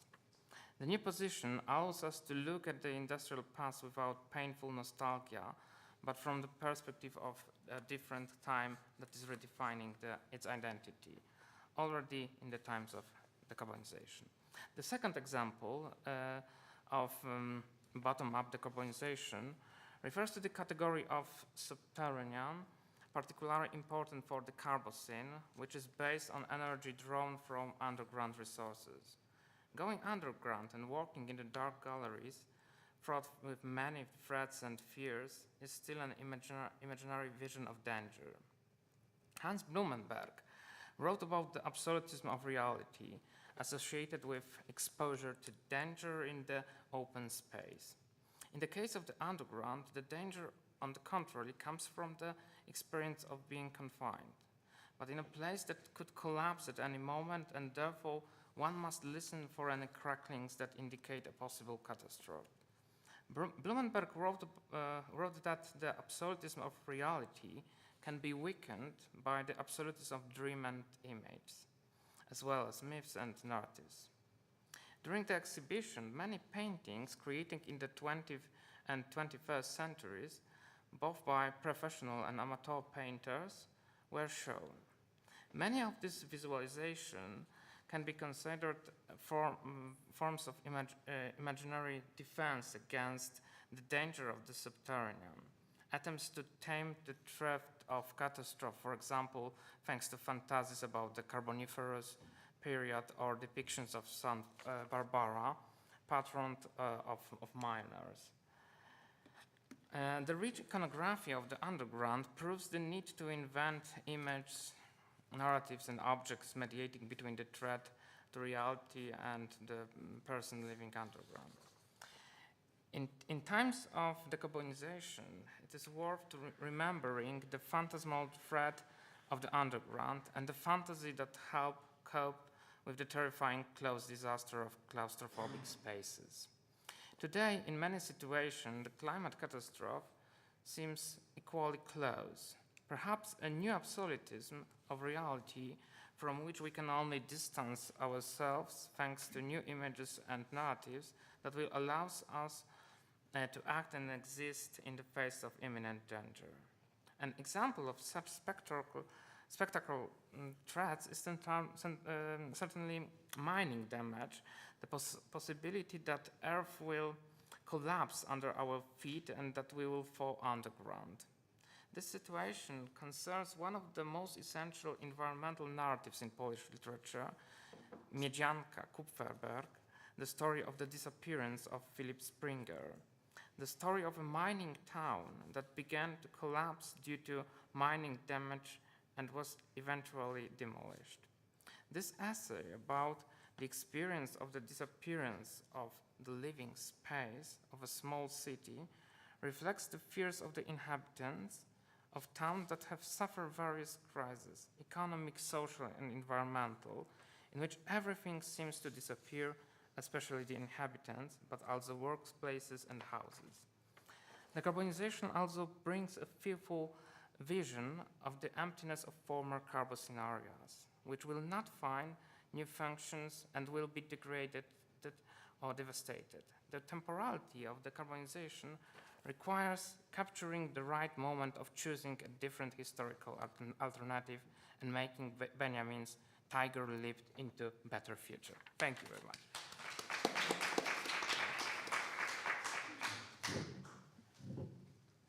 My thanks to all three speakers. Maybe you can all come up here and sit for, and then we can start questions. Yes, please. I think I was curious enough. I don't need a microphone. I have a question for Hannah. Thank you very much for this lovely talk. It's a kind of question about the time scale that your research into names are going. Usually place names are extremely stable over a very long time. But in England, they're not. Because all the names that you had up there come probably from a fairly brief time of the invasions, first of the Anglo-Saxon and then the Danish. They were all Old English and Viking stem. So they must come from basically that time around 800 to 900. So if you look at those, you only get a very tiny slice of time that you look at when you look from the names of the places to the plants of the time. Is that part of your research, that this is the kind of logic? Because when we look at the pollen appearance over 6,000 years, they change considerably. Yeah, so with place names, there's a book done by a historian called Barry Cox who, like you say, a lot of these elements that make up the name, they originate from like Anglo-Saxon, like before the year 1000, but the place name that he's collated is done by different survey, different sort of historical records. He's basically collated them all, and as you go through the names, it shows when they first appear in sort of official documents, and you can also track when place names are lost. So yeah, a lot of these name elements sort of originate from the Anglo-Saxon, but the books where they've collated all the names, because with our names we have sort of major like towns, villages names, but it also goes down to field names, which is quite rare for England to have this whole collection. So yes, the sort of name elements do originate from them, but we can track when these place names actually come in through different historical records, and also when they're lost, which is also interesting, or changed if they've changed their name. Thank you. Yes, Dorota. Okay, so just a comment about the names, like an anecdote more. I live in a street, I mean, the street is very close by, that is called the M tree, like M Street, but all the trees are actually ash trees. So, you know, the names can be confusing also for this area, which is a very interesting area for anyone interested in toponyms, because it used to be, you know, German, Czech, Austrian, Polish, etc. So all the names have been as if either invented anew sometimes or translated from the previous layers. So they're very palimpsestial, but can be misleading as, yeah. Just, I mean, a comment, not I would like to ask Scott, because you said that the task force is going to involve the humanities, somehow. I would wonder, unless I misunderstood, I wonder how. And also to Paweł Tomczak, you finished with this case of Miedzianka, yeah, a town down south. Down south is there, okay. That I know, okay, yeah, I happen to know very well because we go there for holidays with, on school trips. And it's a very interesting town because it used to be a, there was a uranium mine there, yeah? Exploited as if within like a decade, slightly over. The town as such has not been the buildings started to crack and the population had to be resettled.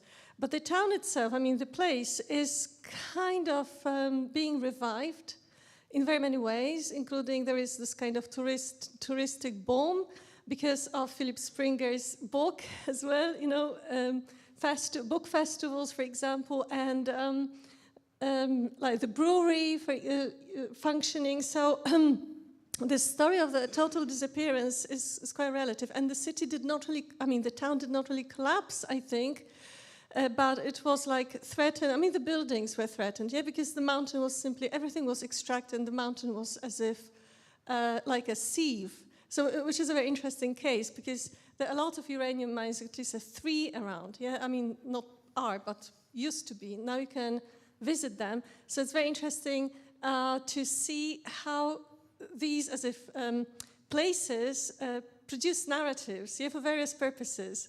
If you could comment on this as well, yeah, what stories are as if emerging in place of the town that used to be there? I mean, it still is. It's called Miedzianka, but it's totally different, yeah? Please. My answer will be very, very short. It's aspirational at this moment, so but I think it's in recognition that, for example, now the Intergovernmental Panel on Climate Change I'm a reviewer for that, and I kind of focus on what other ways of knowing find their way into that report. And it's social sciences, a very thin slither, and up until 2 assessment reports ago, it was economists. They were the social scientists. And then it's natural science. Humanities don't feature, even though there's a big focus on narratives in the last assessment report for the working group 2. Narratives are important for adaptation. Narratives, nothing from the humanities. Professions don't make it in. So, you know, medical professions, teachers, doctors, that doesn't make it in. Indigenous knowledge makes it in, but not traditional knowledge. So what does indigeneity look like on the European continent, for example? So these are all questions that I think are coming up in the talk, in the discussions of the task force. Thank you. Other questions or comments? About Mijanka. I think that Mijanka is one example that culture can help these post-industrial spaces.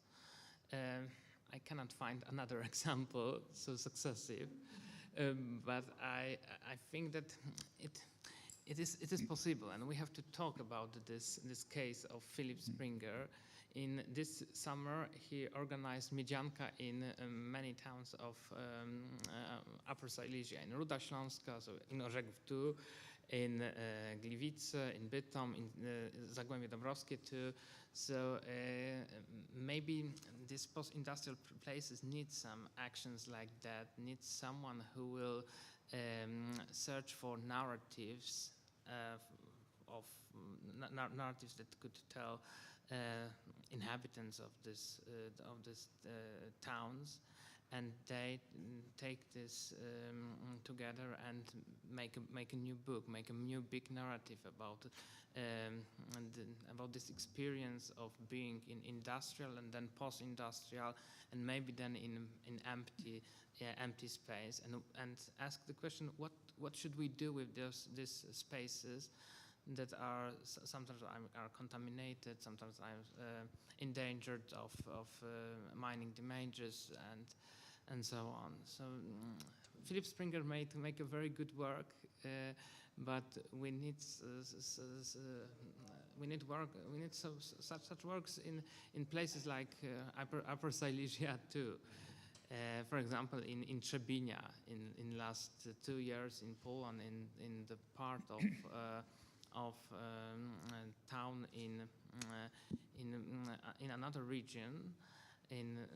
It's next to Upper Silesia, but there's a problem with old mining that was closed before about 20 or 25 years ago, and now there are large problems with holes in the ground, and everybody is afraid that will fall in such a hole.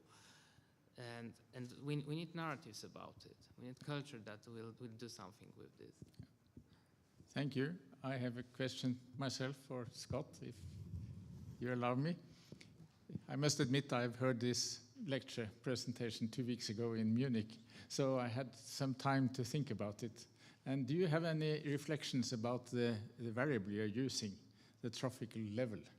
I mean, it's a kind of difficult to see that it can take together all the relevant factors. For instance, when you compare with Arctic people, mainly dependent on marine mammals or fish, with people living on agriculture products, cows and the like. So can you give some comments on this? Did you discuss that in your working group? Absolutely. So I think, again, my ambition today was to kind of speak to the larger theme, which was some of these established scientific institutions needing to kind of experiment with new ways of thinking about science and how it intervenes in society, so through task forces. So what I spoke about today is very early days, but I should say that, as you know, Lars, the Academia Europaea is very well placed internationally in Europe and internationally for establishing these kind of things. So it's not as though a group of people just sit down and go, wouldn't it be nice to have something like an intergovernmental panel on food? Yes, and then nothing happen of it. Yeah. These people, the academy's in a position that things can gain traction. But to the trophic level, I mean, there was discussion about how in the IPCC, something like a 2-degree warming as a target, how it functions as a kind of a rallying call, whether it's realistic or not, but it creates something like a reference point, a benchmark to which people can adhere and then say, oh gosh, we're way over it. And rather than kind of painting this very complex scientific picture of, well, it's actually quite variable. And but of course, why that trophic level came up was because ultimately everyone in the task force said, well, if we're talking about sustainability of food, the elephant in the room is meat eating. Yeah. So if we reduce our meat consumption, then we go a long way. So that's why that measure was taken. Yeah. Recognizing, as you've just said, that some cultures rely on meat. If they didn't have that meat, you know, in Greenland, they're not growing a lot of corn or... I've been, please. I have a small comment for Paweł Tomczuk. I was struck by that image you showed of a swimming pool with the chimneys in the background, and that made me think of a painting. It's 1884, I've just Googled it, by Georges Seurat, French Impressionist painter. Which is called Bathers in Agnières, which shows a group of working class lads sitting by the river with the factories fuming in the backdrop. So there is a real parallel between the two images.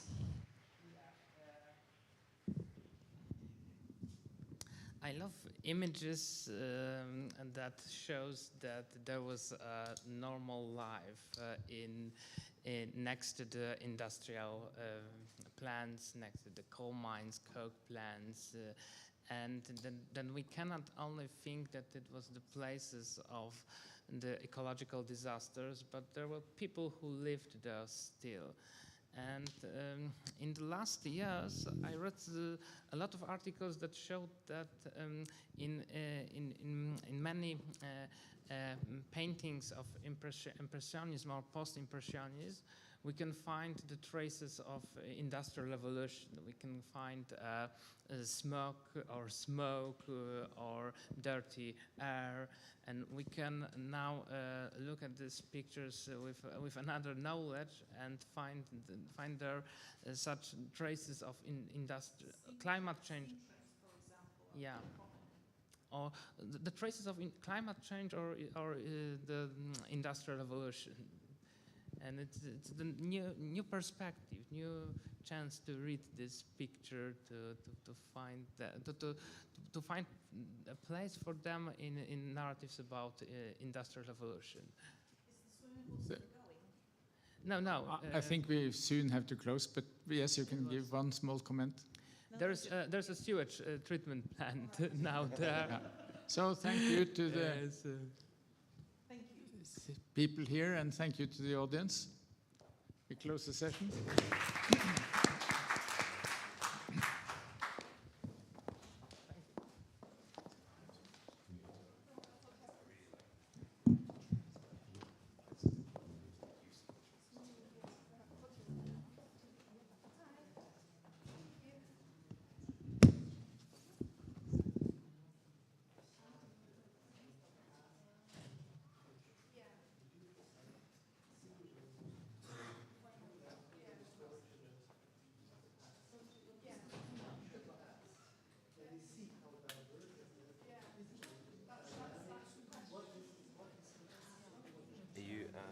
Last speaker today. Anna, how do I say your last name? Batch. Okay.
session. Oh.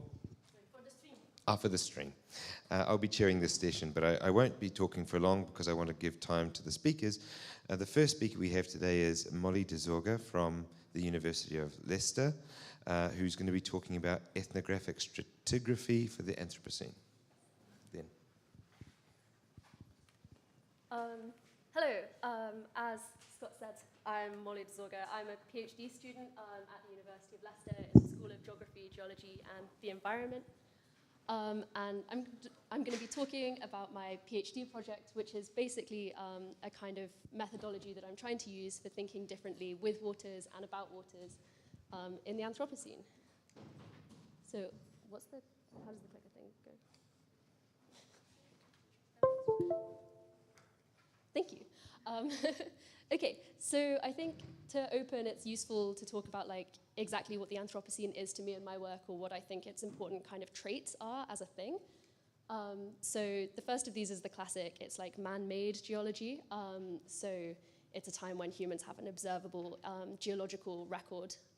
But I think it's important to note that this record is not created equally, nor is its impact felt equally by people or more than human things around the world. So there's also these dynamics of power and capital, control, colonialism, which are pretty crucial to how the Anthropocene functions, at least in my understanding of it. Kind of following on particularly from the kind of capitalist and colonialist ideas of this, there's the idea of the nature-culture division. So the idea that in the Anthropocene, we tend to think of ourselves as being entirely separate from nature or the natural world. And this leads into dynamics that I talk about as extractivism and resourcification. So essentially, things which we consider to be natural, to be outside of ourselves, we only really think of in terms of their value as resources which we can extract. And this is essentially one of the ways of thinking that I'm trying to challenge or try and come up with different ways of thinking about the world around us. I'm obviously not the only person doing this, everyone is doing this, but yeah. So before we get too much into the thinking about stuff, I want to talk a little bit about why I think thinking with waters is useful in the Anthropocene. And I'm working here a lot from the work of Gabrielle Hecht, who writes about interscalar vehicles as a way to understand the Anthropocene. In her words, interscalar vehicles are objects and modes of analysis that permit scholars and their subjects to move simultaneously through deep time and human time, through geological space and political space. So what she's talking about here is how the Anthropocene spans from kind of our lifetime scales of very rapid events, but also into the deep past and kind of the deep future if we think about our the long-term impacts that the Anthropocene might have. And also she's talking about how geology and the political are very enmeshed in Anthropocene things. It's basically impossible to separate them out. So she's arguing that we need some kind of object that we can follow across all of these different scales in order to tell Anthropocene stories and sort of untangle them a little bit. And I think water is one of these possible vehicles.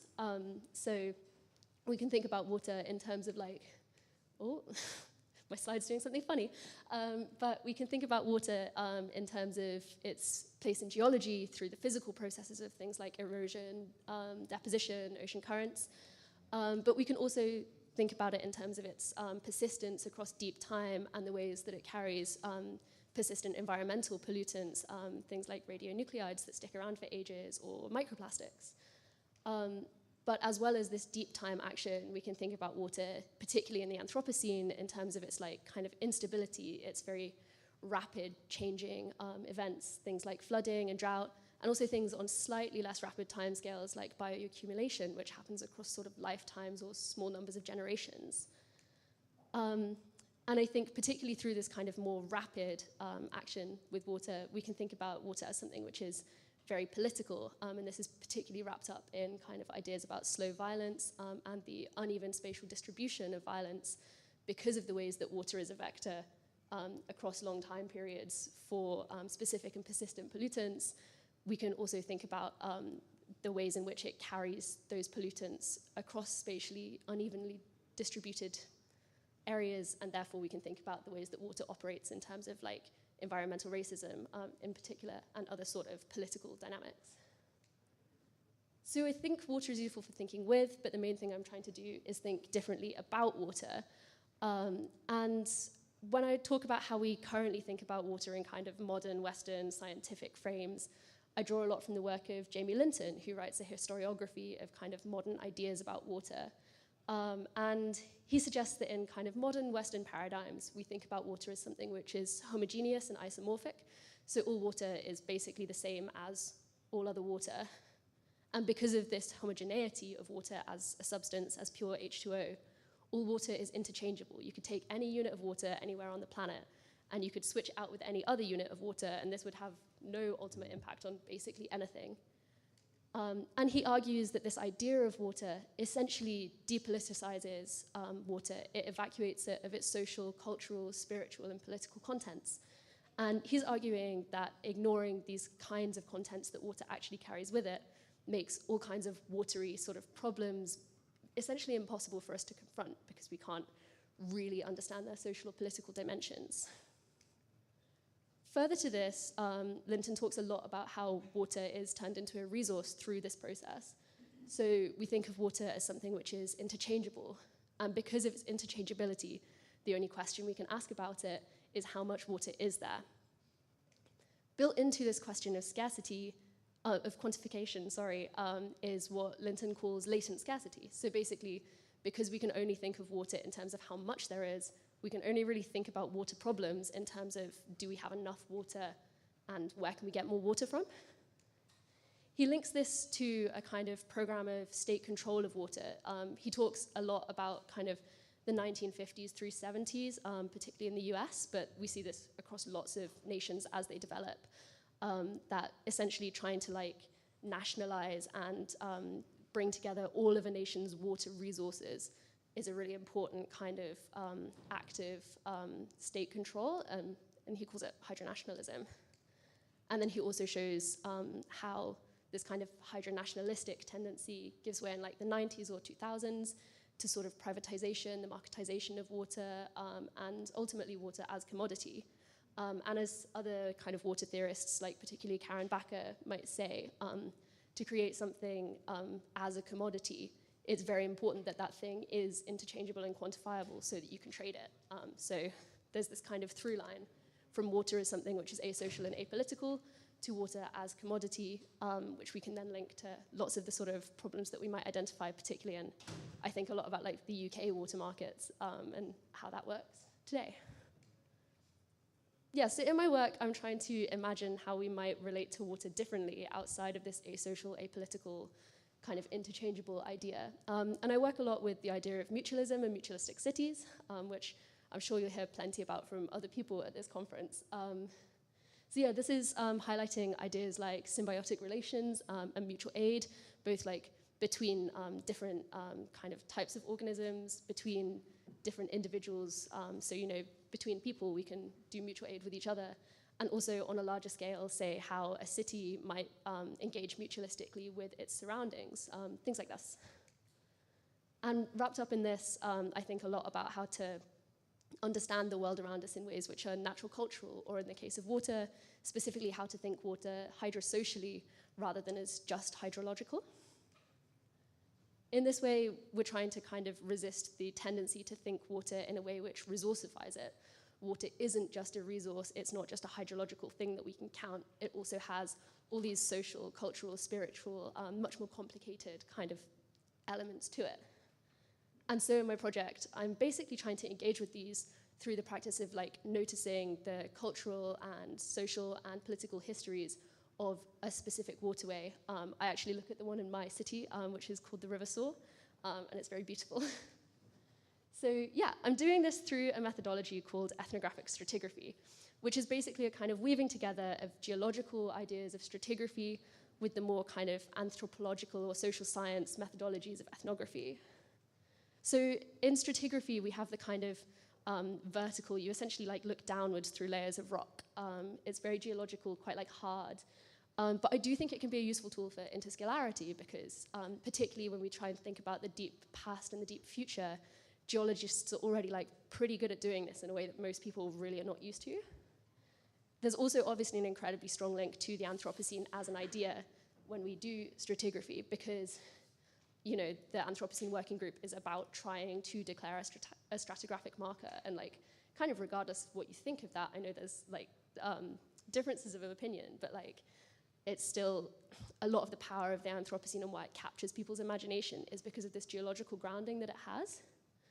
And I also think that geology can be a useful tool for kind of decentering the human, because if we're doing a stratigraphy, we're asking questions to the actual kind of physical material rock record that exists on the planet, rather than asking questions just based on what we think might be interesting. But obviously, we all have these critiques of geology, or as social scientists who look at the Anthropocene, many of us have some kinds of critiques of geology. So I'm attempting to kind of weave through more kind of horizontal anthropological questions into the work. So essentially, I'm doing this to try and socialize and politicize the things that we might find in the stratigraphy in a way that scientists might not typically think to do straight away. And I'm thinking of this as kind of a project of pluriversality, so the idea that there might be multiple kinds of things which are real and that they don't have to kind of come together to agree on a singular truth in order to be a useful story. And yeah, these kinds of pluriversal and natural cultural projects are things that ethnographers are really good at. Like, I'm thinking about the work of people like Anna Ching, and I'm sure you can think of various others who are really good at telling these kind of complicated, tangled up stories. And they are all, like, a lot of these people are essentially ethnographers. So, what does my process look like, just to kind of wrap up? Stratigraphy, if you're not super familiar, I'm not really a geologist either, so it's quite a basic explanation. But essentially, rock is deposited in layers over time, or sedimentary rock is. And so you can essentially look back into the past and see what kinds of other things are trapped in the rock. And in this way, you can kind of get a record of past environmental changes. I'm doing this with sediment cores from the river Soar. So these are essentially like a tube of mud, and we've chopped it up into little bits. And each of those segments we're going to analyze for things including trace heavy metals, radionuclides, nitrogen isotopes, which can basically tell you about fertilizer use, spheroidal carbonaceous particles, which tell you about fossil fuel burning, and things of this nature. But then, on the basis of what we find in these sediment cores, I'm planning to do more ethnographic work with, there's a big oral history record in Leicester that I'm going to use. I'll also do some contemporary interviewing, and I've got some other kinds of qualitative data, including things like historical place name evidence and stuff like that, that I'm going to try and use to sort of complicate the question of like, just like what is in the sediment cores, to kind of ask more like, how does this stuff get here? Like, what are the wider stories about it? What does it mean? And these kinds of things. So yeah, to try and kind of summarize, I think water is useful to think with because it can be an interscalar vehicle for thinking about the Anthropocene, so we can learn things about the Anthropocene by thinking through water. But I think crucially that the way we think about waters is really important because it changes how we approach watery problems. And in modern Western hydrological thought, we have a real tendency to approach water as asocial and apolitical that I think needs to change. And yeah, I'm trying to work towards interdisciplinary and natural cultural methods for understanding specific waterways, because I think that that can help us to approach these waterways in ways which are more mutualistic, which respect the kind of social, political, cultural, spiritual, and so on elements of these waterways, and therefore can maybe help us, I don't know, live differently alongside them in a way that allows for different kinds of thriving for people and for like more than human things also. Cool. Thank you very much. Thank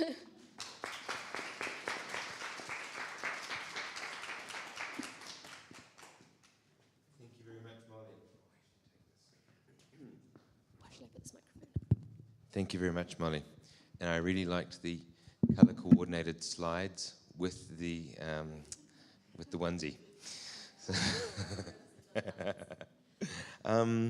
Thank you very much. The next speaker then is Jasnia Stempian from the University of Lodz, who is going to talk about more than human water, critical poetics of liquid ecosystems. Jasnia, please.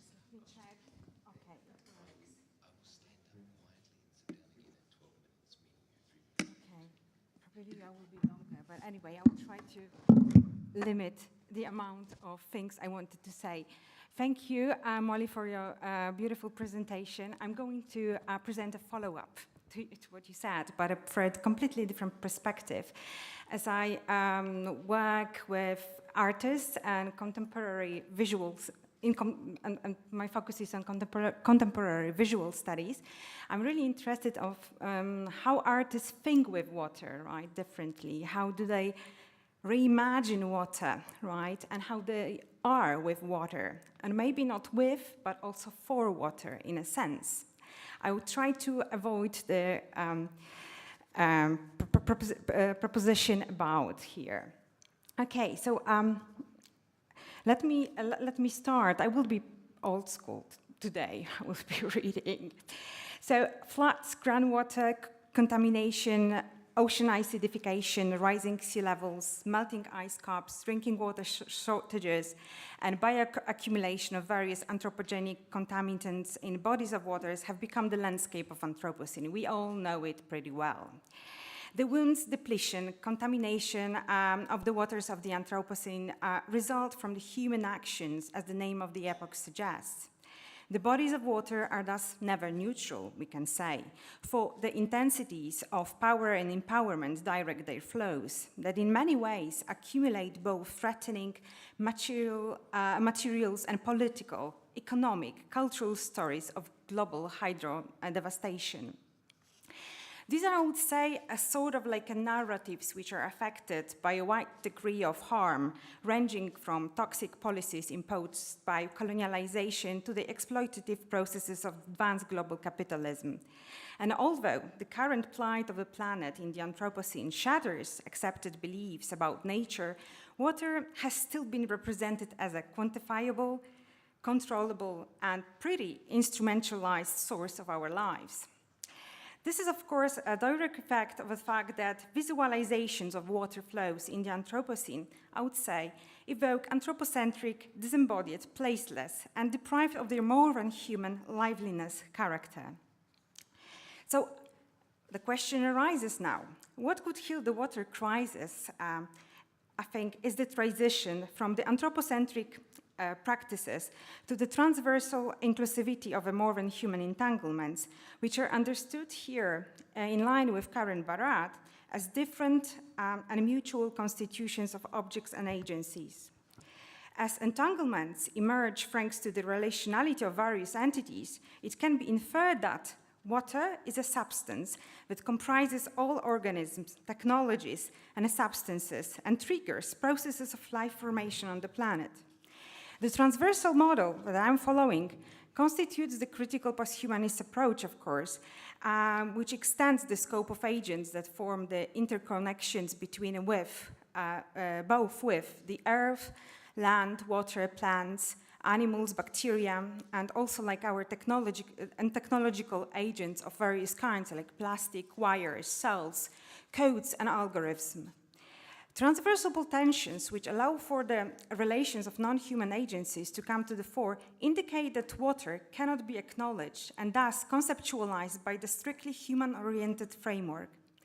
The perspective offers alternative ways of thinking about shared human agency with other more than human subjects and objects here. I would just imply that.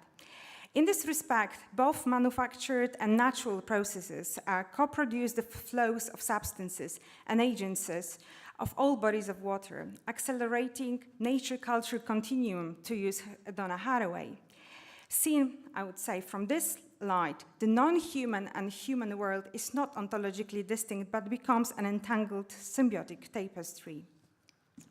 And now I will apply the concept of more than human entanglement that broadens Sarah Watmore's term, more than human, to explore factors responsible for the wounds of bodies of water in which both human and non-human agents are implicated. I'm inspired, of course, by Karen Barat's diffracted methodology and her understanding of time, space, and matter, and I propose to introduce slashes rather than dashes into the phrase more than human to strengthen the interconnectedness and non-separateness of human and non-human materiality. A slash, in Barat's diffractive reasoning, emphasizes diffraction rather than representation, also pinpointing here to the non-linear and non-definite perspective that is also the bedrock for our entangled, multi-species and biodiverse existence. In this form, the term more than human with dashes signalizes the reworking of the whole spectrum of binaries and inequalities upheld by sociocultural patterns and norms. It accentuates also, as I proved, the collaboration and co-constitution of differences, not their colonialization. As the diffractive methodology indicates, non-humans regain their agencies, becoming equal co-producers of meaning and the world's materiality. Then it can be deduced that knowledge production is not exclusively human, but is the result of the processes of knowing, thinking with, and for the more than human world. However, I would like to indicate that this is not denial of the notion of knowledge that we know so far. Quite on the contrary, this is just a complementation with what has been rejected so far for many, many centuries. And let me switch now to the artistic project I want to talk about to visualize certain aspects. This paper examines project Sensitive Stream by the London-based duo Metallurgy, in which the watery organisms become equal co-producers of meaning and the world's materiality. I will focus on how the artists nurture our relationality with the watery Marvin human environment to cultivate better ways of living with more than human water in the face of its overreaching and global scarcity. The paper will demonstrate that Sensitive Stream reconfigures the current models of knowledge through material practices of engagement with the non-human watery lives, allowing us also to rethink our position in the ecosystem, and therefore I would say maybe to some extent heal the adverse outcomes of the Anthropocene. The artists Metallurgy have delved into the intricacies of liquid ecosystems, resorting to transdisciplinary and transmedial methods to find ways to write, think, and perform with and for the non-human agents. While exploring the intersections of art, science, technology, and ecology, the artists cooperated with different communities, scientists, and technologists, uncovering the invisible webs of watery connections between various agents, locations, and processes. Their online digital work, which is called Sensitive Stream, this is the title. It's a material discursive practice with river-dwelling organisms commissioned by the art catalysts, which centers human ways of acknowledging the underwater life. Located along the waterways of the River Calder and Ayr in Castleford, West Yorkshire, the website contains materials collected during the artist's residency that combine elements of site-based and remote fieldwork, watery media, and critical poetics.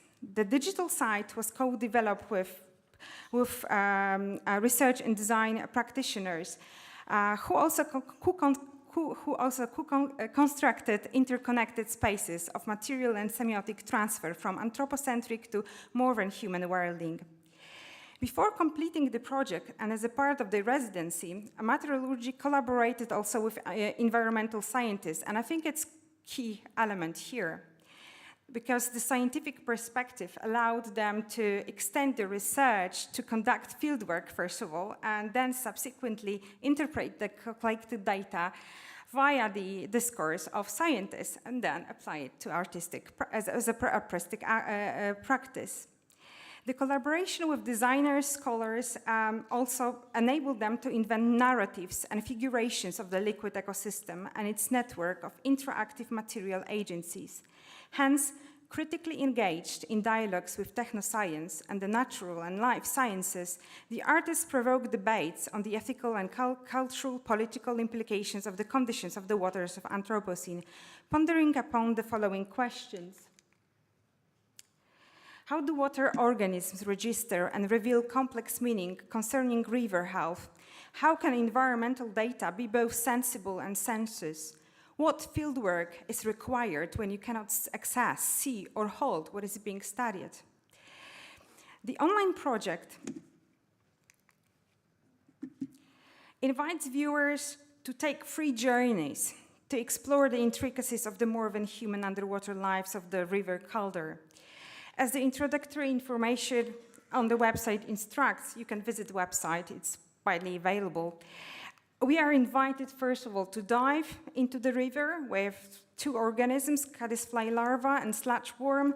And the second point, at the second stage, we are we can flow with a collection of text scores, and as a final stage, we can dwell by listening to audio chapters about the processes of cross-disciplinary fieldwork.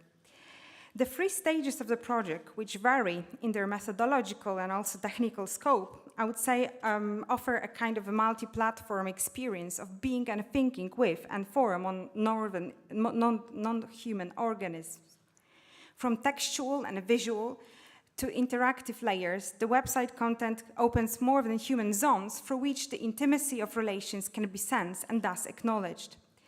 Thanks to the cooperation with the scientists and the artists could examine the numerous materials of the riverbed accumulated through the natural and anthropogenic processes.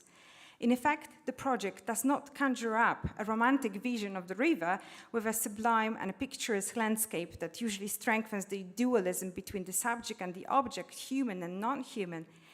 The underwater life is neither totalized nor objectified, as the format of a project emphasizes ongoing material transformations of the riverbed.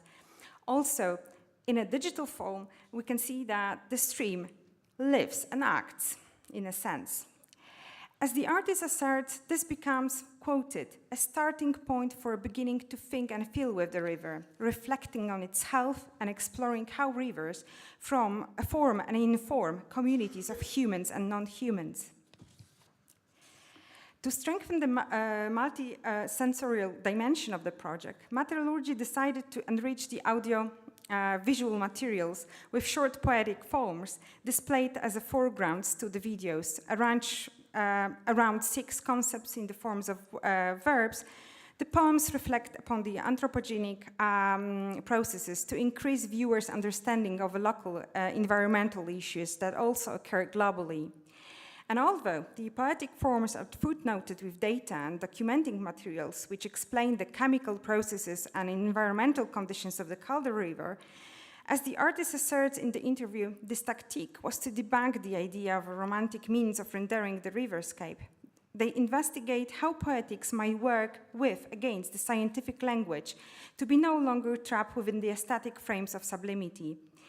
Thanks to the arrangement of the inner object displayed to us, we are no longer alienated from, I would say, nature while immersing and experiencing the project, but instead, to borrow from Amita Ghosh, quoted, nature is in the project returns its gaze. It appears alive, threatening, unpredictable, sentient, and temperamental.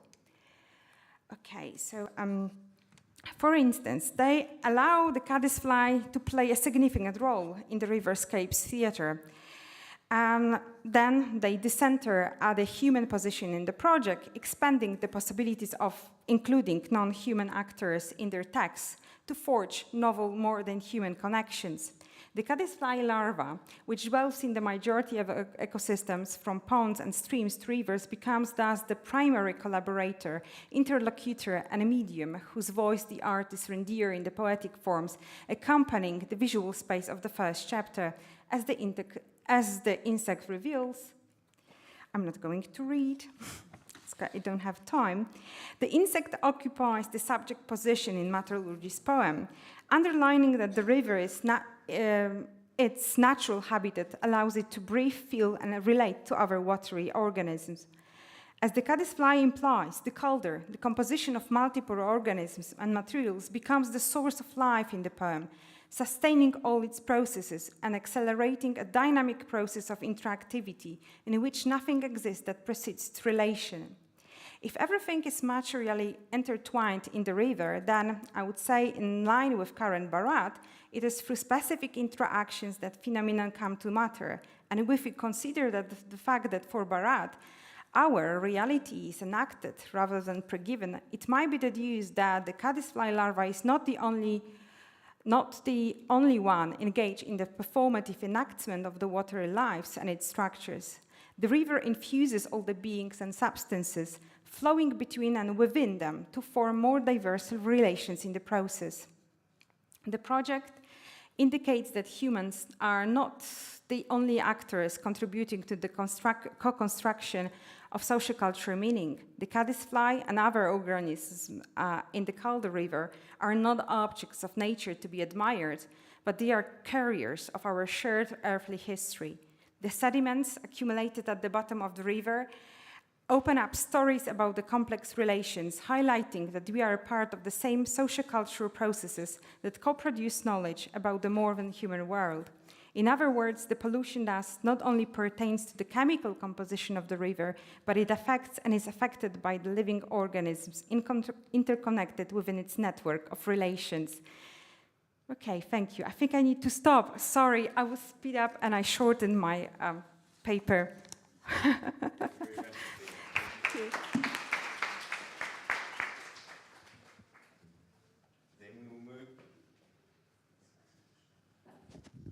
Then we will move on to our third speaker, who is Anna Bach from the Polish Academy of Sciences in Warsaw, who is going to talk about the role of storytelling, the Anthropocene, in the cartography of the future, following the rivers.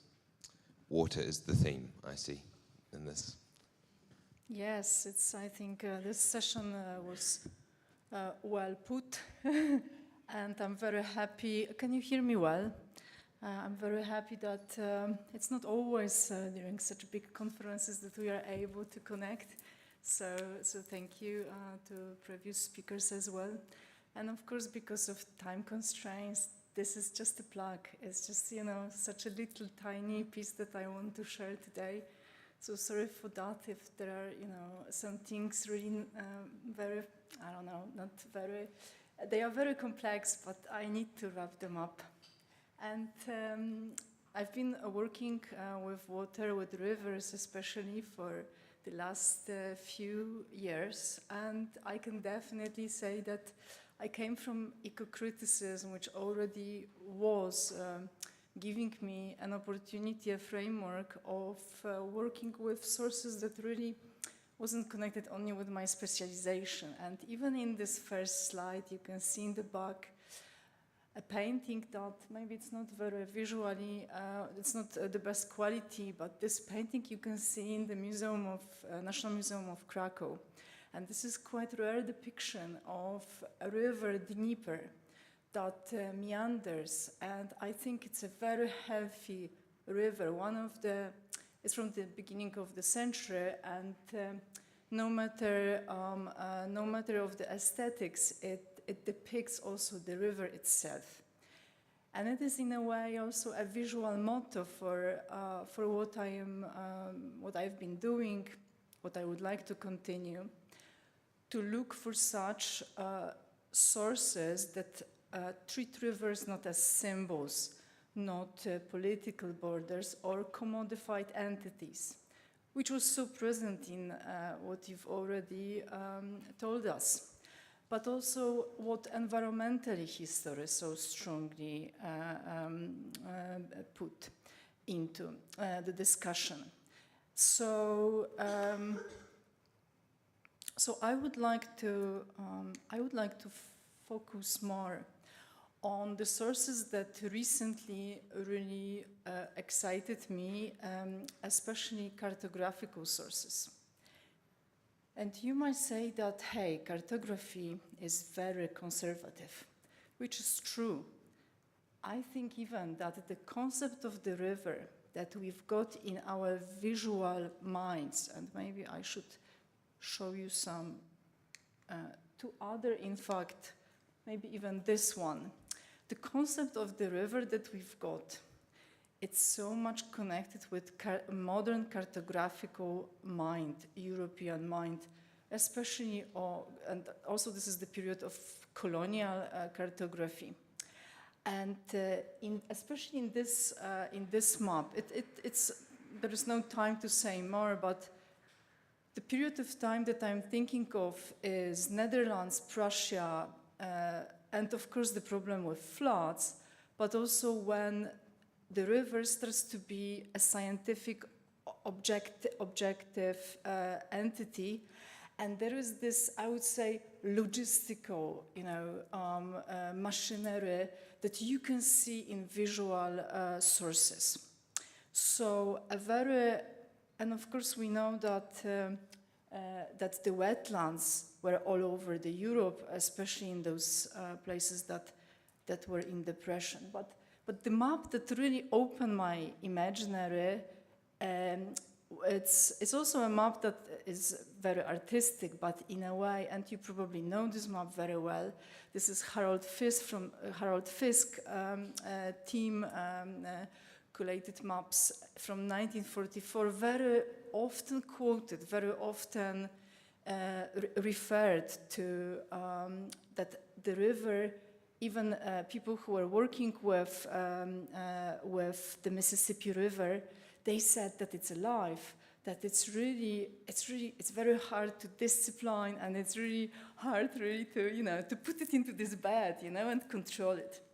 So I am very interested into, in fact, reversing, from cartography, the rivers back, that they are not, canals, they are not channels, especially in Western Europe, yes? And looking for those that open up, and they really give also some kind of, realistic representation. So I think that there are categories that I think they might be even applied to some cartographical sources. These are animate, inanimate, which I think this division is, well, there is something really suspicious about this division, and movement, immobility. So I think that moving rivers, this is a challenge for cartography. And as you already said, that there are many projects that are probably perhaps better responsive because of arts, because of other sources. So I think that we can, in fact, join reading the sources, the past sources, but also think of what can be also named counter-cartography or deep mapping. And then we can also, so this is what I've been doing in my projects. Yes, I usually have transmedial method, like my sources are transmedial. I work on sources that come from different, let's say, methodologies, languages, but the question of the river is so opening, and it's so difficult. We really don't understand rivers, especially when they flood. So, so for storytelling, I would like to give you just, it's just a plug of this triangulation shortcut. And you can see that there are some colors that I usually index the narrative sources also to meet them with the sources that are cartographical, for example. And I'm very much interested in what can be called aquacentric, but also, river-related, especially question, and what kind of ontology and epistemology in the Anthropocene the river has to be, let's say, explained, or has to be even recanonized. Yes, so we need different texts to understand better what is, for example, flood. And this is connected with stories that we tell, definitely.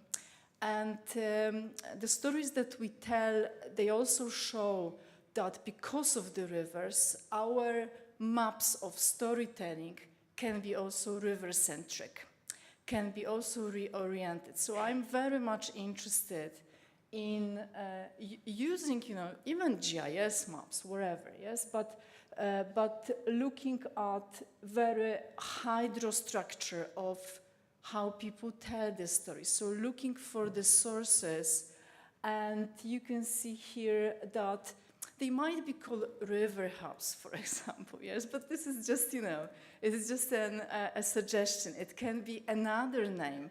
This river-human bonds, they are so strong. But they also show, very importantly, something like some tunnels or some kind of, extra access to what happened there materially, ecologically, yes? So in case of Warsaw, we have different maps that we now put together because of the river Vistula. And it's it was a military site, but it is also a river that is connected with flood stories, with pollution and And that's why I have this draft of smoggy a little bit area to, it's like a kind of metaphor, of course.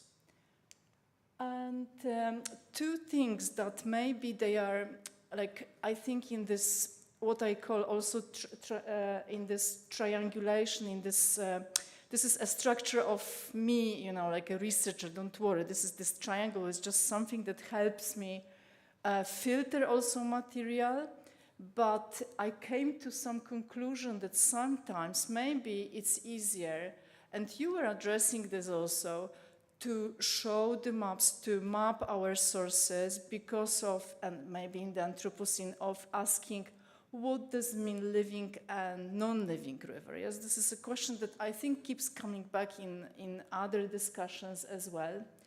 And in case of the Vistula and other rivers where a lot, you know, happened like historically, we also have this insight, yes, that rivers are dying, yes, before they are, let's say, became canals, yes, or when they are not canals still. This observation is very present. So I think that I have also another, you know, sources that they speak up for living rivers. And this is language that comes from dictionary that doesn't belong to cartography, but if we think about storytelling and restoring, it's, I think, connecting with other sources and challenge anthropocentric historiography is possible, for example, when you are a literary scholar. So I do that. And this is also a shortcut, but these two, the questions about living, non-living, they can be, of course, we can come back to cartography and start to draw the maps that will show, you know, the world, what kind of world we want. Do we want those modern those rivers that were invented in modern cartography that are just, you know, artificial lines, and they are very against the natural meandering, living, healthy rivers lines.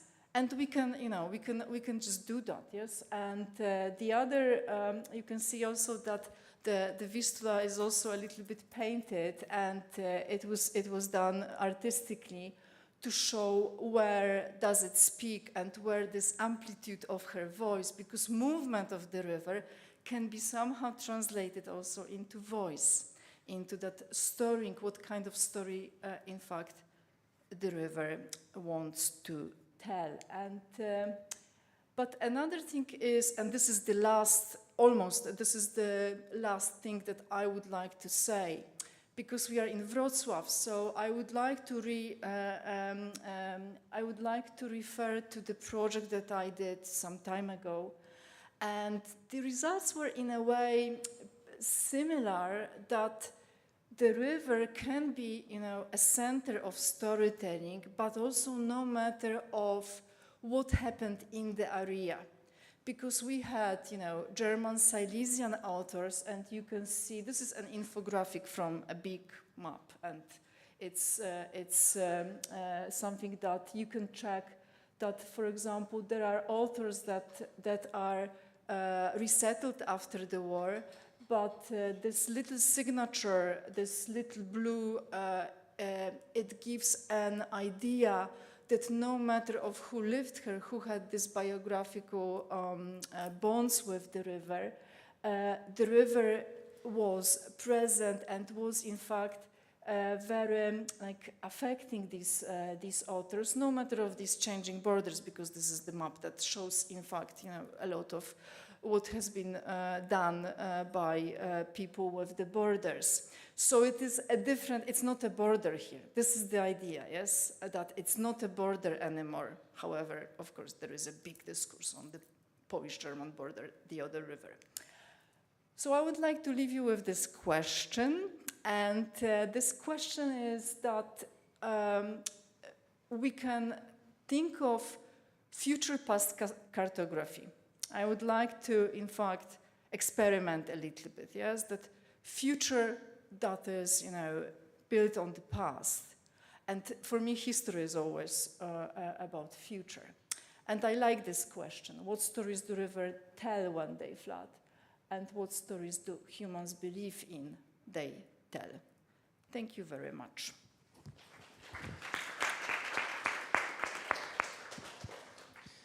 Thank you very much, Anna.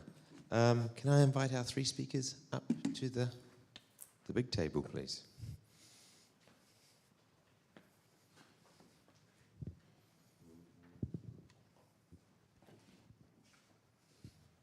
And then I would like to open for questions.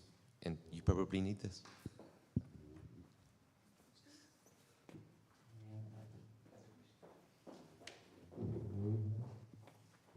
Thank you.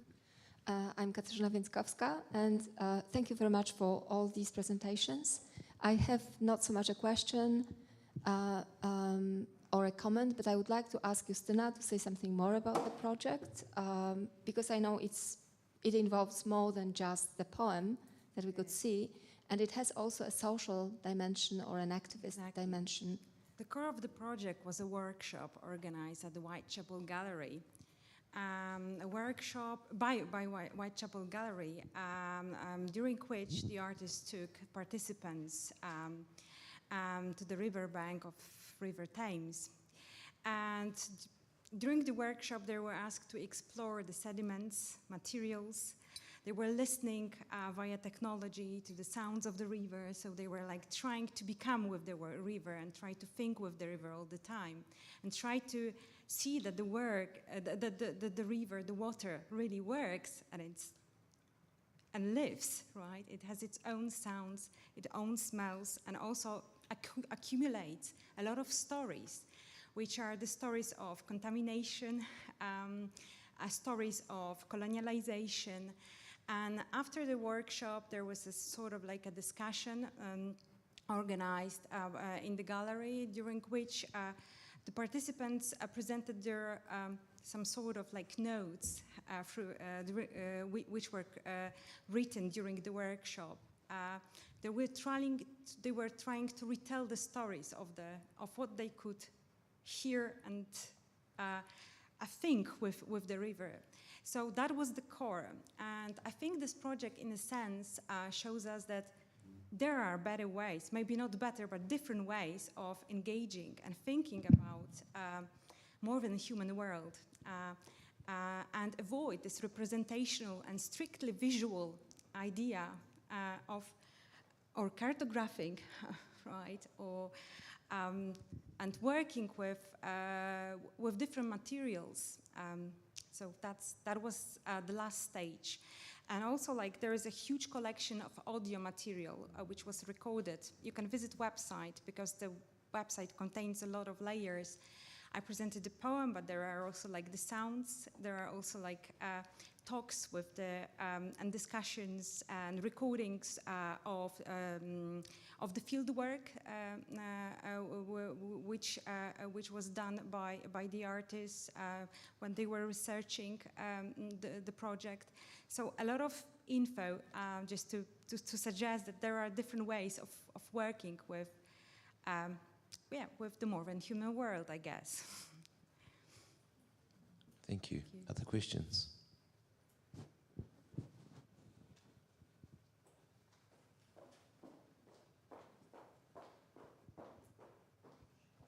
Thank you very much for these very kind of flowing presentations. I really enjoyed them. Justyna Deszcz-Hubczak, University of Wrocław. And I have a question to Anna and a comment to Justyna, maybe also to Molly, but maybe the question first, and I'll give you the time to maybe think a little bit, if it's necessary, of course.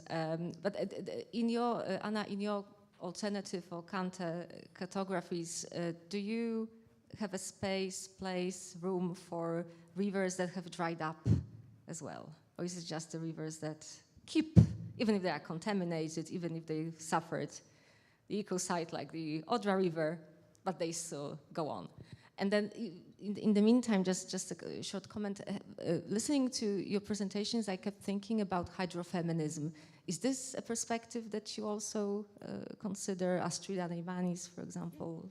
kind of kept coming back to me, especially with Barat, and then the poem as well. I think, okay, just a comment or maybe a question as well. Thank you very much.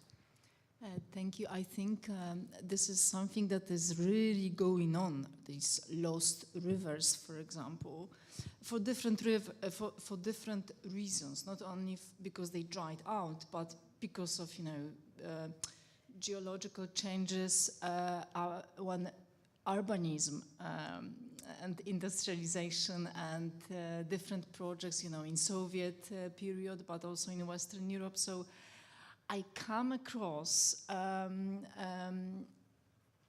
some projects that are now like detective projects, that they look for lost rivers. We also have, there is also in Silesia with Rava, but also in Athens there are lost rivers. Very famous London rivers, of course, because of London. So artists are doing a lot to amplify those that are not heard anymore, let's say, like this. Yes, so it's very interesting. But this is part of counter-cartography. Why not? Yes.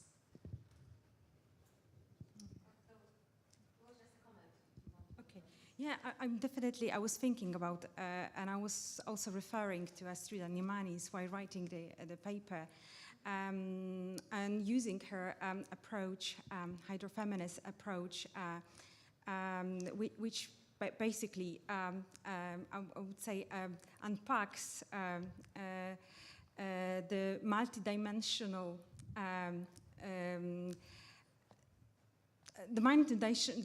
nature of waters, I would say, right? But also like shows that to work with water via the field work, during field work, is not to do the work, not to observe, but also like to feel and to be the water, to feel the water, to sense the water, right? And I think in this very sense, the project corresponds to hydrofeminists' perspective, because it's very sensual, right? It's stage by stage, there are 3 stages about which I mentioned here, which takes you deeper into the even like a chemical parts of the water. So it's also like more of a practice than a work in itself.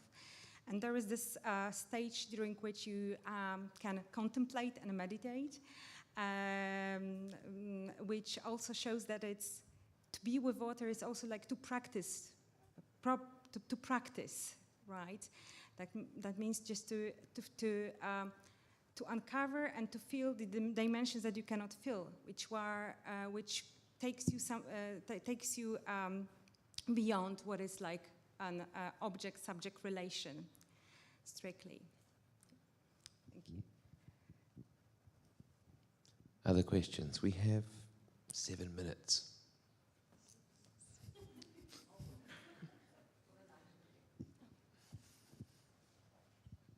Hi, my name is Milena. I wanted to ask you if, all 3, if you have encountered the spiritual dimensions in your research, let's say the river and the water as ancestor, and related to maybe ancient European worldviews, and also how can we extend that to understanding and maybe sharing, and yeah, collaborating maybe with other people from around the world. Sure, yeah, I mean, I think like spiritual elements of waters was not something I was necessarily expecting to come up as much as it does, but I've come across it in kind of 2 really major ways. The first one being in like kind of Jamie Linton's like historiography of like hydrology as a science and how it emerges. He talks a lot about how like the kind of like idea of like sort of holy wells and holy springs, particularly like in Europe, and I mean before they become like Christian holy wells, they have their own deities and stuff. And then he talks about like as hydrology emerges, they become like mineral springs that have like healing properties and spas and things, and like there's this kind of through line of like water is something that is like specific and healing and interesting, which I think is really cool. And also where I live in Leicester, I think the spirituality of the river comes up a lot because we have a really, really big British Asian population, and the river is incredibly important spiritually, particularly to like the Hindu and Sikh communities in our city. It's a big site for like scattering ashes. It's really important during like various celebrations and stuff.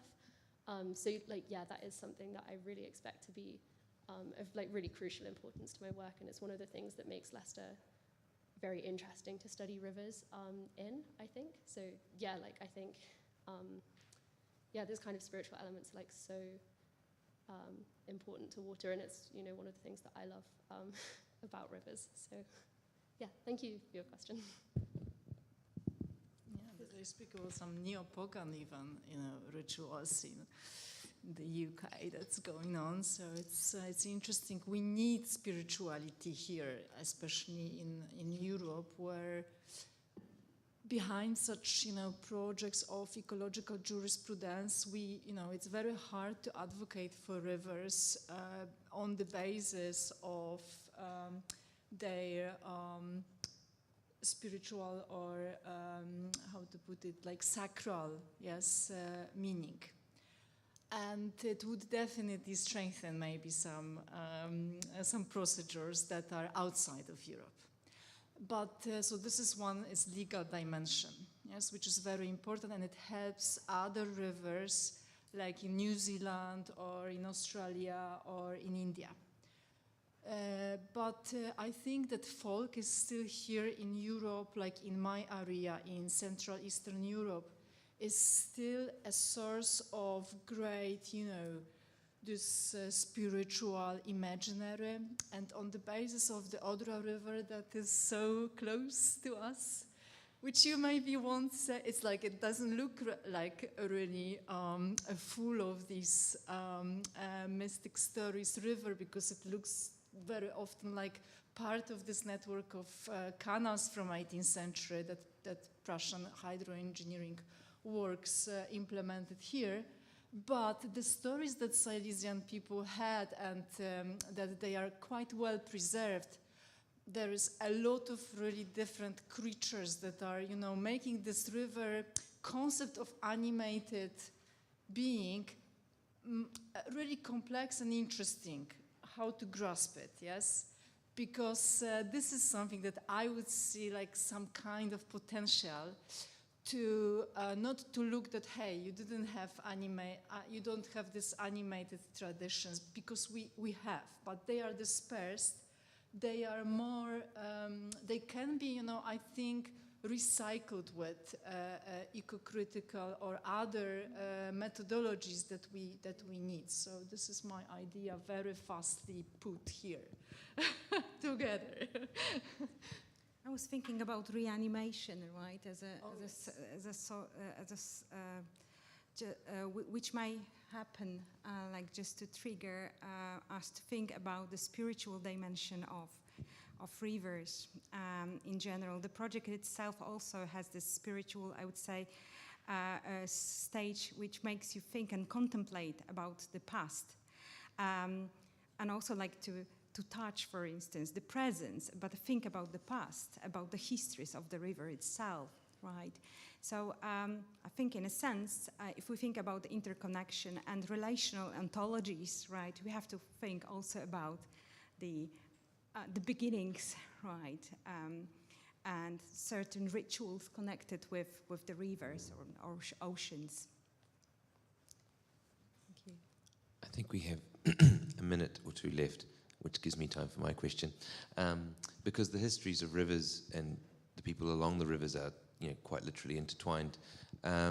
So I was thinking about infrastructures, and I was thinking of infrastructures as hard infrastructure, like old drainage systems, maybe connected to some of those meanders that are like long since dry, but also some of the social infrastructures, the kind of the soft infrastructures, ways in which people. I know that all three talks kind of tried to center the other, more than human communities, but I do wonder if infrastructures come into your work at all. That's for all three of you. Yes, we need, can I start? Sorry, please. I think it's very hard to think a different, you know, like how to put differently these relations with infrastructures that we've got, because of course this is something that we've got, yes, So we also work with it, yes. But, and it's, I would say that I try to think of this figure of negotiation. So I introduce, negotiation between the riverside and humans, like here there was this big experience of 1997 flood, yes? So everything was really underwater, yes? You can, if you didn't, I mean, I don't know who is, maybe some people can, just Google it and see that, you would never believe, I mean, the city was really flooded and it was really not long ago. So I think that negotiation is a better figure, for trying, to say that these are really mighty, powerful, if you don't like the language of that this is, from ecology, yes, it's like this is, an agent. It's a very complicated, what we know from history, organic machine. Also, this is the concept that was used by one of the historians, White. But whatever name you will call it, yes, it's like because of climate, because of all these factors in the Anthropocene, negotiation between the river that is treated as a site of negotiation and humans. This is something that I think is future. Go, Molly. I see you have a burning answer, and then we'll stop. I guess, yeah. I mean, I think one of the things that I keep finding in my project is that the river, kind of is infrastructure, right? As well as being something that is, natural. It has all these kind of infrastructural or cultural, bits built into it as well. I mean, the River Soar runs together with the Grand Union Canal. They kind of, flow together, and then they flow apart again, and then they flow together, and the Grand Union Canal in lots of places is entirely human dug, but bits of it are also straightened sections of old river. So it's really actually hard to separate. And I think also that it's worth kind of thinking about the ways in which infrastructure is much older than what we often think of as kind of modern. What we find in the place name evidence is that Leicester has had kind of all kinds of dug channels and causeways and changes in the river's pathway from Roman times, when probably since Iron Age times, when it was first settled, but we don't have much evidence from then. But certainly there's place names in the Roman era that suggest this. In the kind of early medieval, we have so much in the way of water meadows and engineered agricultural wetlands and things that are really quite heavily managed. So yeah, I think it's actually basically impossible to separate a river that has been lived alongside by people from the infrastructure that it is, because kind of the reason that we settle on rivers is because a waterway is one of the essential pieces of infrastructure that we need to survive, right? Justina, do you have a last short? Yeah, just very short. I cannot agree more, right? It's all about negotiation and thinking about this entangled nature of living and non-living parts of our daily lives. Perfect. Thank you very much to the panel members and the audience. This concludes this session. Thank you. Thank you very much. And just one word, because I think not everyone is aware, if you're not from the city, that the city has 5 rivers. And if you follow the river everywhere, you've got beautiful walks and also beautiful environments, human-made and not only, and even forests, intercity forests around the river. So in very many ways, for people interested in rivers and landscape, the city is also very interesting to walk through, really, especially for urban walkers, I think we all are. Thank you. If you have a proper gear for today. Coffee.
if you introduce yourself and do it. Okay, well then you don't.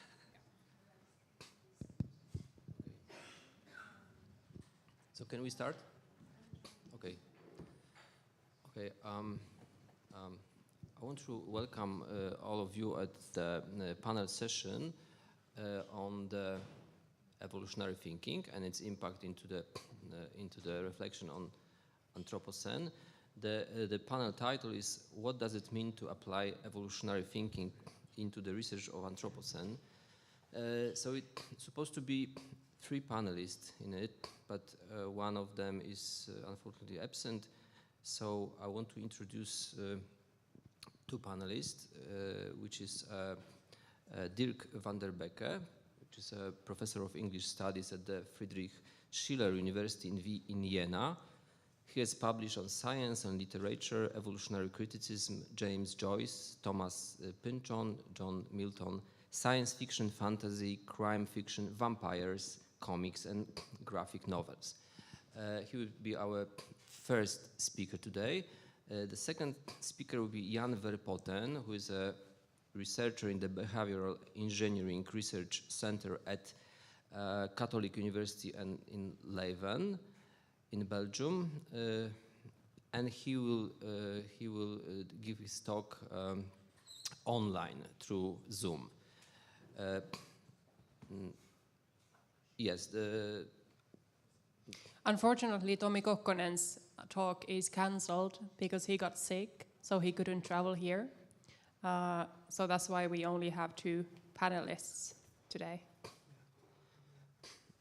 Okay, so Professor Dirk van der Becke starts this panel.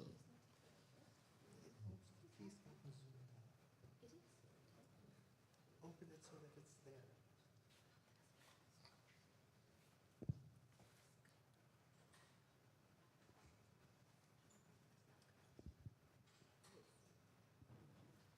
Okay, do whatever you like.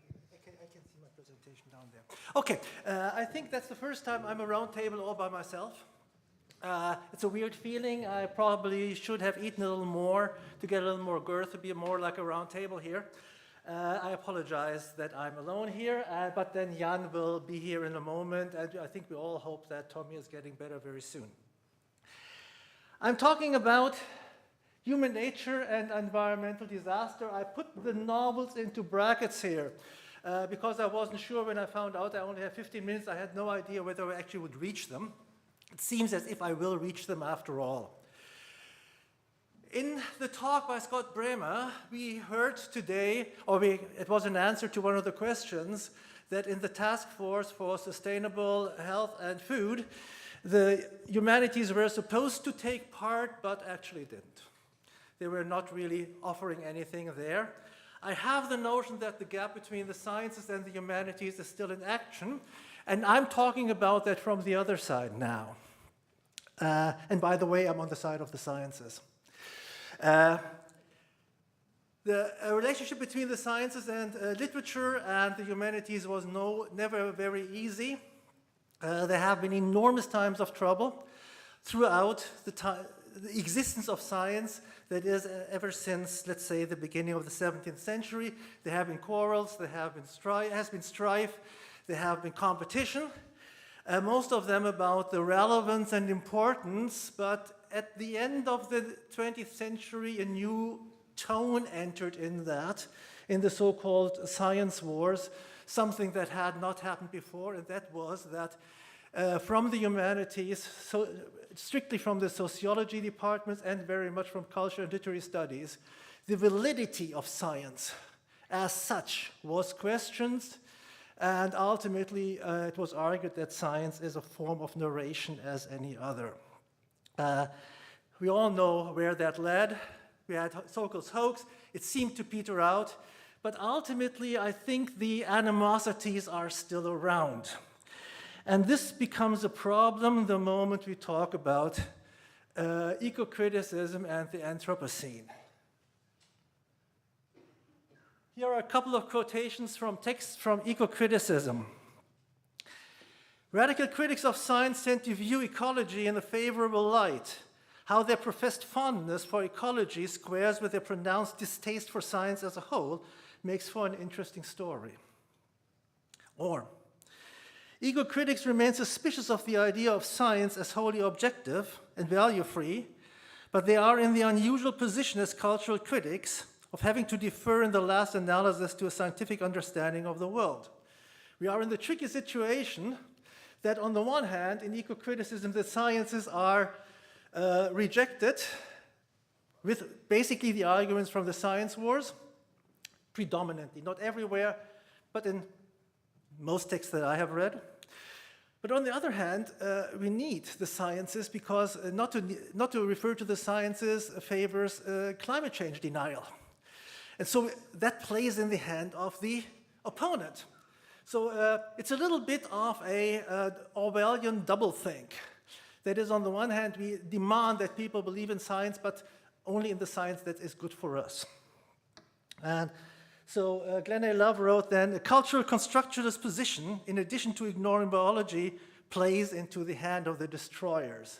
And I'm not quite sure whether we cannot argue that the science criticism of the science wars gave some argumentation and some legitimization to the development of what we now call alternative realities and fake news.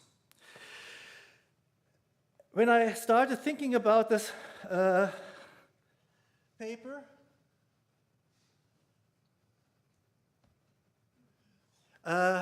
within 1 week, 2 texts came into my email program, my email. One was a call for papers for a new project publication in Substance, and Substance is a pretty reputable journal, and a new book about climate change literacy. In the first one, you find the following sentence. The geologic timescale and current debates around the Anthropocene implicitly uphold a view of time, history, and knowledge grounded in linearity and control that operationalize in the extractive carbon capital economies fueled by colonialism and slavery. I think it's an amazing statement. I'm not sure whether geologists who try to create the timescale for Earth's history are quite willing to accept that they are actually favoring colonialism and slavery. I think they would see it differently. The second one is, considering what one can only describe as 3 decades of failed public science communication about climate change, it is now widely accepted that we need creative forms of communication. In other words, the arts and humanities have to come to the rescue of the hard sciences. Again, I'm not quite sure whether the scientists would agree that their communication has failed over the last 3 decades. And at least since 3 decades, we have also, in the humanities stories about and texts about climate change and ecological crisis, have they also failed? And why do we now have to come to the aid of the sciences? What I try to present is that obviously the aversions between the two are pretty strong. And when we look at the program of this conference, we notice a certain bias. After all, it was supposed to be extremely interdisciplinary, but what we have here is 5 panels about eco-criticism and literature, 5 panels about arts and media, 5 about philosophy, 2 about education, 1 about social sciences and humanities, and 1 interdisciplinary perspectives.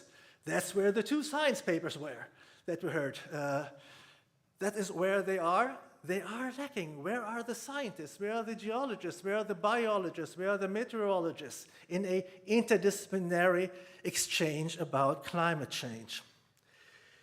If there is strife between the humanities and the sciences as such, it gets worse when we talk about evolutionary theory. In eco-criticism, evolutionary theory is close to being the devil. In most of the texts, again, there are exceptions. Many scholars in the humanities almost instinctively recoil in horror from a socio-biological agenda, associating with social Darwinism or Nietzschean ideology and the legitimizations they have historically provided for various forms of political hegemony. Yes, it has been abused by quite a few ideologies. But that's not the question. The question is, we're dealing with nature. The question in dealing with nature is not, do we like it? The question is, what is it? And it doesn't help us if we don't like it. I don't like evolutionary theory very much. I just have come to learn that it's probably right. The second quote is, despite the fact that evolution has progressed beyond classification as theory to acceptance as fact by virtue of all of the world's reputable scientists, as well as the informed lay community and even some religious leaders, it still strikes fear and loathing into the hearts of many humanists.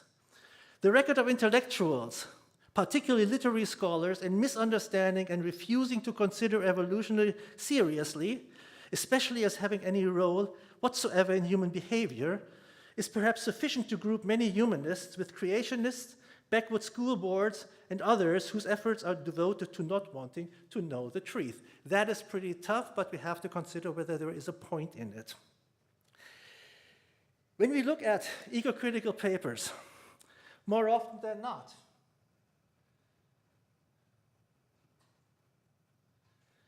the culprits are, when we talk about the causes of the Anthropocene and climate change, usually the usual suspects are capitalism, patriarchy, frequently the sciences, Eurocentrism and colonialism. Capitalism and colonialism we had on the list in Peter Kaftel's paper, and of course I agree. There's no question about that. They all play very significant roles. I'm not that sure about the sciences. To argue that the sciences are destroying the nature. We can talk about technology, yes, we can talk about all kinds of things, but whether the sciences are doing that, I find that a bit bold. But yes, all this needs to be discussed, no question about it. But I suggest that these are proximate causes.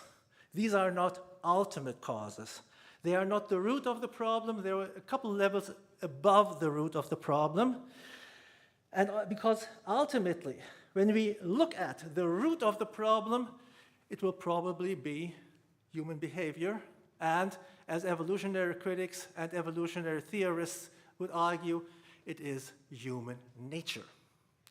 Note, please, I'm not talking about determinism. I'm talking about an influence of evolutionary heritage of our behavior. We are not on a very short leash, but we are on a leash.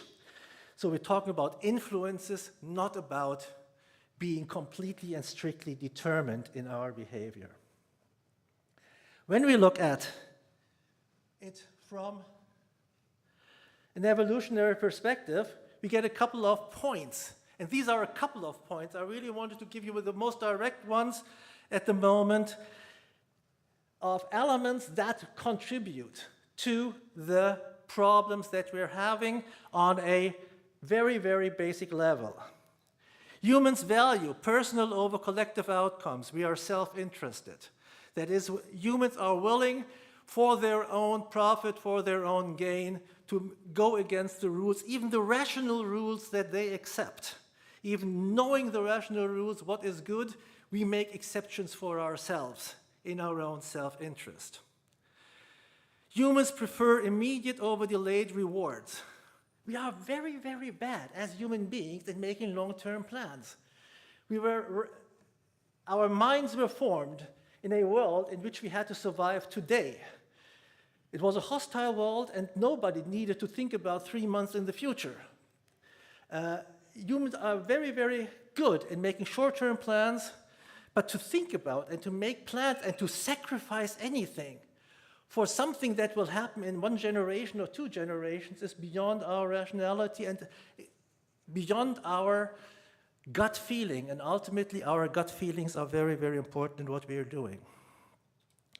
Humans value relative over absolute status. Humans copy the behavior of others. That's social imitation. We act as much as possible as the group does, so we do not stick out. We do not start something before the rest of us are doing it. It's not something that we're doing. We're not doing it as individuals, and we're not doing it as nations. Nobody wants to step out and say, I volunteer, I go first. And very badly, we ignore problems that we cannot see or feel. That is, the abstract knowledge that there is a problem, that something is there that needs to be addressed, will not get any kind of productive results, not an emotional response, any very active response, until it is felt. And so things that only have effects after a long time will not be addressed at the right time. These are a couple of examples that were given in the paper by evolutionary ecologists.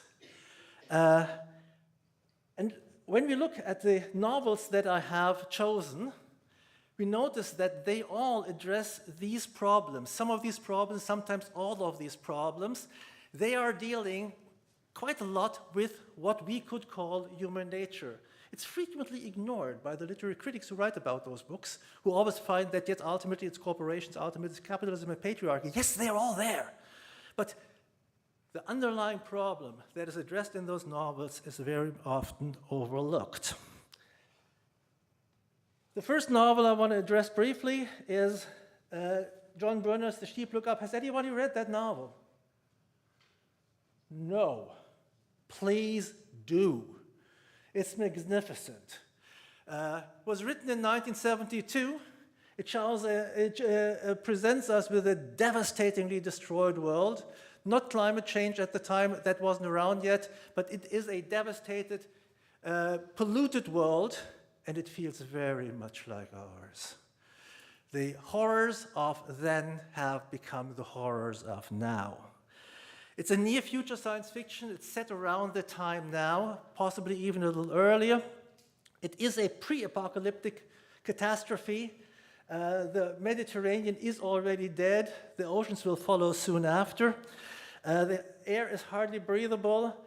The arable soil is infested with all kinds of vermin. That is resistance against everything that is man-made. Even the banned stuff doesn't work any longer. In this world, we follow a whole bunch of people. It does not have a single perspective. We have something like 15 to 20 protagonists, and we follow them. Yes, there are corporations, but the problem in this world is the laziness of the people who are not willing to do anything. As long as they don't hear anything, as long as they don't feel anything, they won't act. When they start feeling something, the causes are over for a long time. They are completely anesthetized. There is a counter movement. There is some kind of activism, very much like today, but they're criminalized and treated as terrorists. Sounds familiar? And there is a completely inane president that's elected over and over again because he gives very short and very stupid, inane, soothing statements. The reason for the catastrophe here is humanity. Humanity is simply not willing to act in any kind of rational way with the catastrophe. The second book is very, very different, but ultimately the same. Has anyone read Ballard's High Rise? It's a catastrophe in a high-rise. People living together, and after a while, violence breaks out, tribal behavior, up to cannibalism. It's really an excessive novel. The origin of the catastrophe is petty offenses, laziness, people leaving their waste in the hall because they're too lazy to go down. People are trying to get a little advantage of others, and after a while, this leads to a cascade of catastrophes. Same thing in a very different way in the third novel that I have here. Please do something. Okay. Ian McEwan, Solar. There's only one episode in there. I think probably you heard all about the boot room episode. Ian McEwan, that was a real-life experience, went on an expedition to the Arctic with artists who wanted to raise awareness about climate change. They had a boot room where all the gear had to be carefully sorted. After 3 days, the boot room was a complete mess. Everyone took what was next, laziness ruled. Nobody kept any kind of order and logic in there, and after a while, everything was messy, everything was lost. you had to wear boots the wrong size, etc.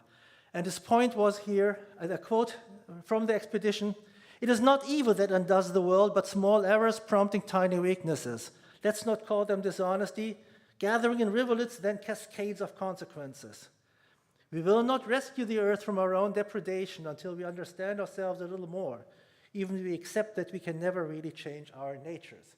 Obviously, Ian McEwan would agree with me that at the root of the problem is human nature, and so I recommend that evolutionary concepts should become an integral element of eco-critical studies. Thank you.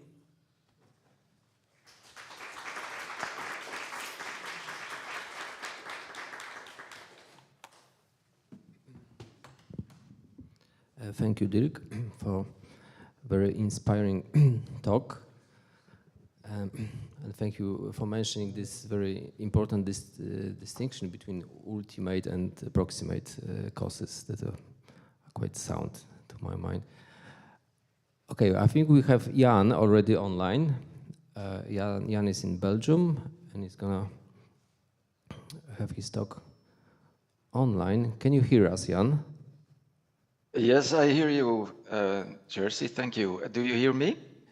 Yes, we do. Okay, the floor is yours. Just a quick question. Are we having a discussion afterwards, or are we just presenting and taking questions together afterwards, Dirk and I, or how does it work? Yeah, let's do it afterwards. Okay. Okay, good. I'll share my screen then.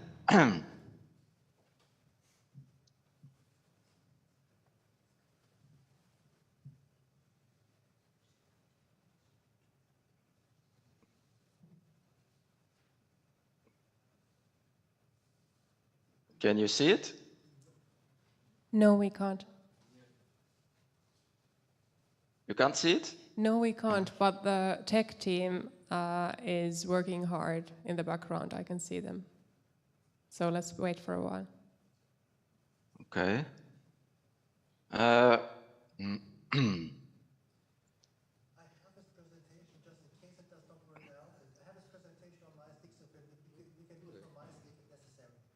I'm host now. Let's see whether that helps.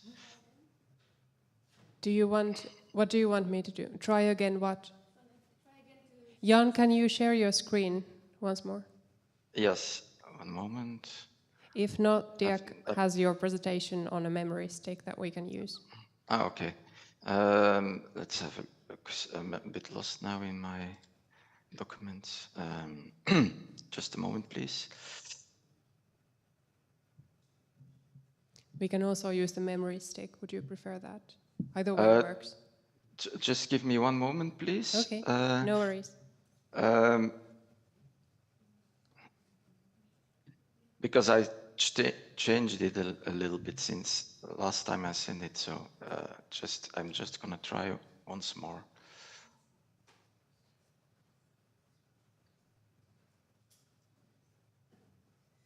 Now we can see it. Yeah, thank you. Okay, great. Thanks. I'm gonna go back. Yeah, okay.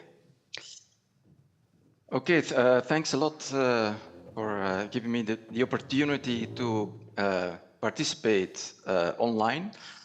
Thanks a lot for the flexibility and organization of this. So I will be presenting about a concept I call the loop. It's an evolutionary concept, but it builds not directly on evolutionary theory, but on thermodynamics. And there is more and more research that tries to approach evolution from a thermodynamic perspective.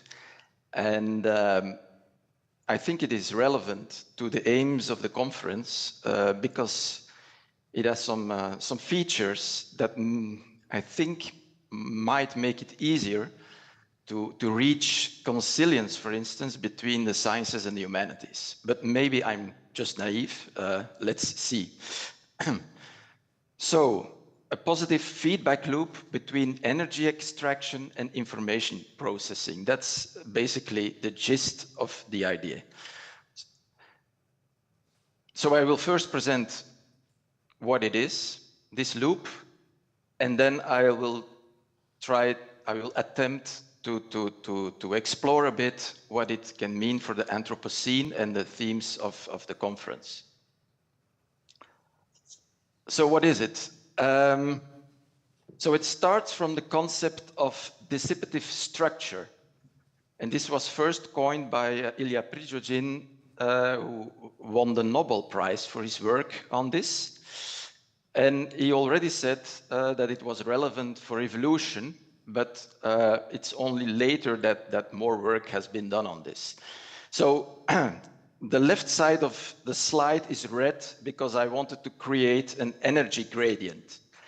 So in thermodynamics, and in particular the second law of thermodynamics, dissipative structures are self-organizing systems that arise due to this gradient, due to this energy gradient. So it has to do with entropy. So normally, if you have this energy gradient, let's say left is hot and right is cold, the second law of thermodynamics says that entropy will increase, which actually means that after a while there will be no energy gradient or temperature gradient in the case of hot and cold anymore. It will be an even temperature, and this is maximal entropy. It is entropy, this is a low order energy. You cannot do anything if there's no gradient. When there is an energy gradient, like for instance the sun in the cold universe, you can do work. And it's in that context that these dissipative structures arise. So what they do is they capture this high energy, for instance, from the sun, and create an energy flow through their cells. And this elicits a form of self-organization. And by doing this, they have an outflux of waste and also entropy produced. So they actually increase entropy in the environment. So they increase disorder in the environment, but they are highly ordered themselves because they have some kind of self-organizing property. And they even have some kind of end-directedness. So they seek this energy. And this has been shown also on a molecular level and also in interactions in electric fields. So it shows features typical of life, but it also occurs in inorganic matter. Okay, so the usual idea is that if you use the concept of dissipative structure to understand life, for instance, a cell, then it's usually said that life is a special kind of dissipative structure due to replication and selection. So other kinds of dissipative structures are, for instance, hurricanes and tornadoes. So, for instance, in the case of a hurricane, it emerges because of hot air coming out of the sea, and this is very energetic, and this creates a self-organizing system, the hurricane, and it grows because of this energy, and it's a highly ordered system. But then when it happens to come across land, it dies off because it has no energy supply anymore. Now, in the case of life, the difference usually it is said replication and selection. As you know, biological evolution, is typified by these two aspects. But I propose here that we should look a little bit broader than merely selection, and perhaps the crucial aspect of life is not selection, but information processing. And information processing in function of energy extraction. So from an evolutionary perspective, what we say is what is adaptation? That's a population undergoing replication and selection, and by this process, it adapts to a certain environment. But if we look at this from a more fundamental perspective, what this population is actually doing is gathering information and storing it in their genes, but not only their genes, in function of energy extraction. And this is, of course, in the case of plants, solar energy, but it can also be other kinds of food. So that's basically the idea. So what is DNA, for instance? Calculating, it's storing and transmitting information to more efficiently gather energy. And so this is completely within the framework of a typical dissipative structure. So the Venn diagrams illustrate this, how they are nested within each other. Okay, so now we have a time scale. The beginning of life on the bottom of the slide.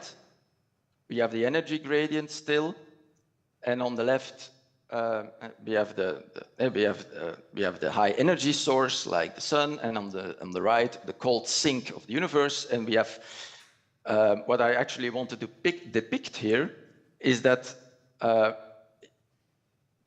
what first emerged in a DNA world, the origins of life,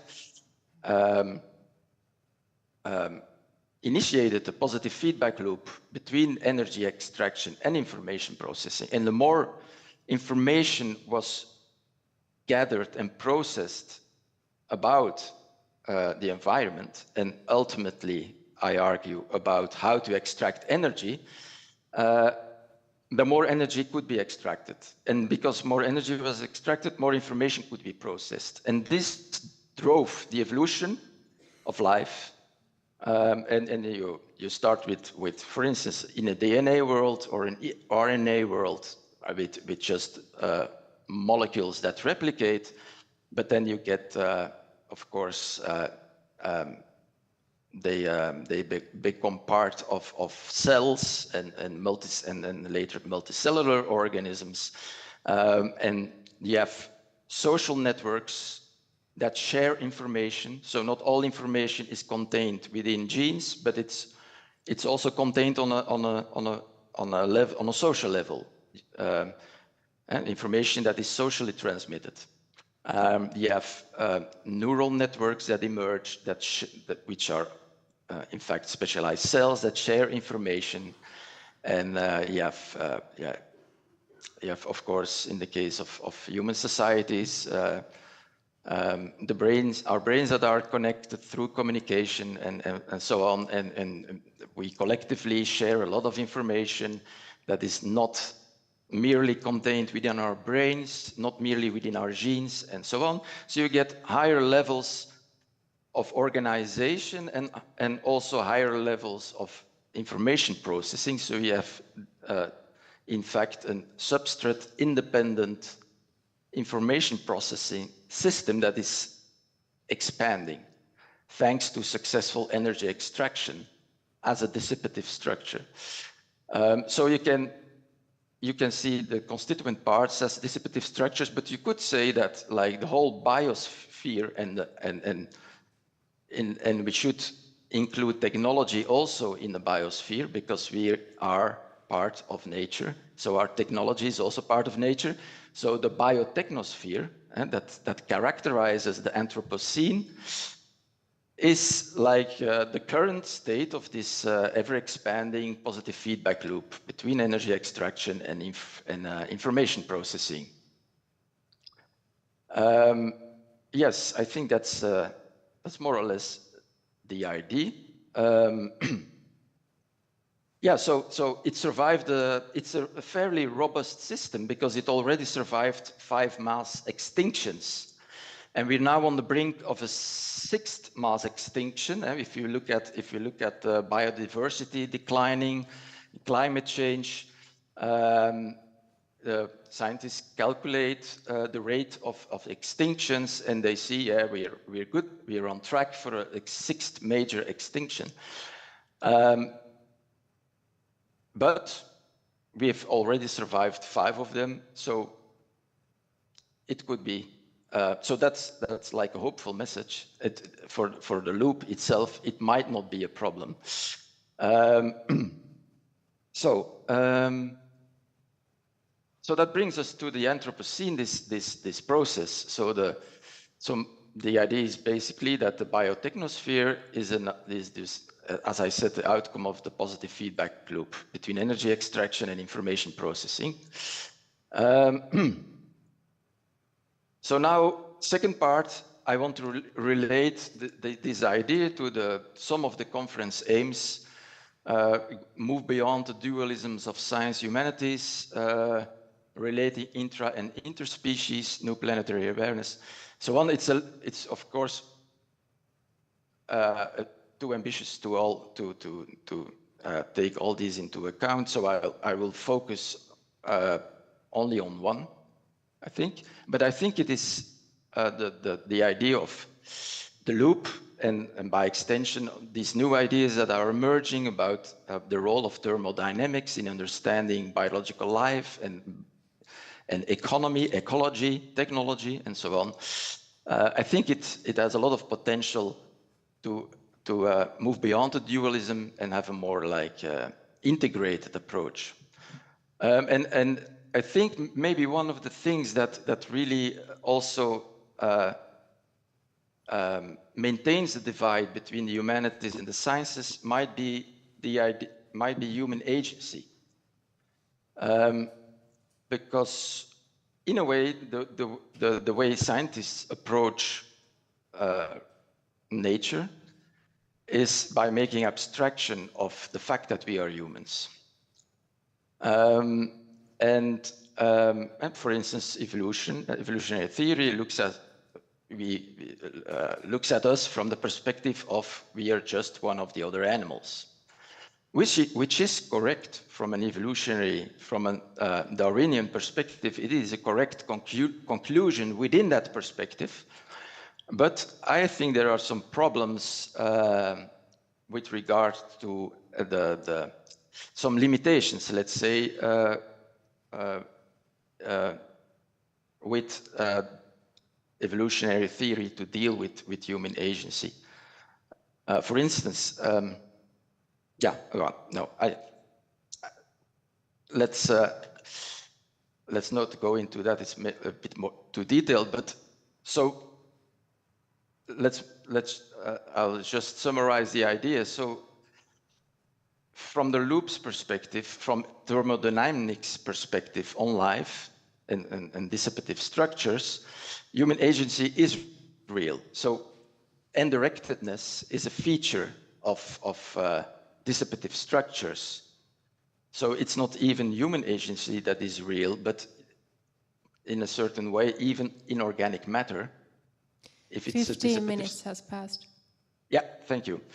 Inorganic matter can have some agency as well, you could argue, at least if it is a dissipative structure. Anyway, so there is no real contradiction, I think, between human agency and yet being part of a bigger system, the loop. So what we commonly do is see ourselves as not being part of nature or of the whole system. And what I want to highlight here is that we can do both at the same time. We are part of this natural process. We are part of the laws of physics and thermodynamics and life can be explained within that framework, and humans as well, but that doesn't mean that we don't have agency. So does that mean that we shouldn't care anymore? The mass extinction is coming anyway? No, that's not what I want to say. What I want to say is that our worry about this sixth mass extinction, for instance, is part of the calibrations of this loop. Just as people who might not be worried are part of these calibrations. Yeah, okay, that was it. Thanks. Oh, I have a thanks slide. I want to thank my round table colleagues, Dirk and Tommy, for their feedback on a previous version, and my colleagues at the Behavioral Engineering as well.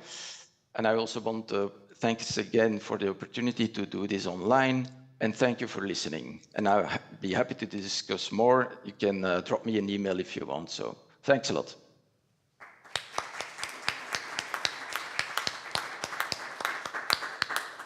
Well, thank you, Jan. Now we have some good 15 minutes for discussion, questions, comments. Who wants to be the first? Okay, well, let's start with Dick.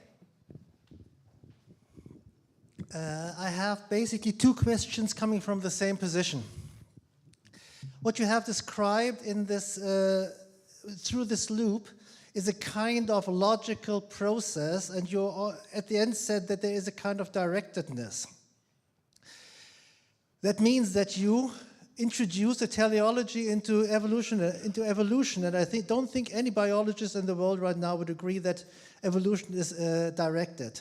Moreover, what I really see as a problem is you have a kind of teleology in which at the end is consciousness. Now, do we really have a teleology in which we have something like 4 billion years of life, so that now at the end we have a conscious species that will probably destroy itself in the next 100 years?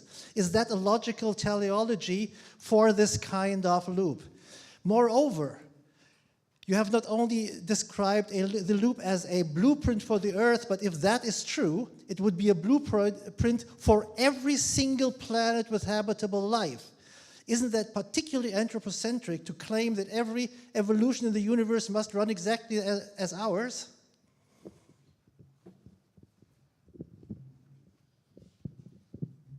Okay, thanks, Dirk. Thanks a lot for these challenges.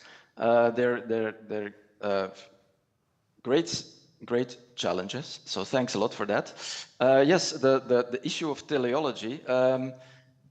In a way, you could say perhaps it is a problem that I agree that from a Darwinian perspective, teleology is not there, right?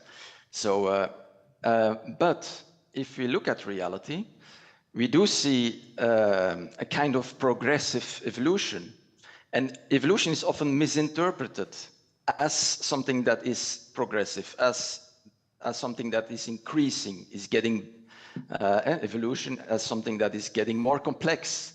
And maybe that is because we do see it around us. We do see the increase of complexity. And that is a bit, we might say, sits a bit uneasy with Darwinian evolutionary theory. Because we do see that it's not only about humans, but we see that bird brains are getting larger. Many animals are getting better at tool use. There's a lot of progress, and there's a lot of you have the major transitions in evolution. You go from one cellular life to multicellular life. You have there's like a progress within and between species. You have increasing brain capacity.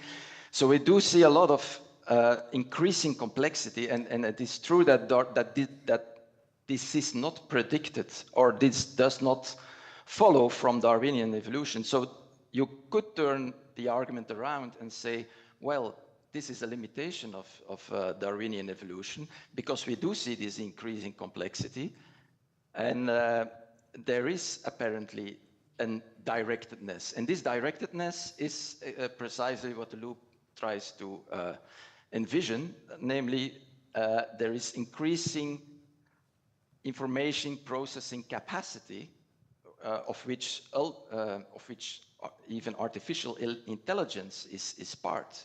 It's a natural outcome of this process, and the function of this information processing is increasing energy extraction, as is the case for any dissipative structure. With regard to consciousness, I didn't say anything about consciousness. I was talking about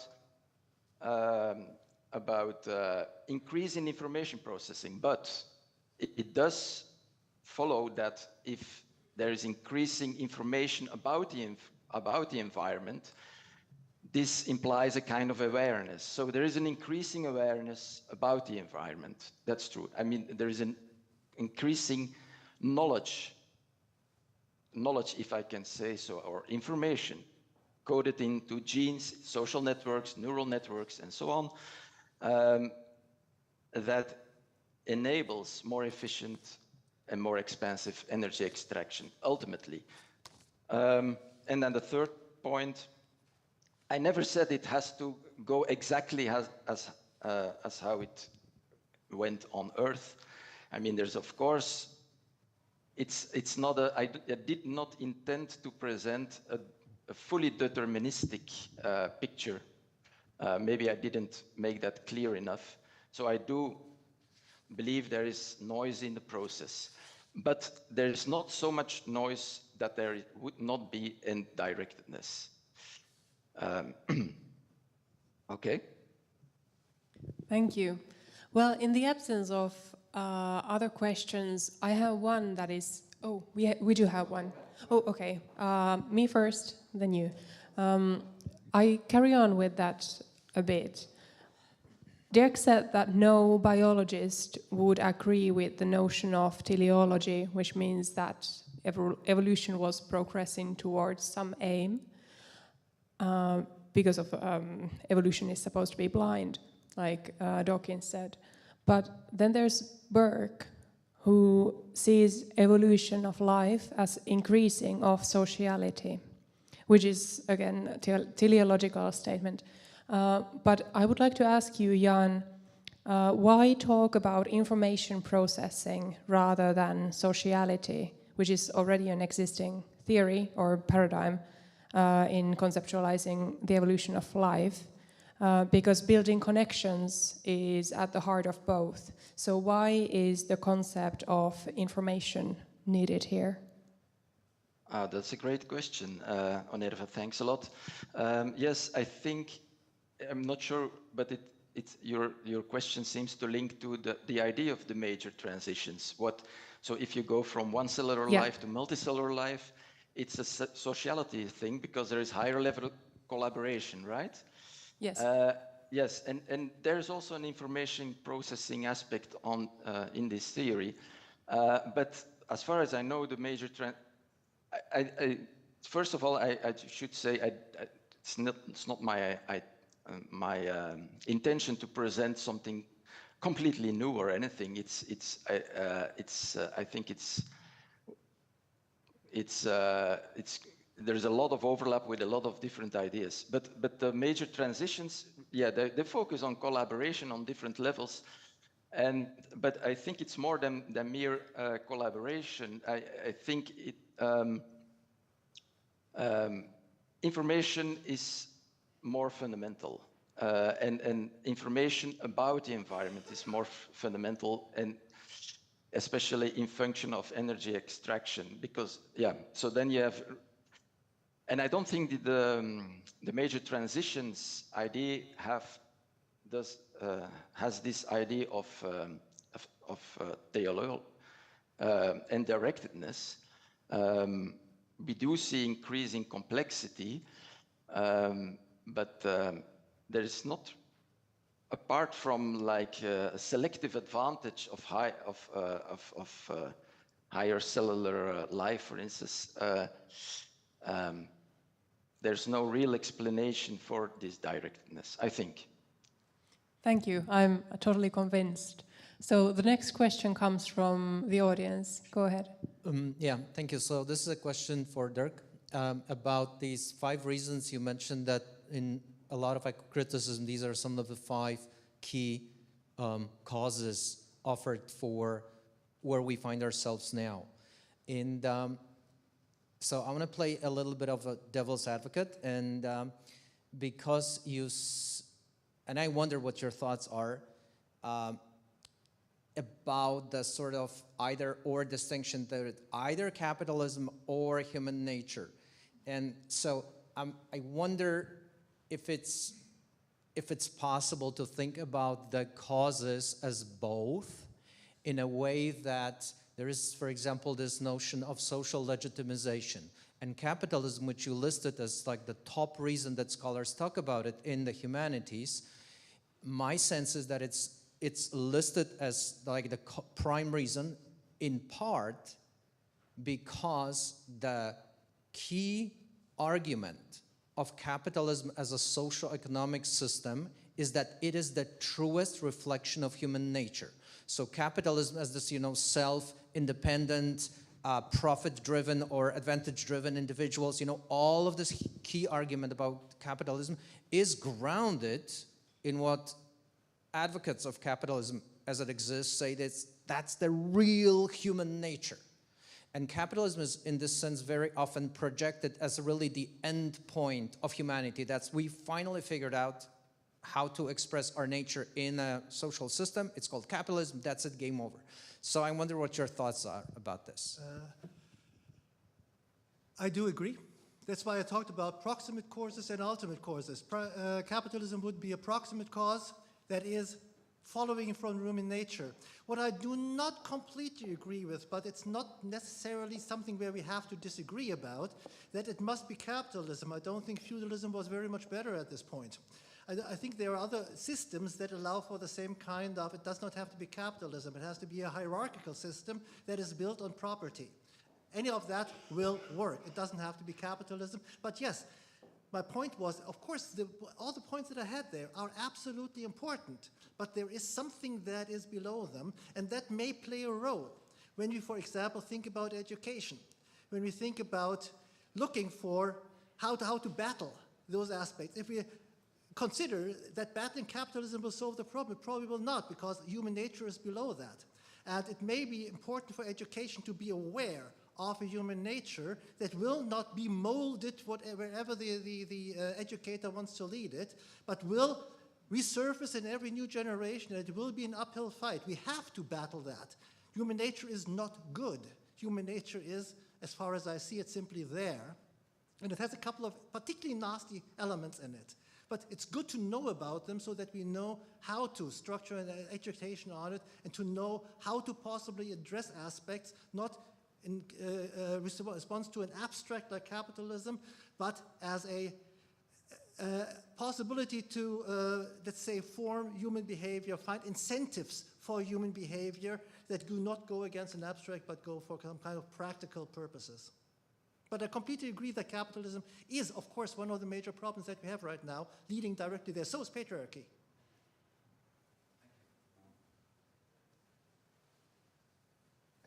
I just see that Jan also has his hand up, maybe related to that question. I don't know if he wants to reply to that. Okay, Jan, do you want to respond?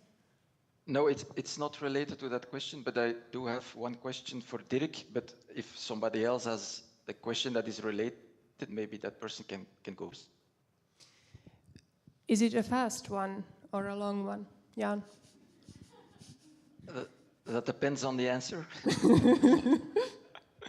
No, maybe it's not very long, but I can wait. What about you, who had your hand up? Do you have a long question or a short one? Because we have time for a short one, but not for a long one. Mine's very, very long, so I'll defer to Jan. Perfect. Jan, go ahead. Thanks, Dirk, for a very interesting talk. I agree completely with you that it's very that evolutionary theory and our understanding of the evolution of human behavior can contribute a lot to our understanding and not be naive about where we can go with ourselves in the future, what is feasible and what is not. But on the other hand, I did have the feeling that you paint a bit of a grim picture of human nature, and I'm not sure whether this is completely justified. It reminds me a bit of Richard Dawkins, who says, like, our genes are selfish, but luckily we are self-conscious and we can go against our genes. And I think it's a bit of a strange argument. And Stephen Jay Gould contested that as well, and he said, why not seek continuity with other animals for our noble traits as well? Why should... in your slide, you talked about humans being inherently selfish, but we are also inherently social animals, and we can do things, we can do altruistic things at the cost of ourselves, and this is also part of human nature. What do you think about this? Again, I completely agree, but I'm right now speaking on the Anthropocene conference and eco-criticism, and so I'm talking about the disastrous elements of our nature, and not the great ones, because they are not, don't seem to be very helpful right now. Of course, we can also be altruistic. Of course, we can also be very pleasant people, but we occasionally tend to forget that we are actually a pretty nasty bunch. And it has been argued that altruism is another form of egoism if you look closely enough. That does not have to be bad. It can be a very, very good thing, but the point is, the location here is more about a looming disaster, and in this case, our great characteristics are not very helpful, it seems. Okay, thanks. Okay, thank you everyone for your questions, and thank you to our speakers. Now it's time for us to pass the mic on to the next panel, but I suppose that applause is in order again.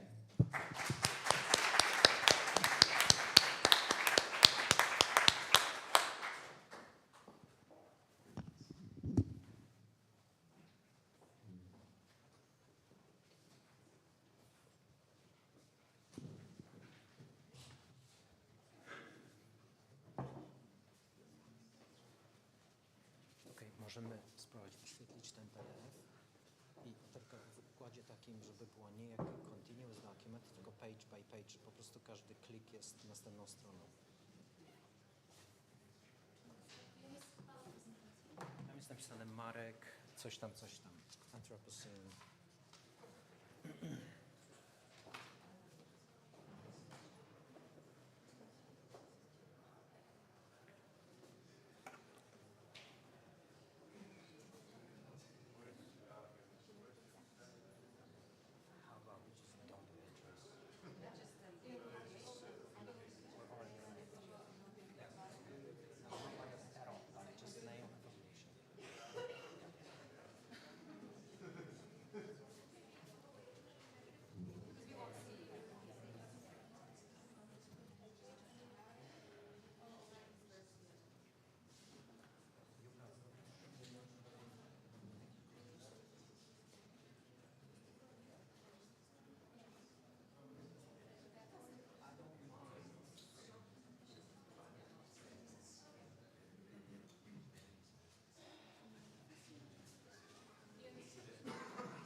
So, hello. My name is Alina Strzempa from the University of Regensburg in Germany, and I will be chairing this panel. This is our first panel on children's literature, which seems to be very important in the Anthropocene. And our speakers wanted me just to name their names, so to say. You can read their biograms on our internet page. Well, the first speaker will be Marek Oziewicz from the University from the Minnesota University of Twin Cities. Sorry. Our second speaker will be Andrea Casales-Hill from the Pontifical Catholic University of Chile. Our third speaker will be Teresa Detlinova from the University in Brno. And our last speaker will be Justyna Trychupczak from the University of Warsaw. Okay, so Wrocław, sorry. So, Mr. Oziewicz, the stage is yours. Thank you. Okay, I'll try to make it short, maybe 10 minutes max. Let's see if I can do it. So I want to talk about a chapter from this book that we published last year, Fantasy and Myth in the Anthropocene. And I will just go briefly through maybe 3-4 key points from the chapter.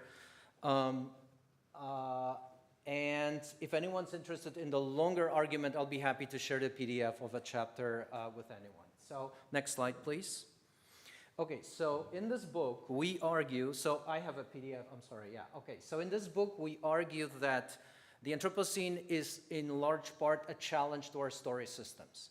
And that among the many story systems that humans have, a sort of operating system for the human brain, fantasy and literature of imagination is a very specific subsystem that has a number of tools for imagining alternatives to the way things are. And many scholars claim that fantasy is actually the best system that we have to imagine alternatives, including to the present moment where we find ourselves.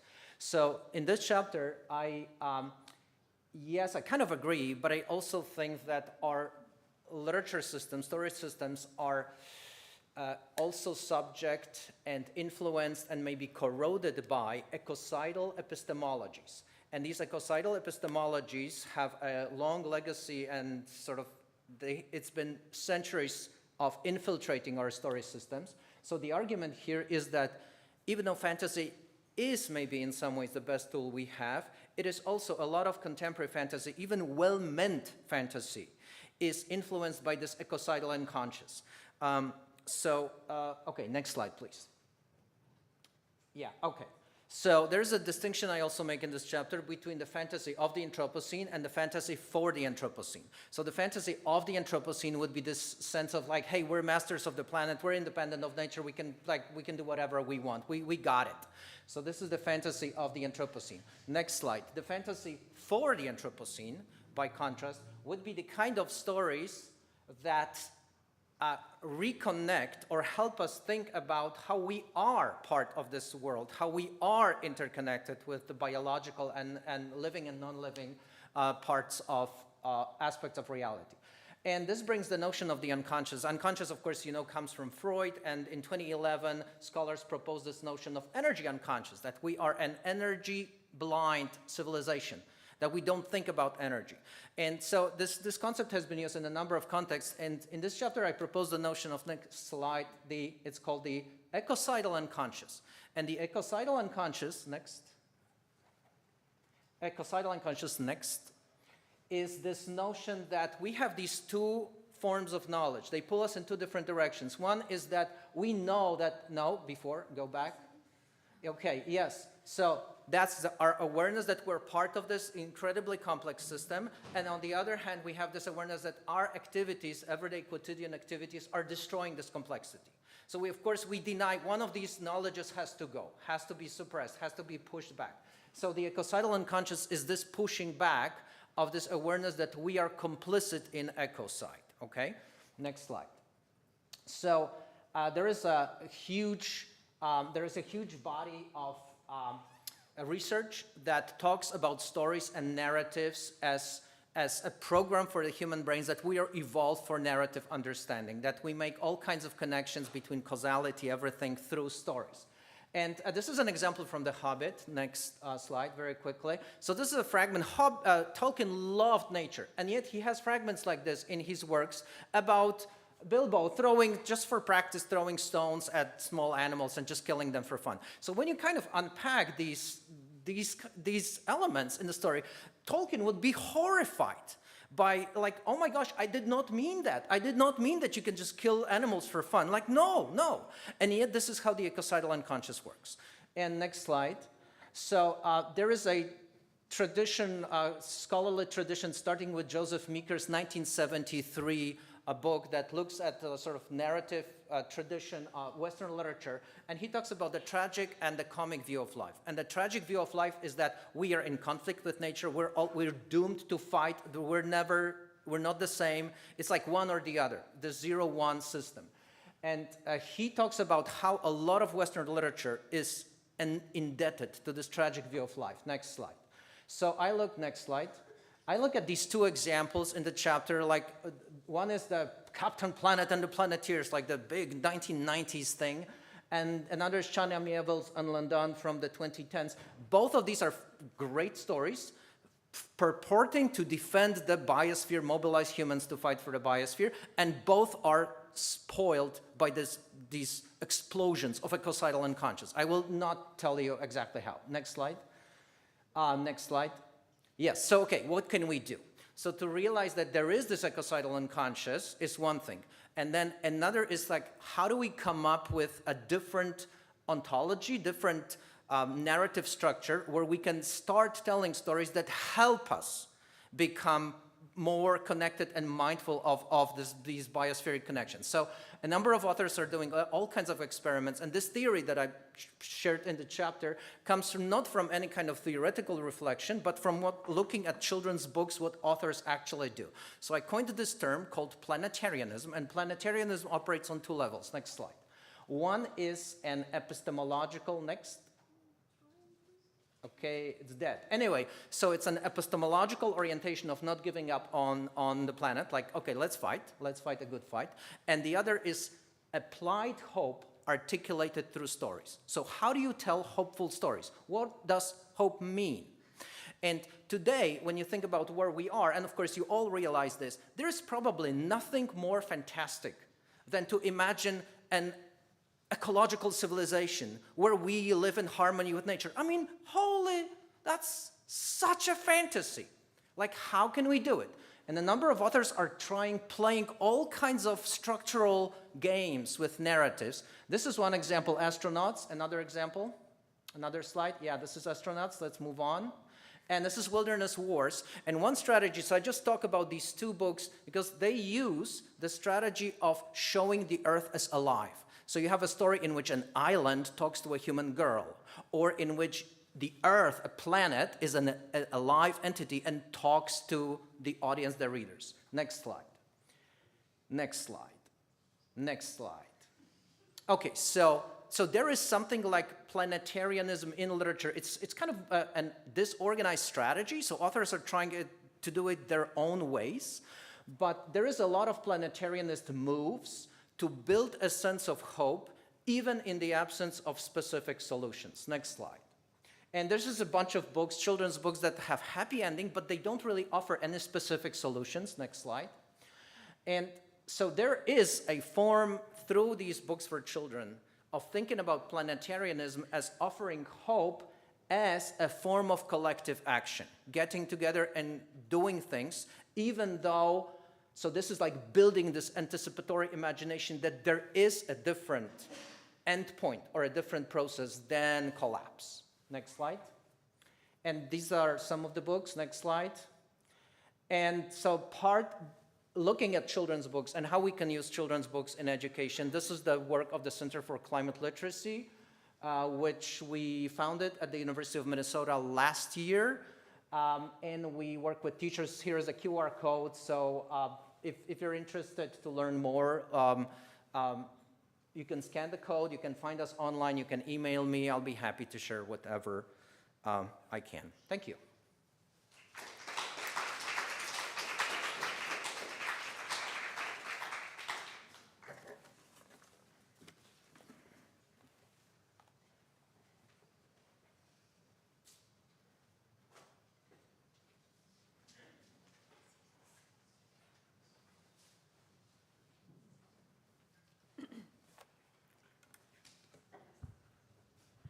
this is a little bit intimidating. And I'm at that stage where I need to wear another type of glasses, but I'll do my best. I'll read, or else I'll just rumble around. So good evening, and thank you everyone here for staying with us until the last round table or moment of this first day. And I'm going to talk about Tales from Inner City by Chantan. And I propose that his tales are a kind of antidote against or for the Anthropocene. In Tales from Inner City, the Australian author and illustrator Chantan makes room for beings that do not fit into conventional cast of characters. That's a phrase from Haraway.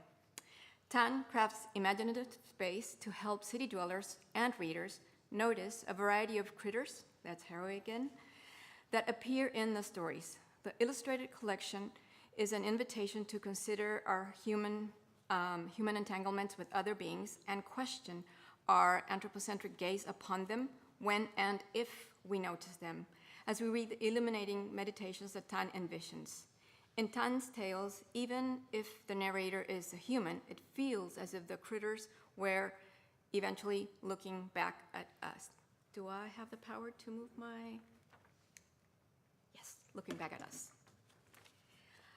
Tan's tales, Tales of Inner City and Tales of Outer Suburbia, which is a book that he wrote 10 years earlier, are exemplary fantasy exercises that amuse the reader as they invite us to deconstruct our human exceptionalist myopia.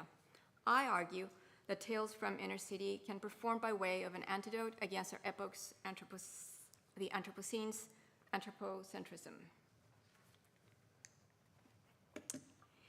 The book is a collection of 25 short stories where a different animal per story is central. The narrator, however, is not the animal being announced in this very original table of contents, but a human or a collective of humans who notice. Tan does not try to give voice to the animals. However, even if the short story is narrated by a human voice, Tan's illustrated storytelling creates an illusion as if the stories were told by the more than human animals in the collections. And actually, that was what I felt the first time I read this book, which I read in pandemic lockdown. So I'm like, was I too off guard? And how did he do that to me? Like, when I first thought about the book, I thought, yeah, the animals were telling their stories, but no, they weren't. Next. In the article, Aesthetic Entanglement in the Age of the Anthropocene, Post-Human Readings of Chantan's Tales from Inner City, Lorraine Kerslake argued that Tan's evocative tales, quote, question the effects of the Anthropocene and the possible synergies and tensions between the human and the more than human, quote, end quote. Kerslake sees this collection as a discourse of hope and a potential healer of broken bonds between humanity and nature. I agree with her. I see these tales as a possible antidote to the Anthropocene. In the book that Marek just mentioned, Fantasy and Myth in the Anthropocene, Chantan expresses that the Anthropocene helps us, quote, understand the strange ways in which Earth has been so deeply transformed by human action and misguided desire. I love that idea. Again, to the table of contents. Today, I will focus on how Tan's tales contribute to move us away from our default autonomous and superlative anthropocentric standpoint, which conceives the humans, the anthropos, at the center of the scene, opening us towards an interspecies bond that is generative and entangled. In the article by Kerslake, as a conclusion, she forwards a concept presented by Margarita Carretero González, which is interspecies transcreation. I think I need to move on. Sorry, I lost my place. Which Kerslake describes as something that happens when the voice of the narrator or poetic persona succeeds in translating an other than human animal experience into human language. I argue that this is precisely what Tan does in Tales of from Inner City. In her article, Margarita Carretero González describes interspecies transcreation as, quote, an attempt to translate and recreate the experience of a member of another species into language that humans can understand and empathize with. In Tales, Tan avoids talking animals and anthropomorphizing them. Whether it is a type of anthropomorphism that bluntly reduces the animal to mere transcript of human attributes, or a more positive one, which emerges from an attempt to translate and recreate the experience of a member of another species. Besides fox, no other tale in Tan's collection is narrated by the animal protagonist. They are not fictionalized as capable of adopting human language. Tan even mocks this possibility. In the tale, Parrot, the narrator reflects on humans' obsessions with talking parrots. People who do not live with parrots always ask the same questions of those who do. Can your parrot talk? The narrator goes on exposing similar questions that people who do not live with parrots ask, all of them denoting things humans can do. Tan wraps up the reflection by saying, as for us, the people who do live with parrots, we see no such reflection in nature's mirror. The story ends with the following thought, quote, "What a strange privilege it is to be here and now living with a parrot," inviting the readers to contemplate our own strange privilege to be here and now on this blue planet. Among the 25 tales in the collection, some stories are less than 10 lines long, not even a story, a vignette, a narrative poem. Roughly 16 are short tales, followed by an illustrated double-page spread, which sometimes expands the text, crystallizes an emotion, or complements a textual narration. The response the illustrations elicits tends to be awe. Most illustrations have a dreamlike or fantastical quality. Few are unsettling or uncanny. Tan himself describes his works as surrealist fantasy. I argue that Tan achieves that interspecies transcreation by creating a narrator that is observing a situation closely and asking questions about the human relationship with the more than human animals. Usually starting with an I first-person narrator, Tan switches to a first-person plural, a we, that includes the reader at some points or asks rhetorical questions involving us in the process of pondering the situation. And now I'm going to skip all that I was going to say about Dog, which is a beautiful story that has the most illustrations in it. And I am also going to skip Crocodile, so you will have to go to the book and find out. In the Post-Human Glossary, Rossi Braidotti describes an ethics of joy as one of affirmation that relies on, quote, a large sense of vital interconnection with a multitude of human and non-human others, and a large sense of community. In Tan's collection, I have roughly identified 6 tales that I would call joyful along these lines. And it's the ones that are highlighted there. So, butterfly and snail are similar in the sense that both celebrate that these critters massively and unexpectedly arrive at the city. While the butterfly's event is ephemeral, the snails have come to stay. In Butterfly, all city dwellers go out on the streets to be part of this celebration of life, to be part of the present. Quote, for the briefest moments, faces and palms to the sky, we did not ask why. The chatter in our heads fell silent. It all just stopped, and the butterflies came to us. For now, for the briefest of all moments, we did not ask why. We thought of anything but butterflies on the whole city all at once, end quote. Tan invites the reader to rejoice with the city dwellers who are liberated from their to-dos for a moment as they become a community in the city. Snail, with only 10 lines, the story Snail imagines the massive arrival of gigantic snails who mate, making love right then and there. In this case, the humans' reactions are not as welcoming, but the narrator ends the tale reflecting, 100 years on, and who can remember what all the fuss was about? Who can imagine our city without these beautiful creatures? We would be so sad if they ever went away, leaving us all alone with our small ideas about love, end quote. In both stories, the narrator resorts to the we, inviting the reader to imagine what if we were there, to notice and wonder about our entanglements with other creatures, even in the city, but also to imagine losing them. And that's the next story. Cat and Bee are stories that praise an enlarged sense of community by reaching out. In Cat, it is a girl who notices she is not the only one missing her beloved tugboat, the greatest cat in the world. With her mother, who, quote, could not even remember the last time she'd wept, end quote, they invite all those who have lost their own greatest cat in the world to participate in a memorial for the cat.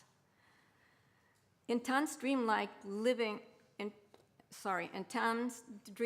tale, living with a cat is a shared experience, so much so that everyone is missing the one cat. Opening their house to strangers, united by the loss of the same cat, allows the mother to finally weep. Kerslake suggests that this tale, quote, draws attention to the emotional bond between children and their pets. I agree, but I add that this is a metaphor of the great species loss.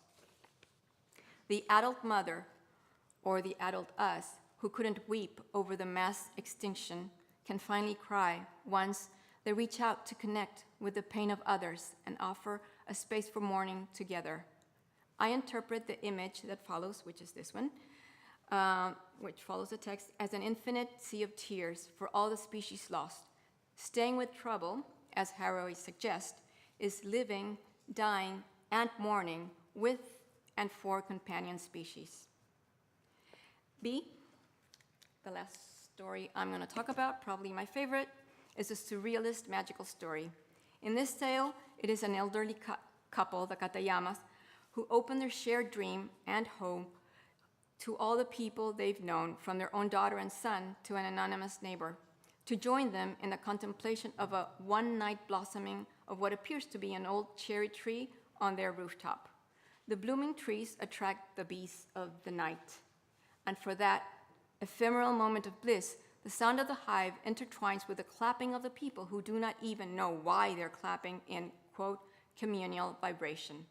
Like butterfly, it is a collective celebration of life, a reminder of our interconnectedness with humans and non-human others, an invitation to cherish awe, to look after an old tree, or maybe to look after an old planet. Thank you.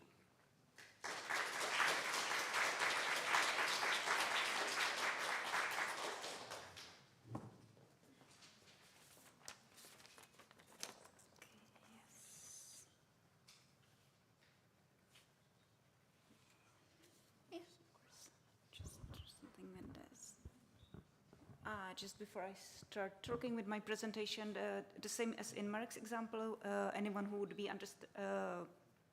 would like to see the whole story of the things I would be just now talking very briefly, just let me know. I will be happy to forward you the full chapter from the Fantasy and Myth in the Anthropocene. I will follow up on Mark's work here a little bit with the example of intimate connection between people and the earth and the landscape in young adult fantasy. More concretely, this will be a very short analysis of Tiffany Aching's series through the lens of permaculture ethics. I suppose many of you would be familiar with the concept of permaculture, maybe in its narrower sense as a permanent agriculture, as it was coined in the 1970s, over time to capture its quite a wide applicability to different and various social matters. The original meaning was extended to permanent culture.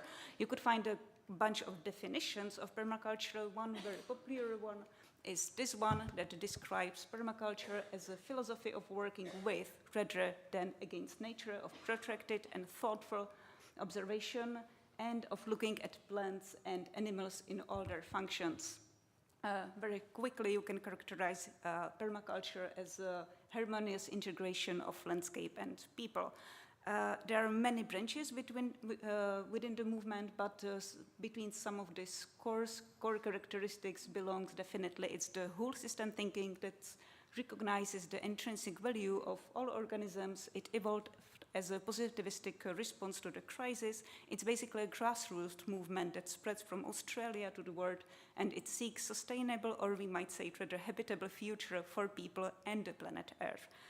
Its ethics stands on 3 basic core pillars: the care for the earth, care for people, and fair share. And I will talk about each of these in connection to Tiffany Acking's series by Terry Pratchett, which is a series of 5 novels that are describing how a young girl is becoming a witch on the fantasy world of Discworld. It follows her life from her childhood till her late teens, and her gradual mastery of magic is connected to her developing understanding of the role of the witch in her community and her crucial role as a mediator and someone who protects the land. The stories take place in a fictional world in Chalk Downs that were modeled on the real region of Chiltern Hills. That were the region of Pratchett's childhood, where he returned to live as an adult. These novels belong among the most place-based of Terry Pratchett's fiction, and as the author himself confirmed, that the connection between the real and fictional Chalk is quite profound, and it's mediated by Tiffany, who is mirroring his experience from childhood, as is in this quote from one interview. The care for the earth is, in permaculture ethics, is a facet of planetary stewardship, something that is based on our individual and collective responsibility in the care of particular natural resources about which we have some understanding and power. It starts with your immediate circle, very locally, but it spreads to the global context. In the series, it starts even with the name Tiffany, that is in the old language of the book. It refers to land under wave, which refers to the billions of tiny organisms whose bodies and shells created the Chalk Hills. As her grandmother before her, she is understood as the silence of the hills, of someone who speaks up for those who don't have voices, the land and its creatures. And she helps to define the land, and the land defines her.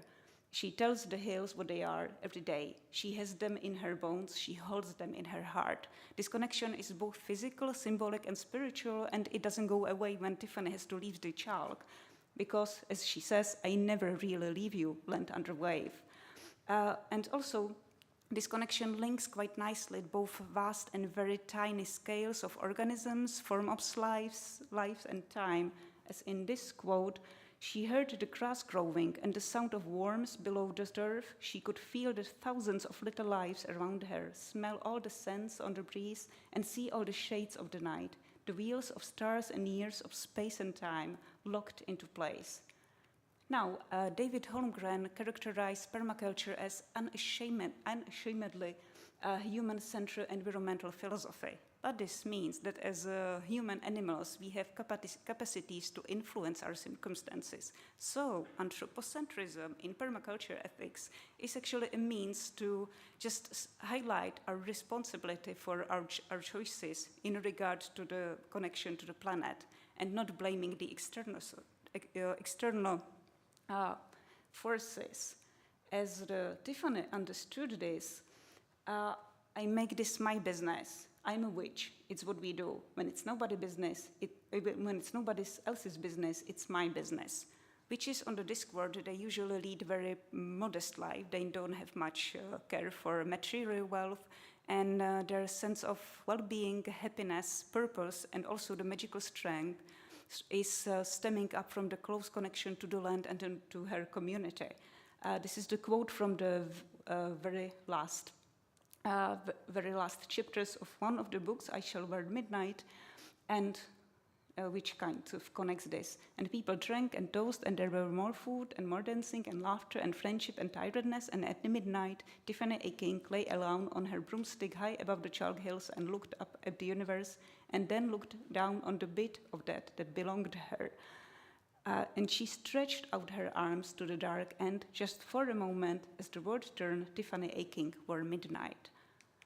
The first share in the permaculture ethics, the sense of voluntary environmental modesty and voluntarily applied limits are strongly encouraged. But also, permaculture recognizes the formative experience of abundance because it encourages us to share with others. And the sense of limits here grows from the mature understanding of the way how the world works. So weighting my own needs and wants in one hand, and the capacity of the planet and of the community to support it. And also the abundance does not refer primarily to the fat bank accounts, but much more into the luxury of the clean earth, beautiful environment, healthy food, and so on. In the series, the sharing of, well, basically everything with a strong sense of reciprocity is encouraged. And as Tiffany, as a very young child, is told by her mentor, it evens out. You do what you can, people give when they can, and what they can. Let's move to the representation of the land of the chalk hills in the series. In the series, the chalk is represented as a whole organism with the people and animals, sheep and grass, and all the other vast and tiny beings as its living parts. The land has its agency, it finds its way, it's able to communicate with her and support her through the times of crisis. There are quite a lot of beautiful examples through the series that are describing this intimate connection and mutual reciprocity between the land and its witch. It's very, very short. But perhaps the most telling is from the head full of sky, when Tiffany's body is invaded by a bodiless entity called Hiver, and her soul retreats to the innermost refuge on her mind. And this last haven takes form of the chalk hills. We are still in her mind, so it's kind of permeate any boundaries between her body and the land. And when fighting the Hiver, the grass hills in her mind forms themselves into the Tiffany's body and just stretch the Hiver away. So, and there is a witness asking, so is this the witch dreaming of being the hills, or are the hills dreaming of being a witch? And the answer would be, it doesn't matter, maybe both. They just cross the culture-nature divide. They are one extended being, and Tiffany literally carries the hills in her bones and the soul of the land in her head. And this is where, in the series, the deepest magic roots. So, to wrap this up, the Tiffany A. King series voices the values of environmental modesty and also captures the inherent magic of the land, its beauty, its resilience. It also, I would say, captures quite efficiently the basic core of permaculture ethics, and also this sense of connection to the land, not in fantasy, but in real world that is described in many works of permaculturists. I just chose 2 short examples for the presentation. So as the whole, the series offers the complex vision of nature-culture connection, something I would say we quite urgently need to navigate through the Anthropocene to a biospheric future. The appreciation of places we live in here and now are the first necessary step. At the end of the series, Tiffany learns to the carpentry craft and builds her little house on the hills to live in. And when she is asked, so did you use any magic to do this? Her answer is quite simple and very telling. I didn't have to. The magic was already here. Thank you.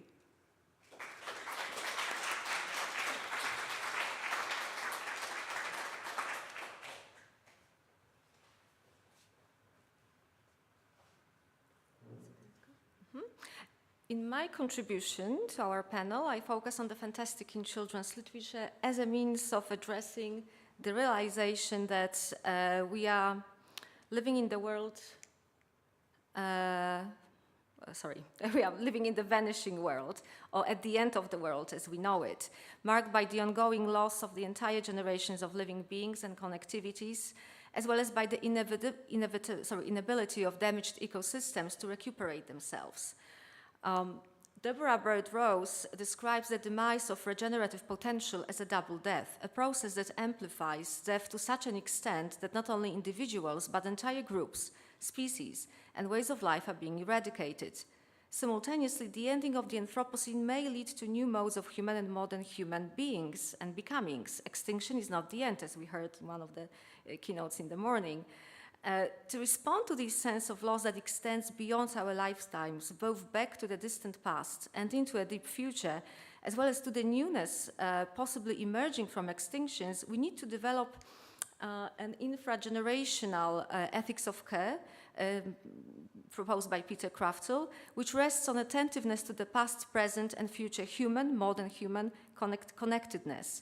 That is an attentiveness to, and I'm quoting from Kraftl, to the more than generational and modern human processes, energies, materialities, technologies, media, affects, and more that constitute the temporalities in which childhoods and adulthoods, for that matter, are enveloped, and in which they are of which they are productive. The concept of infragenerations encourages us to think about how we came to be what we are through past and current human and modern human connectivities, and what will become of us years into the future, possibly also after all human childhoods and adulthoods will have become a thing of the past. Going briefly through over examples of crossover fantastic texts, I show how they attend to the diminishings and openings of regenerative possibilities for human and modern human life on Earth. Species extinction in particular has been extensively addressed in nonfiction for children, and we certainly need diverse literary spaces to address the effective and intellectual challenges of the Anthropocene. The appeal of the fantastic in this context is that it transports readers to uncertain futures on our planet. Emily Ashton argues that the speculative fiction, or the speculative in general, I think including the fantastic, engenders imaginaries of not this, as in refusal of present systems and subjectivities, not yet, as in what might be to come, and what if, as if generative possibilities. Delphi Carstens sees speculative fiction as enabling speculative fabulation, that is, thought experiments confronting us with radical possibilities of other worlds, of being, feeling, knowing, and becoming. Yet while we engage in these thought experiments, we need to remember, as Ashton rightly cautions, that for many in this world, the apocalypse is everyday efforts to survive the slow violence of environmental injustices. Following up on Andrea's presentation, I would like to start with Sean Tenn's Tales from the Inner City as encouraging a speculative engagement with the Anthropocene. It has usually been praised for its hopefulness about post-human future effected through redefined human, modern human relationalities. Yet some of Tenn's tales also abstain from hope, emphasizing instead humans' inability and reluctance to mend their ways.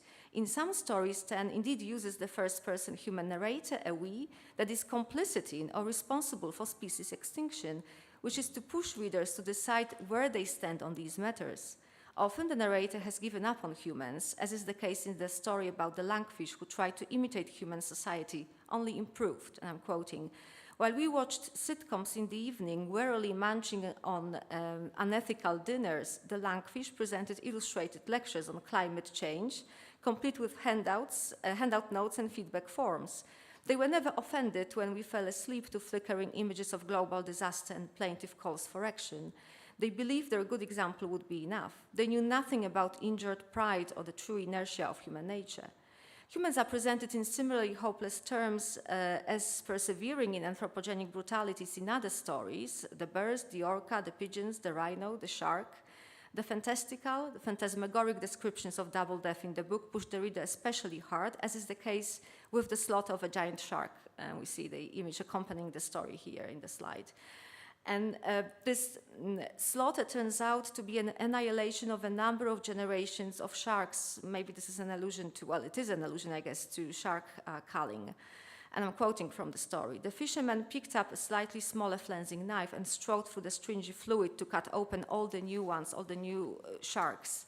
Mouths like crystal necklaces gasping for a sea they would never know as life drained out of them. And from their own pale bellies rolled even more sharks, smaller ones, each threshing hopefully, smaller and smaller, hundreds, thousands, each unborn generation as fresh and blue as water before they rolled out into the blood and gore of their parents, grandparents, great-grandparents. Little critical attention has been given to the final story in the collection. This is the image accompanying the story about the end of human race. It might not be random that this is the last story. The human narrator affirms species interdependencies, but, as they also admit, with regret for lost possibilities and a sense of guilt, it is already too late for love and connectivity. The narrator is looking at human fossils, thinking, some things are so completely lost, I'm quoting, so gone, so absent, so vanished, so extinct. Only now, too late, do we remember quietly the things that bind all brothers and sisters in sediment, each husk and bone, much the same carbonate as any other. The narrator expresses a sense of infragenerational solidarity, again a quote. "In the next valley we hear the vast murmur of every living thing that ever crossed the face of this planet. We scale the ridge and see it, a glacier river of light moving slowly from east to west, and quickly we run over jagged stones to join the chorus. This is a vision of a future in which human exceptionalism is ultimately undone through the loss of a world that includes us. Although Ten's story is a narrative of an inevitable end, it pushes the reader to consider likelihoods and possibilities of ecological redemption and rebecoming. And I will now refer to other speculative texts that also dwell on species extinction and depict human nearer disappearance without offering straightforward, hopeful and redemptive social dreaming about better futures. They rather amplify the need to stay with the trouble, to use Haraway's phrase, with the trouble of reflecting on what it is like to be without some part or aspect of the world as we know it. The plot of The Council of Animals, a novel by Nick McDonald, takes place in an indeterminate future, decades after humans have caused an event called the Calamity, whose exact cause is unclear. People are nearly extinct, and the fate of those who have survived is to be decided by representatives of the various animal species who act and speak like humans. They have actually a common language. They fear that with time, humans will try to control the earth again. The story closes with the vision of animals controlling the life of the surviving humans by locking them up in a zoo, a vision that does not offer a rebuilding of humanity in the ruins, possibly making the reader to reflect on what it would be like to recreate humanity beyond mere survival. A similar caution in depicting humanity's otherwises appears in Beyond the Sixth Extinction, a post-apocalyptic pop-up, written and paper engineered by Sean Sheehy and illustrated by Jordi Solano. It takes readers to the year 4847, to the ecosystem thriving in the heavily polluted and radioactive Kegoan district, located in the ruins of present-day Chicago, which flourished, as we are told, until 2620. And is now inhabited by fantastical creatures that could evolve from existing organisms. Their ancestors managed to survive the extinction event, and with each subsequent generation, adaptations have allowed their species to dominate the post-apocalyptic wastelands. Just to give you an example, the PT bug metabolizes old plastic packaging. It delights in discarded compact discs and uses what it can't devour as part of its exoskeleton. We don't know much about what is happening elsewhere in the world in 4847. Humans monitor how principles of evolution and ecology continue to regulate the life on the planet, and this may mean that they have become helpless and redundant on the Earth, just as the human survivors in McDonald's book, or that they are trying to learn about and from new ecologies and adjust to the post-apocalyptic conditions on the planet, searching for a balanced modern human relationalities. The book therefore encourages readers to reflect on unforeseen alliances with non-human others and to acknowledge the possibility of life on the planet developing networks that do not include them. And I don't have time to talk about this book, but very briefly, we are in 2031, and birds have become extinct. But there is a company that supplies bird lovers with customized bird automatons. And you can customize, you can make these artificial birds even better than real ones. You can teach them how to sing, how to jump, how to fly. So I leave you with this thought, a world without birds, but we have artificial birds. Now, the books I have discussed insist that life beyond the Anthropocene demands redefinition of our humanity after Carsten's A Revolution in Thought, Praxis and Feeling, by confronting child and adult readers with double death and self-destruction, as well as with the idea that the planet might continue to live on without humans pushed to the margins of ecosystemic connectivities, or without humans at all. These texts also indicate a pressing need for an infragenerational re-evaluation of the past that has led to our present, which in turn will result in uncertain futures. Some of the questions we perhaps need to ask ourselves, quoting after Tom van Doren, are what happens, what it means to us when a species passes from the world? What does this loss mean within the particular multi-species ecosystem community in which it occurs? What does it tell us about human life as the central cause of these events and an agent of conservation? The fantastic encounters with the death places of the Anthropocene estrange us from certainties and engage us intellectually and emotionally with the possibility of dark futures awaiting life on the Earth, which in turn might help us to live in our dark times, here and now, in the present, as well as possible, and maybe try to imagine ourselves into some futures. I'm not saying better futures, but some kind of futures, maybe even futures without us. Thank you very much. And some references I'm happy to share. Okay.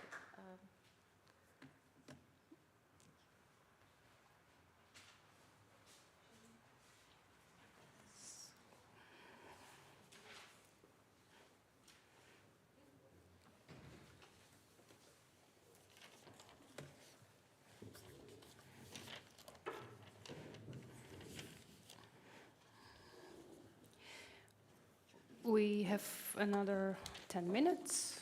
Now the questions can be asked. Please.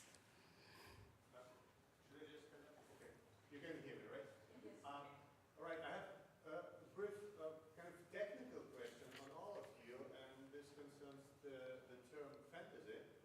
Do I understand it correctly that all of you actually use this term in a broader way as a term for speculative fiction in all its possible genres? So it's maybe a bit different in the case of Terry Pratchett, because there we have a secondary world, which is not our world, and we have magic and all this stuff. But most of other texts which was shown here can be attributed to science fiction, to horror, to epic gothic, but we don't have there this typical Tolkien secondary world where magic is built without a shroud, with elves and dragons and medieval setting. I think this is important because it's one thing to imagine an ecosystem in the world which has a completely different history than our own, where there's no industrialization, all that stuff. We could have it in real kind of world, but in a fantastic scenario. And then I probably have a specific question to Marek, which concerns this idea of creating a hopeful. We can't hear you properly. Okay. Repeat everything, or maybe just question. Okay. The question was about the term fantasy, and whether in what sense is fantasy is a misnomer here, or a term which is applied to all these different text, which for me would probably belong to very different genres, right?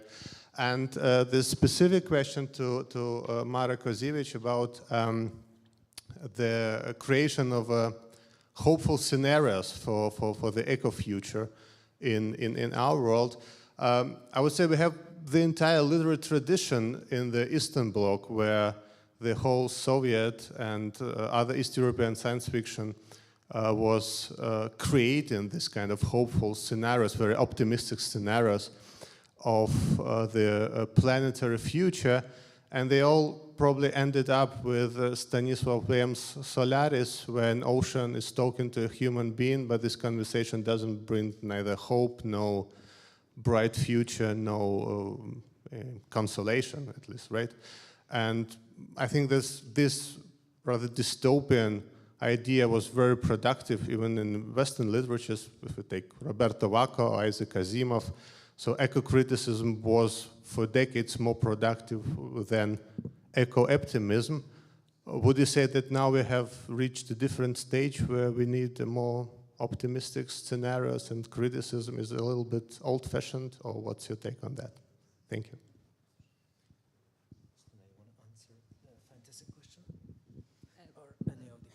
Well, I think, at least in my case, I use the term the fantastic on purpose, right? Kind of to perhaps use a broader category, right? And I use also speculative fiction. So I do agree that the texts, at least that I've been talking about, are not necessarily fantasy as a genre, right?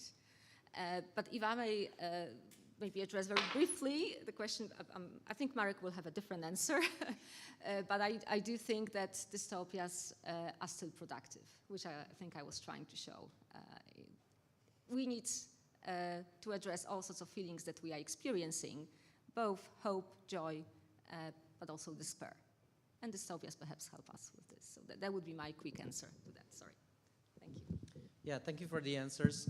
So in this book, we use the definition of fantasy that was developed by Brian Atterbury, and when he talks about this, so fantastic is in sort of one equivalent, but the open-ended definition of fantasy is a story in which the fantastic elements are presented as real in the world of the story. So it's like and so these distinctions that you mentioned between the primary, secondary world, like Tolkienian fantasy has a multiplicity of genres. Some of these genre traditions are very clear, like there is animal fantasy, where you have talking animals that are anthropomorphized to certain degrees, and then these animal stories can be set in real life settings. So you have animal fantasy set in Berlin today, or you can have like, you have mouse. So my angle is that if you have this more holistic understanding of fantasy, all of these works qualify as fantasy. But of course, there is a parallel tradition which is not incorrect, and it also helps in different contexts where we look at specific genres and subgenres of fantasy, where, for example, post-apocalyptic zombie romance horror is a blend of 2 or 3 of more clearly defined genres, and then you have, so Brian calls it, it's not a kinship theory, but fuzzy set theory, which derives from set theories, physical sets theory. Anyway, so I would absolutely defend all of these works as fantasy, but you're right, they are not the same genre. And then fantasy serves as the super category, and then it's still as a super category different from speculative fiction, where you go into, because these 3 key genres of the fantastic, which is the equivalent of speculative fiction, this even larger category is fantasy, science fiction, and myth. Okay, so you have these 3 large super categories, but of course there are turf wars, you know, okay, so that's the first question. The second question is, I agree that, I think that dystopia has its role, and there is a lot of cultural work done by dystopia, but there is also a large body of scholarship in utopian studies, in literature, children's literature also, especially when it comes to children's literature, the question like, okay, how much can we tell them? Is a really big question, which we don't ask when you have literature addressed to adult, mature audiences. But so the notion is that each of these modes, the utopian, dystopian, e-utopian, has its own affordances. It can do good work or it's productive in certain ways that other modes cannot. But my angle, especially with planetarianism, is that for whatever reasons, since the late 80s, So pretty much, very much coinciding with the rise of neoliberalism as this dominant world order, we've had an explosion of dystopia, and literary historians have shown that we've always had dystopia, but dystopia was a marginal subfield, a few percent of the literary field of the different story systems. And suddenly something happens that dystopia is moved to the, like, almost the center of the literary field. We have dystopian comics, we have dystopian films, we have dystopian TV series, and so dystopia becomes like dominates the picture. And it has its own work to do, but it's not like dystopia is the answer to everything. And one effect of dystopia has been, and we have articles and books on this specifically, is that dystopia has reinforced in a feedback loop a perception of the collapse is inevitable, expectation of collapse, so and societal breakdown and all of those things. So, and then when we had a number of teachers ask their students, can you think of a story that projects a horrible, worse than you have now, future for humanity? And then students, bam, bam, bam, bam, bam, bam, titles, easy. Can you think of a story that's set 50 or 100 years from now that offers a hopeful vision of future for humanity? Silence. So the sort of disproportion between these two creates the availability heuristics in which the options that you see are really the options you see that these are the only choices. So that's one thing that planetarianism and a number of hope studies scholars have been pushing against, that it's easier to talk about negative aspects or processes somehow for us, but it's so much more challenging to imagine a productive, generative, hopeful, positive scenario. So that has been part of the recent landscape of storytelling. But I personally believe that we are seeing more of the thoughtful, hopeful, not naive hope kind of thing. Oh, it's going to be fine. No, really, it takes a lot of hard work to imagine what is hope for whom, hope how, hope as a process, those kinds of things. So I think a lot is happening. And authors most authors, not just in children's literature, but any artist, they often work not because they read a theory about something and they want to now create an articulation of that theory. They struggle with their own dilemmas and positionality, and then struggle to ask these questions in the stories they write. I don't know if this answers the question. I'm so sorry, there's another question here in the first place. I have a question for Andrea. Thank you all for your papers first. Very practical question. Somewhere at the core of your paper you had a quotation that ran, quote from memory, transcreation takes place when a narrator author succeeds in translating a non-human experience in human language. Yes. How do we know it succeeds? Okay. I can rephrase. Maybe you can repeat. Once again, in the paper there was a quotation, quote from memory, a narrator author succeeds in transcreation is when a narrator author succeeds in translating a non-human experience in human language. My question was, how do we know it succeeds? Okay. Well, in literary criticism, we many times say this happens, and we just have a very good argument. But the upside of that is the argument was I forgot the word. Translation. Yeah. Happens when you can. It succeeds when you can translate the experience of an other than human animal into a language that humans can understand and empathize with. So I guess it's the empathize and understand which. There is also a lot of scholarship done around reader response, for example, working with different communities. And there, of course, you would definitely have an answer to whether the story succeeded or not in producing that empathy or that understanding of that otherness. So the experience that is transported can still be a pure invention. That's not successful. It's not the question of the animal, but only whether the human respond to it. Well, I don't. Well, put in those terms, maybe yes, but I would hope for an experience that is noticed, that can convey an experience that is, or as much as the author of the story can, or the fantasy can imagine, that is the experience of that other than human animal, for example, and can translate that. There's always the question of how much can we give voice to an animal, for example, or to a plant, or to a fungi now. How much can we really give voice to that? And how much is that just part of our own fantasy or invention? But once you can at least put it there in the writing, and that can decenter our anthropocentric perspective or our anthropocentric myopia, or just decenter our idea of what it means to be human, I personally would say it has succeeded, if it is at least questioning us.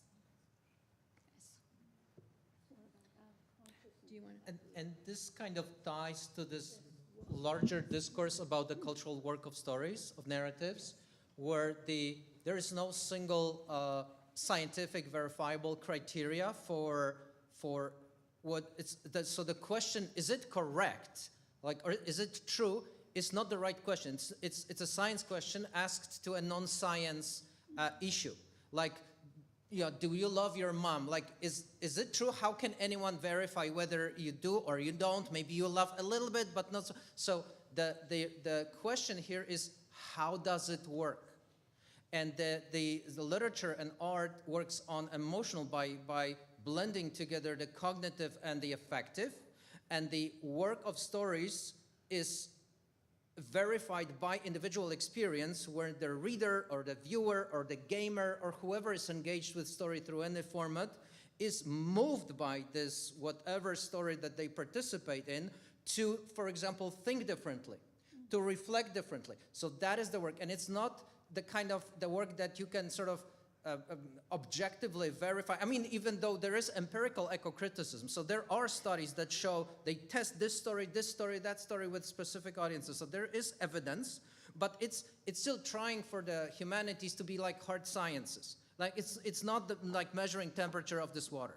And you know from your experience that a book you read, you love it, 5 other people say, you watch a film and you find this, and that in this film, and 3 other people find something completely different. You completely missed it. So these are subjective experiences, and the fact that they are subjective does not mean they're not true. So that's the kind of larger context for literary discussions. And it also can happen that the same reader at different stages of their life will have a different reception to the same text, depending on what you are more sensitive to at that time, or more open to or able to grasp at a certain moment. Okay, I'd like to comment on the concept of planetarianism by Marek Oziewicz. I like it very much. I practice this during my educational activity. The task for students or children is like this. Imagine that we live in 2050, and we, humans, we realize all items from the Convention on Climate Change, all Convention on Biological Diversity. We really realize in European Union, European Green Deal, we realize all items from European Strategy of Biodiversity 2050. And now we live in 2050. Imagine this and write this. Write the word in your mind in 2050. It really works. It good practice from my experience, because the most important, what we should do now, especially to students, to young people, is hope. And practicing this planetarianism, it's really great, and it's really good vision, hopeful vision, because we have this what we should do now. It's in this Convention on Biological Diversity, Climate Change, and other documents. So I think that this concept, planetarianism, giving good hope, is very important, especially now, when we live in apocalyptic times. We observe Armageddon in nature.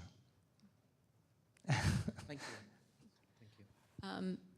I'm going to just very briefly say there's some exercise similar to what you're saying that I've done in my class, in my eco-criticism class with my students on our last meeting. And I invite them to write a letter to a beloved someone, could be someone they're projecting in 2070 or something like that, where we have, quote, overcome the major crisis and there's been like a systems change. And they have to write to this beloved someone, how did you contribute to making that change? And what kept you going when it was really hard? And I've had very different type of responses, and students share what they write. Many times they don't. They're not obliged to, it's not mandatory to share. But what does come out of that class is thank you for providing a space where we can imagine that there can be a future. And that just kills me. Beautiful future, it can be. So thank you so much for your contributions, for organizing this round table. Thank you, everybody.